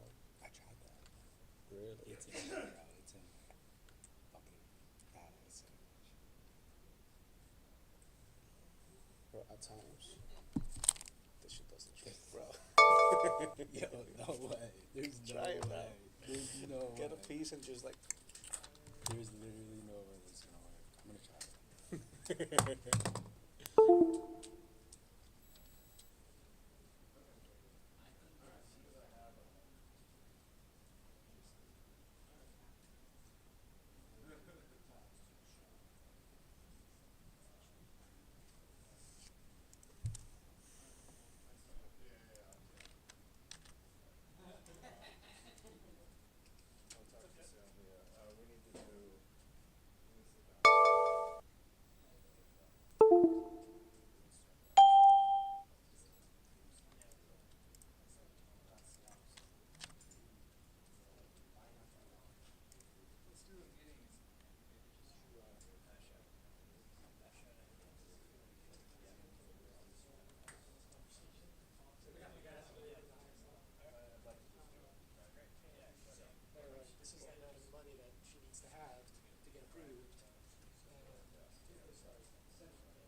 Did it work?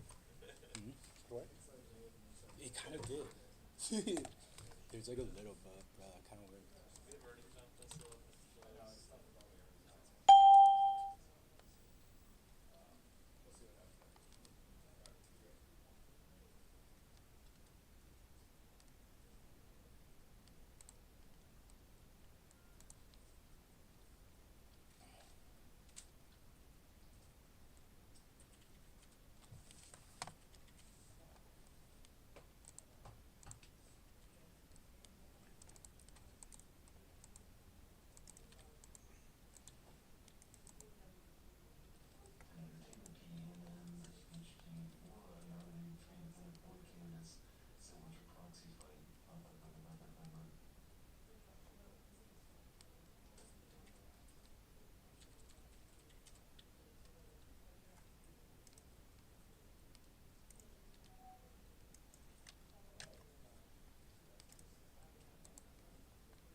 seconds. You've been doing alright.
Definitely didn't buy it back at 235.22. So just so you see. And I definitely didn't sell at 235.11. I was looking more at 235.40. Microsoft.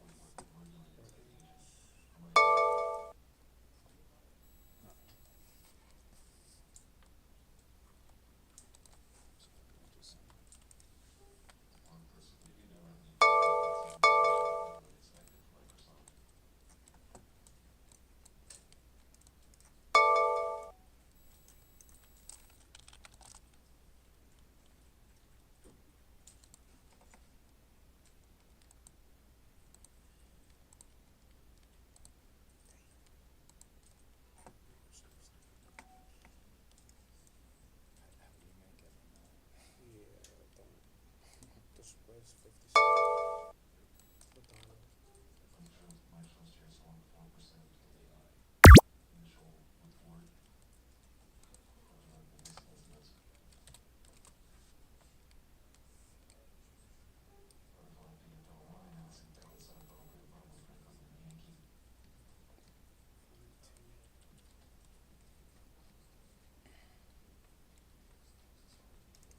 By like one share.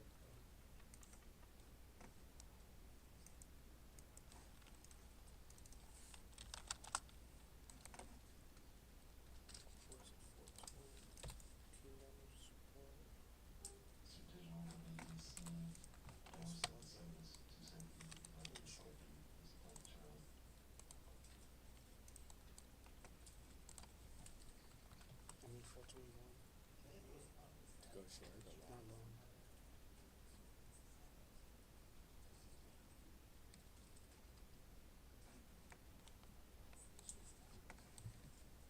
Price is already trending. I think it's higher than that.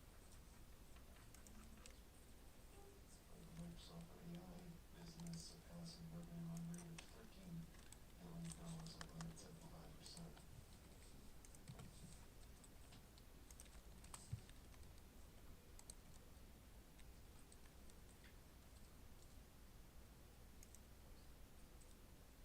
Microsoft guiding their capital expenditures for the year of 15.8 billion, which is largely in line with the market expectations of 15.6 billion. I'll quickly watch the number here. CapEx guidance from Microsoft.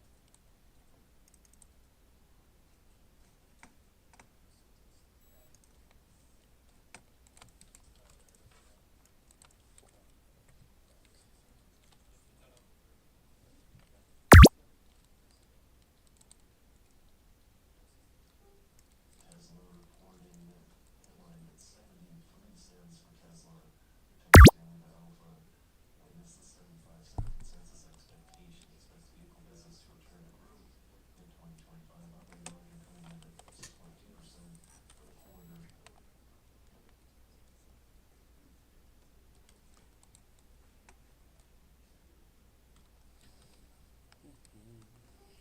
Gross margin coming at 16.3% for Tesla.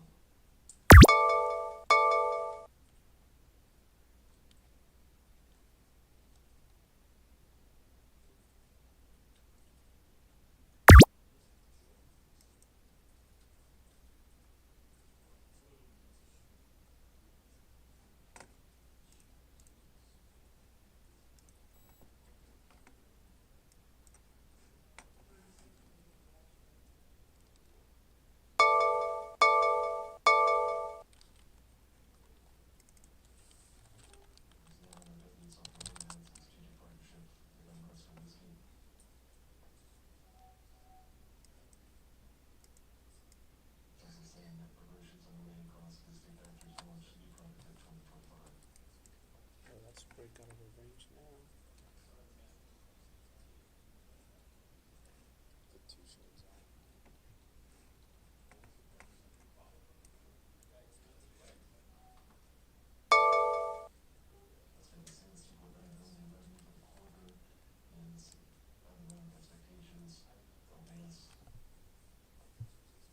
Imagine if you own Tesla.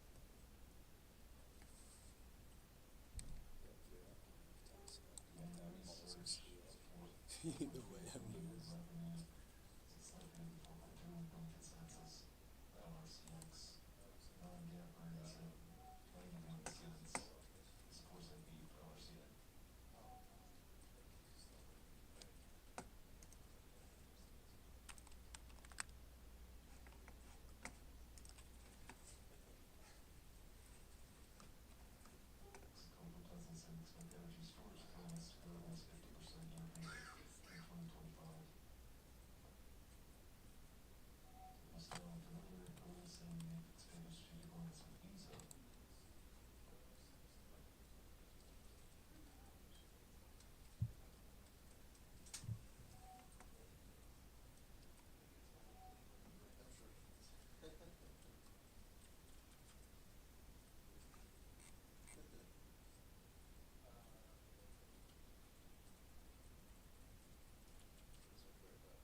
on-premise obligations at 10.27 billion, up 19%.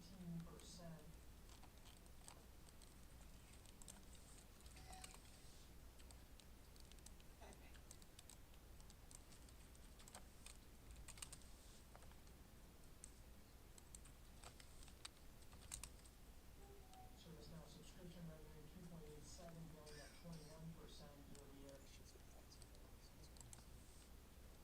Let's trans 50 cents for earnings, 60-cent beat, revenue slightly as well for RPI.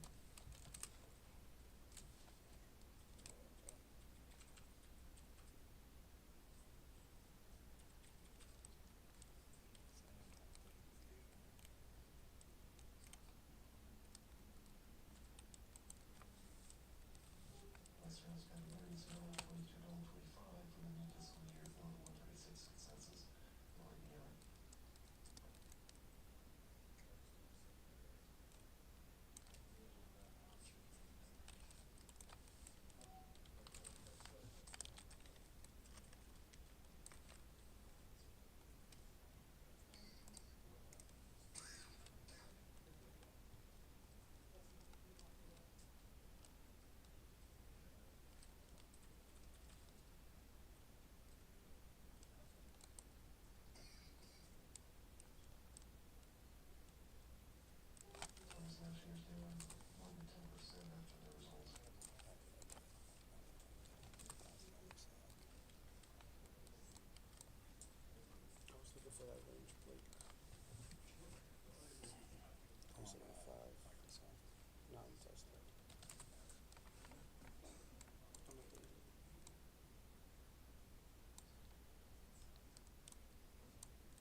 Oh, the big new ship.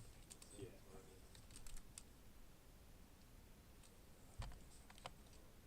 exercising with 100? Or just do 50, but to start, so that when you go live, you'll start making the same mistakes. That'll play 100. You should start now. Fuck yeah, because it's the transition when you go live. Because yeah, I'm pretty sure they kept you at 200 for a reason. Not 200 max shares. I don't know. Just saying. Yeah. No, you make a good point. I should actually not have it on. Because right now it's all demo, bro. You get stressed out even after hours. That was more disbelief. Yeah, right. Yo, it's really like if you can't catch the first bar, you can't And what? and breaking news, but I've learned this today. I learned this. I tried three. Bro, if you don't get the first, you can't get it.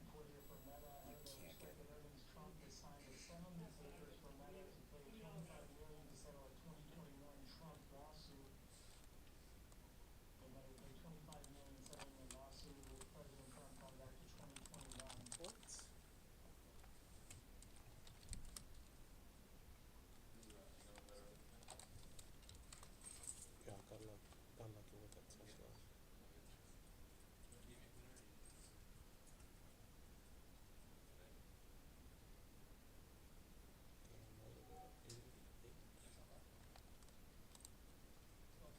Tesla's like nothing happened yet. Wait, you got one? Nah. I got short on the range break on the daily more. 374, 375. Once it declined that level, I got knocked.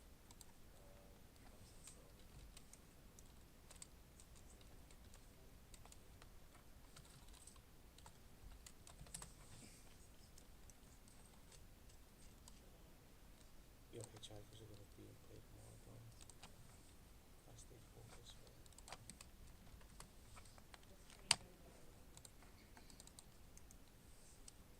That's right now? Yeah.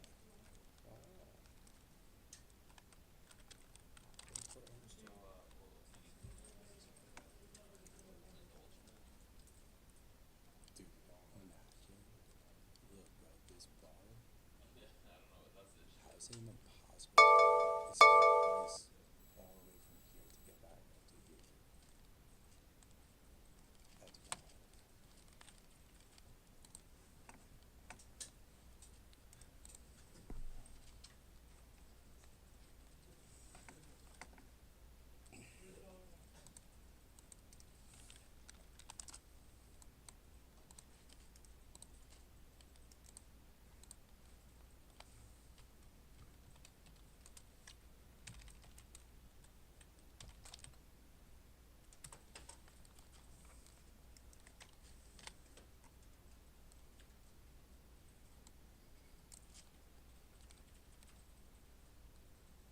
Oh yeah, see, what the fuck is this?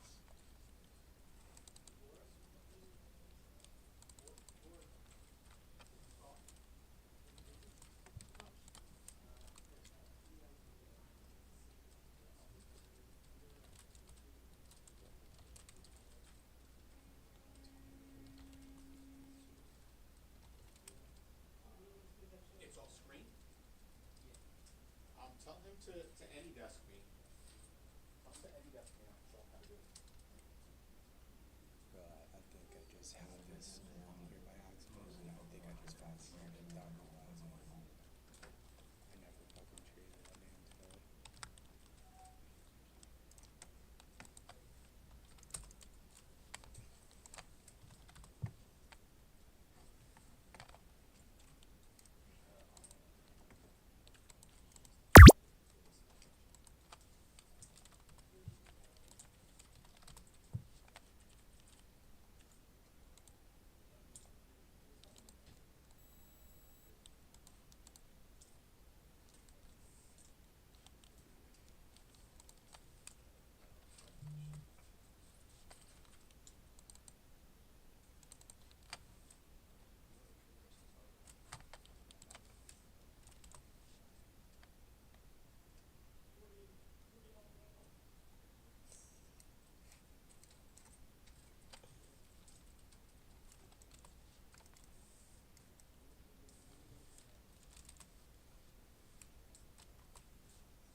was such a good imbalance, but I couldn't know this fucking bar, dude. Or I thought I did. They had me all the way over here. Maybe I did have this bar. It's looking at price, not the chart. So maybe that was due to such a good imbalance. 236. Didn't care. Were you looking at it from like 350s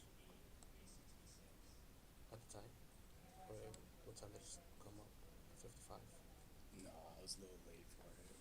It was this bar. I thought I hit this bar, dude. I guess I didn't.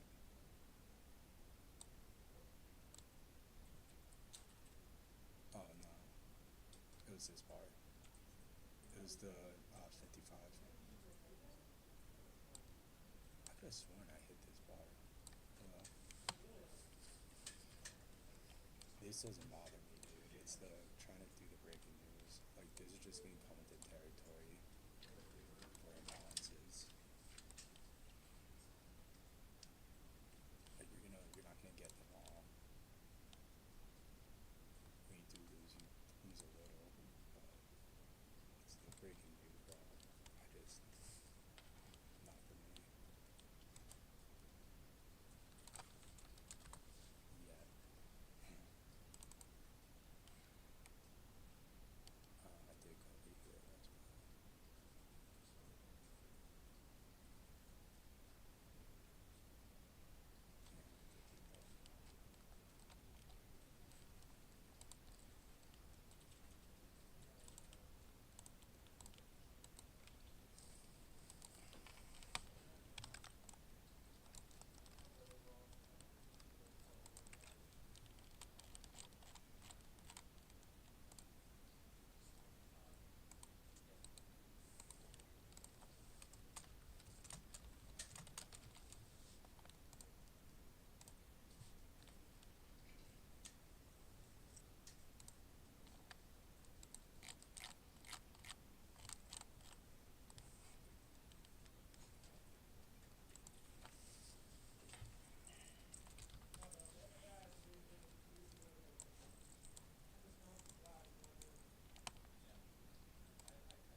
What's this going on, bro?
Trade Baba? Yeah. What's your shit? Fashionably late. Or you sure open it? The fuck was that, bro? Dude, honestly. We were on call. And I know I was kind of getting distracted too. And then I know you missed like 2 trades because you're like, I saw you wasn't there. Yeah. Because I think it was here. I was like, oh yeah, showing me how. And I'm like, bro, this is when the action was going on. I was just, Dude, it was just, I was being nice, but I'm like, bro, just watch the fucking videos. So here, whatever, I tried shorting into this. It was just a pure tape thing. Tried the same thing here. This with money, bro. long thread on the bottom. Got out. Got cute. Fucking got chopped up on this biatch. This was the big killer though. I was going in heavy for the second chance. Everything on the tape was so good, dude. It was 99.60, just would not drop. Like every time it hit, it would just shoot right back up, rebid. I'm like, I bet, like this will be good. And I just got stopped out, bro. I took the loss like a man, you know how I do. Chopped up, made a little back, made a little back. That's about it. Sure, you lost 70, you bought, you made all back, and you won 40. Then on that short, and then you covered, make 20, short again, you make 20. Here I lost like 89, then I lost 120 off of this long. But I made some here, I didn't realize that.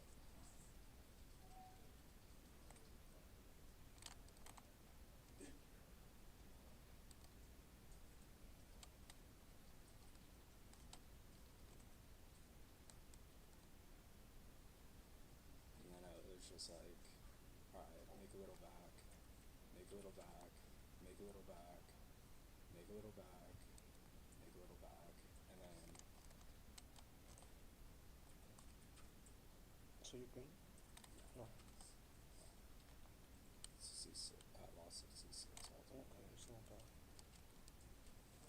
Look at this backside. From here, long.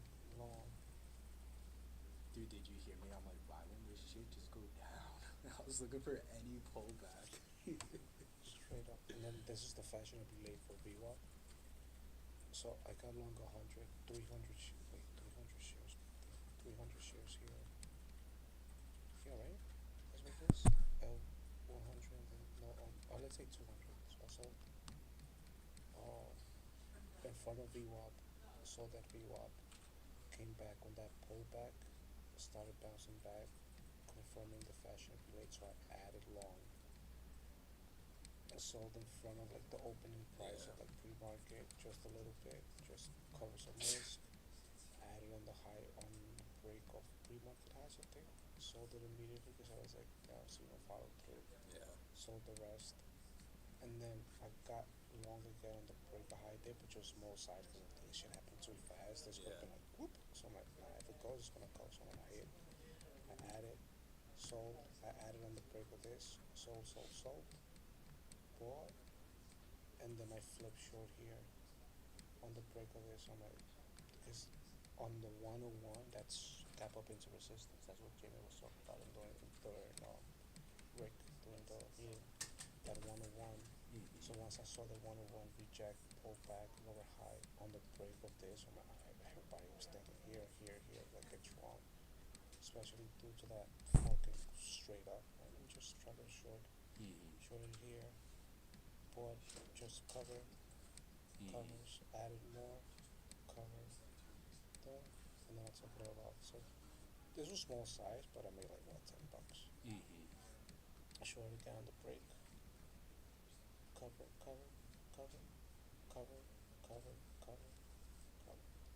So this is the one where I'm like, the main idea for me here was here, but this was like the confirmation of it.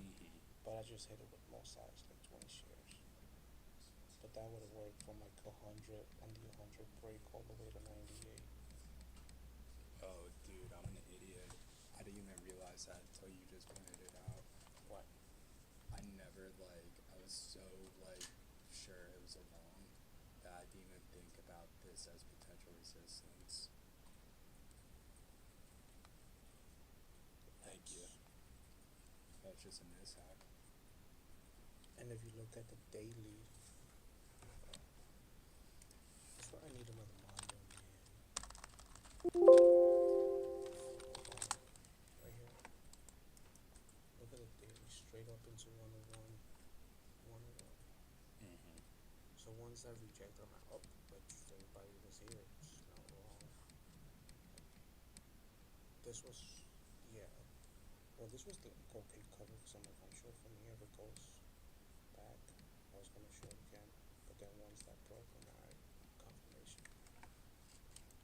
I got in here. This is the short right here. On this. Like this is how I trade. I learned this from Nick. It's always like since when we float, when we break out of the range. Yeah. See how it broke? 1-1 rejected, came back. I tried the long here, thinking P1 could hide, sort of a second chance. Let's go. There's something on the table. I'm like, nope. Once I waited on this, I was like, nah, that's it. It felt this, rejection, felt long here. Alright, let's go. Broke the 21, that's another thing too. Broke the 21 like just hard. I'm like, alright, I'm in here. Oop, my stop was on this. Back to VWAP and just straight down. Yeah. I should have added here on the fashion of people, but I was like, nah. On this break of 99, and then immediately took some covers.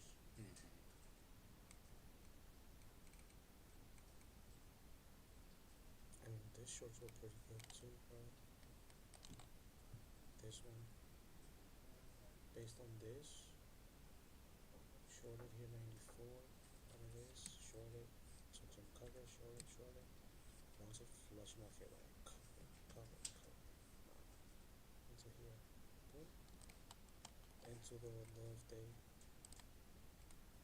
This one's fucking great covers, bro.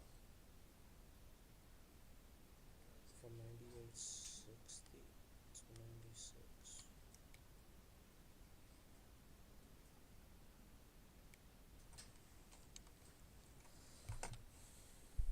Yeah, it's one of those things where I should have flipped it. I was trying to. It's the only problem. Like, I gotta get better at this. I'm cool. Like, I like buying the dips. So that's what I've been doing. So to me, it was like dip in this channel. I was just gonna like a backside basically. I get out at a reasonable price, like within You go for the 15 backside cents. Yeah, within 15 cents. But I should immediately just like hit it twice just to flip it because it was clear as day. But also after this, I was more hesitant. You know why I didn't take the backside? Because I saw it here, like bottom, broke, lower high, broke here. I'm like, nah.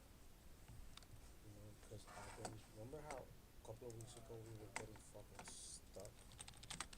Look what the Qs were doing to us. It's fucking ranging. Dude, That shit ain't FXI. going nowhere, bro. What's FXI?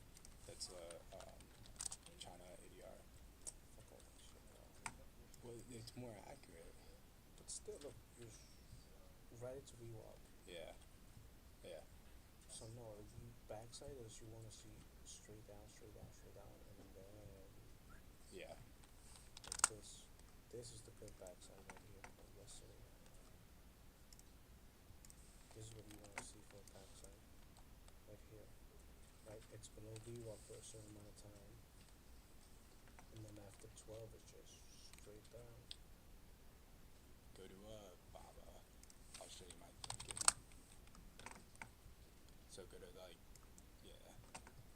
So for that backside, it is. Wait, where's your VWAP? Right here, this green one. Like green one? Sure. Oh, hold on. Yeah, bro.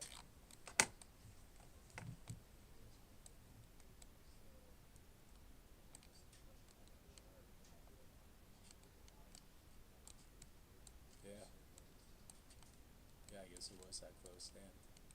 But I mean, it was a whipsaw. Just wait for it to get to the bottom of the range and see how it's gonna react. And then that's when it gives you like a rubber band or a backside. Yeah, I bought it. Right? I bought into that shit. I think you covered short. No, No, right Oh, here. okay, cool. Cut, short, cover, long, long. But you I was see how like, the bottom of the morning, 9:45, and then again, that same level. It doesn't have to be specific, but like 10, 20, 50 cents, give or take. oh, 100%, bro. I was thinking the same thing. On this, I was like, yeah, we just had a really good flush. It made a higher low, and I guess Bebop, I thought Bebop was like here for some reason, but it was like here, so it really would have been a 1-to-1. I'm like, it's really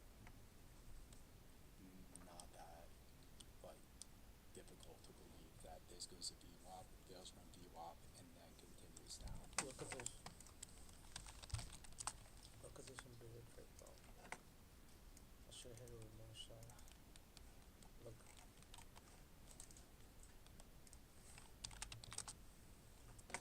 All day, it's been lower, lower, lower. There's no backside or anything else, right? It's just in the range.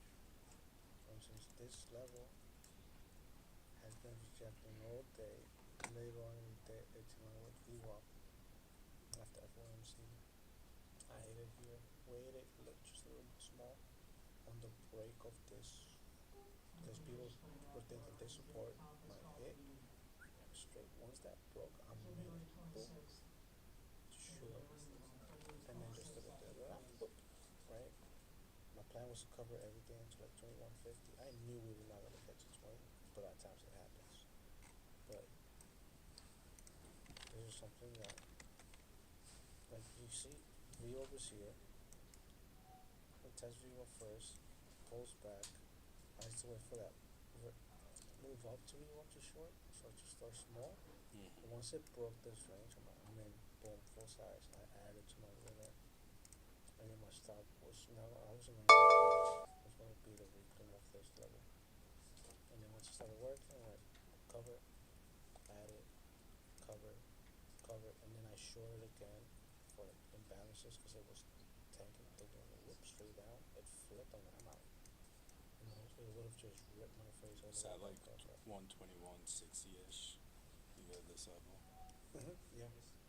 Yeah, dude. There's a fucking massive bid over there. 2160 or something. Yeah, you see, you're good at the tape. For me, it's just like, okay, there's a momentum. Okay, I see it. All right, let's go. And then once I see it slowing down, or you see the tape, I'm like, oh, it's fucking flip or get out. I could have flipped long, but then the imbalances were to the south side. Yeah. So I'm like, I'm not touching that shit because it could just go boom again. Yeah. So it's gonna mess up with my side, like with my cycle right now. Yeah. So the best thing is just wait for that VWAP, and then just short it on that rejection, and that's it. It was just like a quick scalp, bro. Like 60 shares. Yeah. Maybe like 20. Oh, I actually lost a little bit here, but I was down. I was up like 50 here at one point. Because it was a short from 123 to 122, so it was about a point short. I was a little late, but come on, bro. Such a beautiful imbalance. Hit it. Hit it. Fucking sell it. Buy it. Sell. Sell. Short. Cover. I could even just fucking held on to it. I didn't realize that. I thought I was just gonna do it.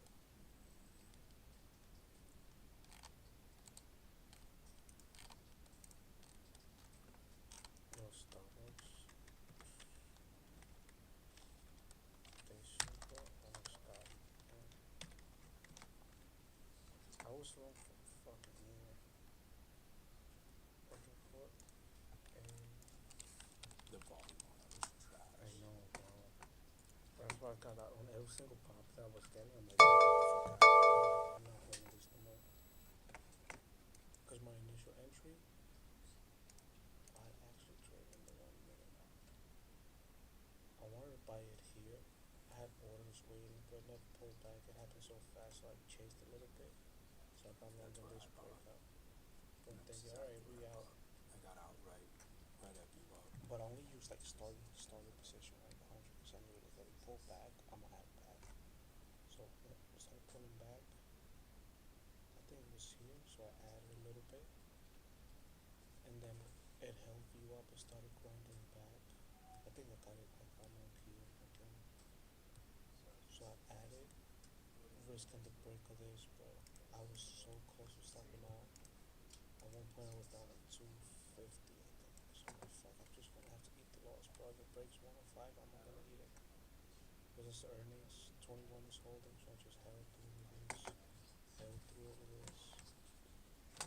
And the first pop, bro. 206. Right here, I'm like, fuck it, I'm out. Dude, do you know why I took it? I fucking took that break because I'm like, this is gonna be my low stress trade that I just have to look at every once in a while. That's how it was appearing. So as soon as it fucking cracked, got below VWAP, I got, hit my stop. I'm like, fuck this, I'm done. For me, I was watching it in the 5, bro, so that's why I was giving it time to work. Because like in the 5, it's like, okay, it's holding, it's holding, it's holding. As long as this 105 held, I was still long, bro. My average was 106, I think. But then I bought in like 300 shares because this was like a 52-week breakout. Good earnings. Strong volume at the open. Like, if it's gonna go, it's gonna go. And then you see on the high day, right here, I sold most of it to like legal into the pop up and just trim some. And then on the pullback on the item, just add a little bit, and then I just held small size, bro. Like 50 or 100 shares, and I just like every single pop we got, I'm like, let me just sell. But if I just held, still, bro, I didn't know it was gonna work. Because the strategy itself, because like shop yesterday, Apple is the same, is that same ticker, the same script from today. It was this one. It came up, and look, I should have stuck with this one. Okay, I think it was. Look at this. So what's next? I should have just stuck with this one. It came up at 933. Pulled back. Damn. Yeah. I would have got it long again here, 129, and then just straight up. And then this is what I wanted to see, bro. Straight up. But there was like no volume here, so I'm like, nah, this shit ain't gonna go. But then you see the volume done here, it's just high. Straight up. So I just want to be focusing on these trades from yesterday. I was on the train. And I like to go back and look at the screenshots from the Hitchhiker script. Because I know around 9:40, 9:36, I usually get an alert for this strategy, so I know. So I went back and stuff. But there's so many. DJT worked, WBA worked, Tesla worked, Nvidia was doing one of those things. And then today is a perfect example of Starbucks, where it came up, good earnings, breakout over 52 weeks, but then the overall market, since it was doing well, and then this is the thing that it finally hit me, bro. When we're like in a low strength, low weakness market, everything that comes up for like a strong play To be choppy. is going to be choppy, or you're just going to have to size down and give it them to work, bro. Because look at this one, it worked. But then yesterday, perfect example, like the market was strong after 9:53, and then the market was strong, and look what Apple did today, right? It tried, but it didn't do anything. And actually, it came up in one of the scripts here too. It's for long, but I'm not taking it because the market was weak. And then yesterday, right, straight up, pull back because the overall market is strong. So I have to keep waiting for these moments, because look, once I'm here, but this may be like $500 this whole entire week. And then I gave back like 200 of it, just fucking trying to dick around. Blacks, but for the backside here, just. Nah, this shit's that strong, dude. And then it worked though, look. Just. Yeah, in the aftermarket. Fuck. You just had to hold on to it, right? should have been like that kid. Like, yo, I should have helped out my short, bro. Yeah, he goes, yo, I'm trying to sell. Did you hear that? He goes, when should I get out? I'm like, I don't know, man. Where's your stop loss? He's like, I don't know. I didn't really go in with them. Like, holy shit, dude. Bro, Jeff has some work to do with you. I guess he was just pure option, so it's not used to just trading price action. But I think that's what helped me out too, bro. Cause I love taking these with options. But one of the playbooks that I did during the internship was, I think it was Apple. Yeah, it was Apple, and it was for the same trade, bro. It was for the hitchhiker. I'm doing a playbook next week. Who you? That's what he asked me. What do you want to say? I was just a G-chat. It was just like, can you do a playbook next week? Oh, what'd you say? What else was I saying? Let's get to a playbook. Nah, I think, have you done a playbook yet? I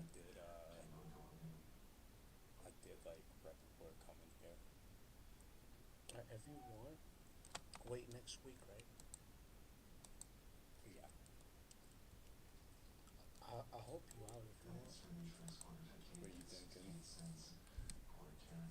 I'm thinking Baba from because you trade that shit today. And video from last week.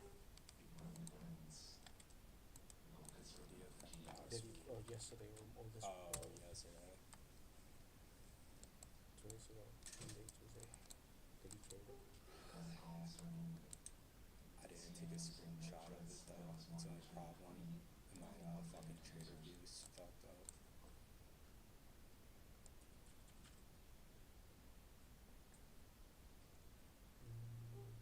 Wait, let me confirm that.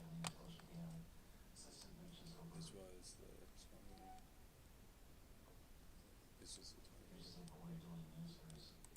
the 20. Alright, or oh wait, this is yesterday, my bad. Yesterday, My bad. before. What were you saying?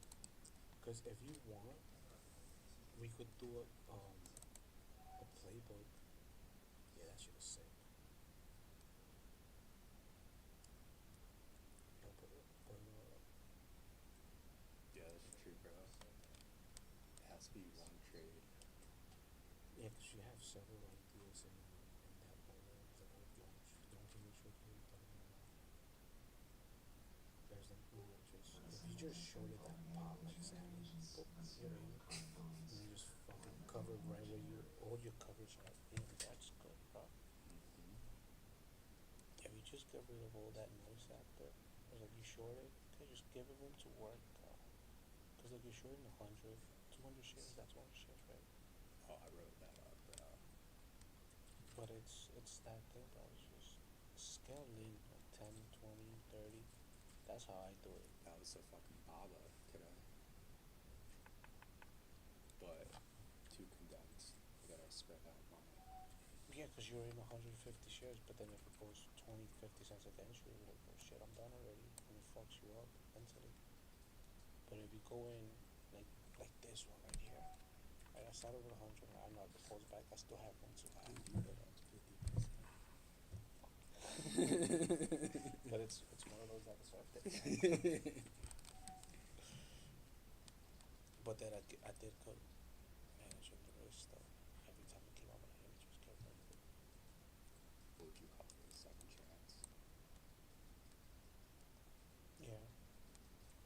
Let's see what we can do then. Or hear me out. Tomorrow, since all of these companies reported earnings, I'm pretty sure some of them are going to be in play. And if we get something for the hitchhiker in the script, like, That means we gotta be on our A game tomorrow, bro.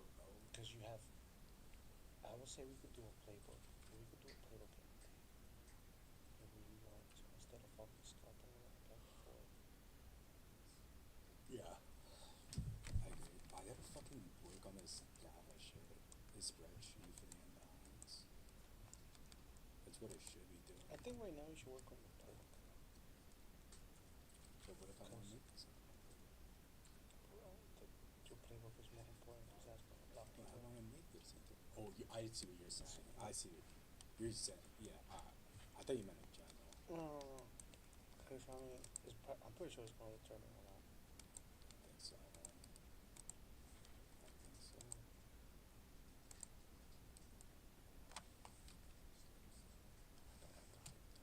Well,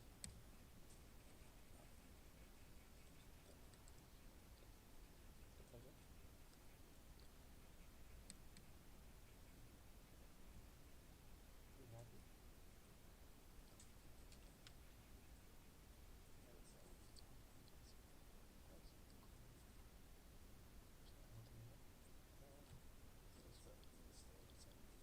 No, but then maybe that's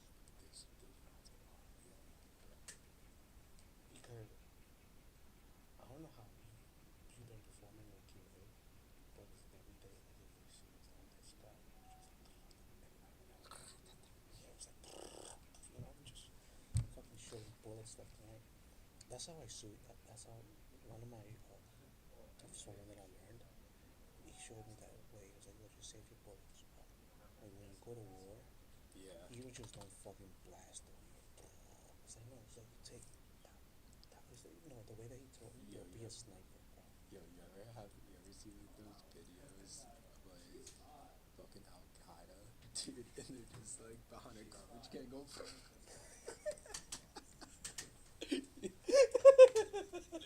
That shit cracks me. That's your joke. Yeah.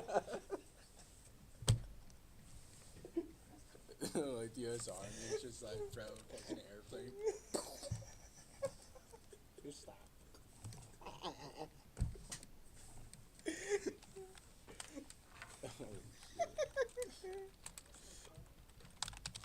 You have to be like this. Even though it's not a lot, but look. It's be a sniper with it. Boom. Okay, it's working. Pow. Pow. And then it works. Okay, boom, it's working.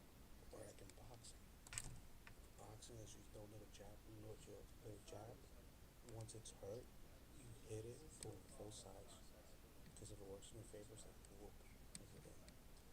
Yeah. Yo, I think like Write that. You start writing that in your DRC, so you go that you'll be a sniper. Yo, and wait for your trade. this is what I need to do because I like trying to. I just like grabbing the bottoms. It just feels more comfortable for me right now on tops. My trades are right. Besides this, right? And we already discussed that. Like I shouldn't have gone in with as much as I did. But like this idea, dude. Why am I like giving it such tight risk? I should just go low and give it like $1 risk and only have like a total of like I don't know, let's just say like $15 risk, and then once it starts working to get confirmation, that's when like right here, that's when I would be That's why I showed it. like that's what I should be doing. I have to understand if I'm trying to like fucking bottom catch. Like the same thing with Nvidia yesterday. Here.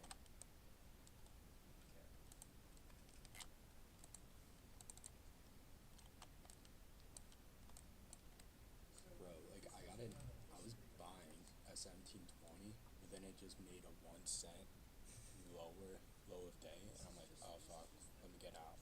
Like I gotta understand if I'm trying to catch the bottom, dude, especially these big caps, yeah, I gotta give it room to work. Or just wait to the point where it's bouncing, like in Bobble today. Look at my Bobble trade. I wasn't buying the bottom. I waited for the confirmation here. I actually thought, Dude, I wanted, because you know why? This was the prior day's high. Yeah, right here. Yeah, I saw, dude, I wanted that trade so bad. Look, you see? I did the right thing though. I didn't chase it. Yeah, but you should have been there. Because look, you have after hours and the pre-market from here. And 96 previous day close right here. And then once I saw the rubber band, I'm like, alright, let me just wait to see if it was actually going. Because my plan was actually wait for 94. Too long. So I was waiting. Look, I even wrote it down. Look, Baba backside into 94 or hitchhiker 90 MA over pre-market highs. Right? Because in the 5 minute, you see, okay, yeah, I see this here, but then in reality, I was like, I'm gonna wait for this. This, if it came like straight down, backside, and then take it high. But since it can't happen here, I'm like, alright, I took it, but I waited for that confirmation. For number one. Right, you have to have rubber band here, pulse back. I'm waiting, and like, what is it gonna do? Is it gonna break? Or are we just gonna start rolling over? Because this is the 90 MA. Because this could have been like first touch of the 9, start rolling over, and then back to 94. But it bounced at 94.50s. This is where I got long. Like in this candle here, on this break. Look, I'm in 200 shares. 100 here, 100 here. And my stop, 97. Is that the 1 minute or the 2? This is the 2 minute. And then here, because I was watching in the 1. But the 1, it's here. You have to rubber band, and then it turns into a backside. Yeah. Right, so I'm long here on this break. Pulls back a little bit, and then I started buying again here on the break of 90, this area, and then it just went in my favor. Got out into 98 VWAP, sold some more, wait for the pullback, and then I'm in again. Right, and then I'm adjusting my stop to part of the break now, and then the same thing, just wait, just stay in, because it gets over here. I got long again, sold it into this 99 level. Sold it into 99, I'm out. And then once it broke here, that's it. Different trade. I was all out of it. And that trade alone made me 256. 256, I'm alright. But I caught it from 97. That's like a $2 more. Yeah. Yeah, it was easy. One time out, easy money trade. That shit was easy money. I was envious of you boys. In the right environment, bro, these are it. And then just the rubber band, backside, fashion up and break. That's it, you're done. I combine them. I didn't take the rubber band, I took the backside. I have the confirmation. And then this tape, like I didn't touch everything. I didn't touch it here. I was waiting, like are we gonna roll over back? But then since we broke here, I got long here. Via long, sold it into this pivot, pulls back, I'm in again. And then once this broke, it was just I'm short due to like stuff. Double high, lower high. This is the one we want on the daily, so I got short here. Over this. Boom, boom, and then it just took covers, and then once it went against me, I'm out. Because for me, it just would have been back to being out. But that's what I'm saying, bro. You gotta be a sniper. Like you see it, let me just do a little jab. Boom, boom, boom. Yeah. And give it room to work, bro. You see, like I was in 100. Because if it went back to here, I was probably gonna see if I could add or just cut it below 96, 96.50. I was not gonna wait, 97. I was not gonna give it to lower thing. It had to be after here. Are we gonna go straight up or are we gonna roll over? Because for me, I stop out here and then maybe flip short and then take it back to 94. Where my original plan was 94. But like some of the guys, they mentioned there was like, backside. Me roll back, then a backside. I'm like, I saw it. I'm like, alright, this is it. Dude, yeah. It was so clear. It was clean. It was a clean fucking move. And then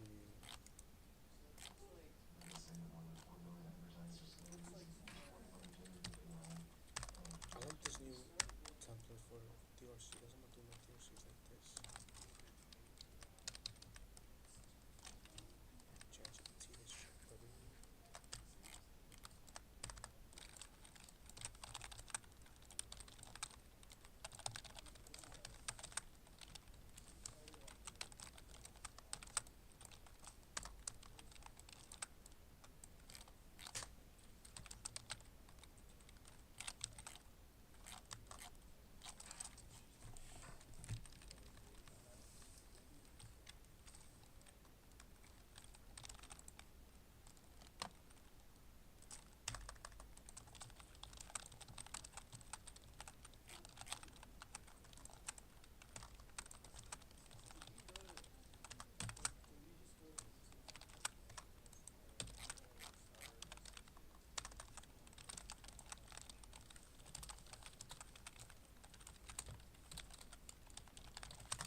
hotspot?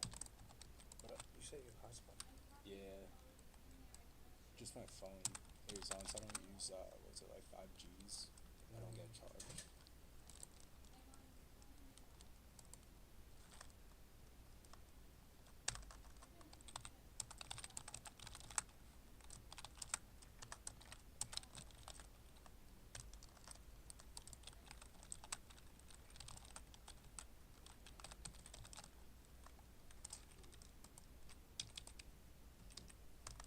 Let me see if this shit goes.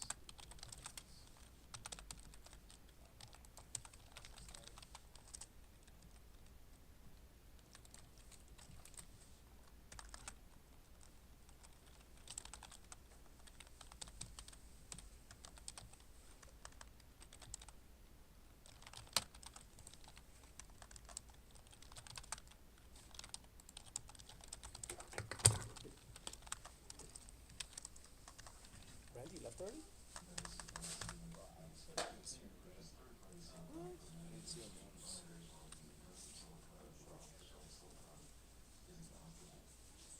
Was he moving in? Not that I know of.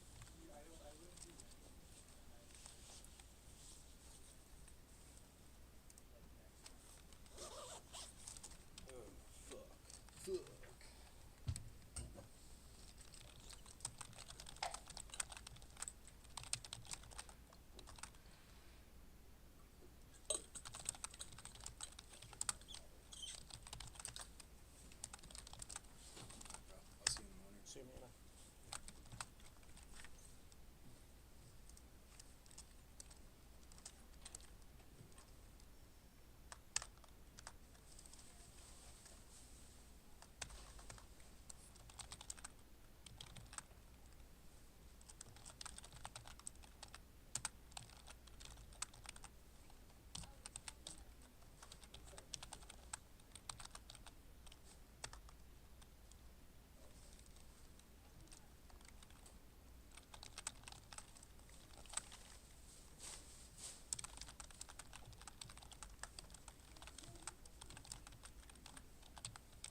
The same amount, como 300, 400.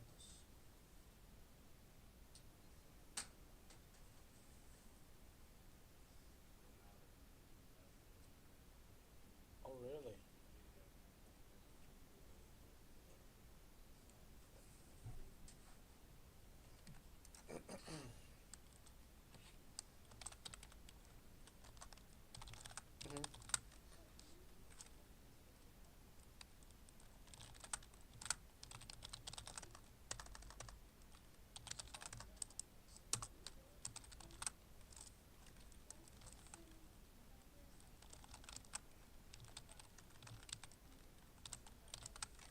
Okay, brother, okay.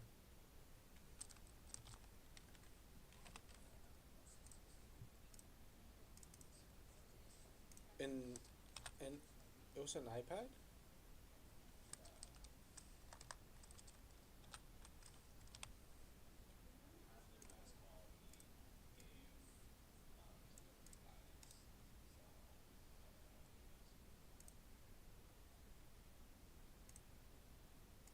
Ese costó. Ah.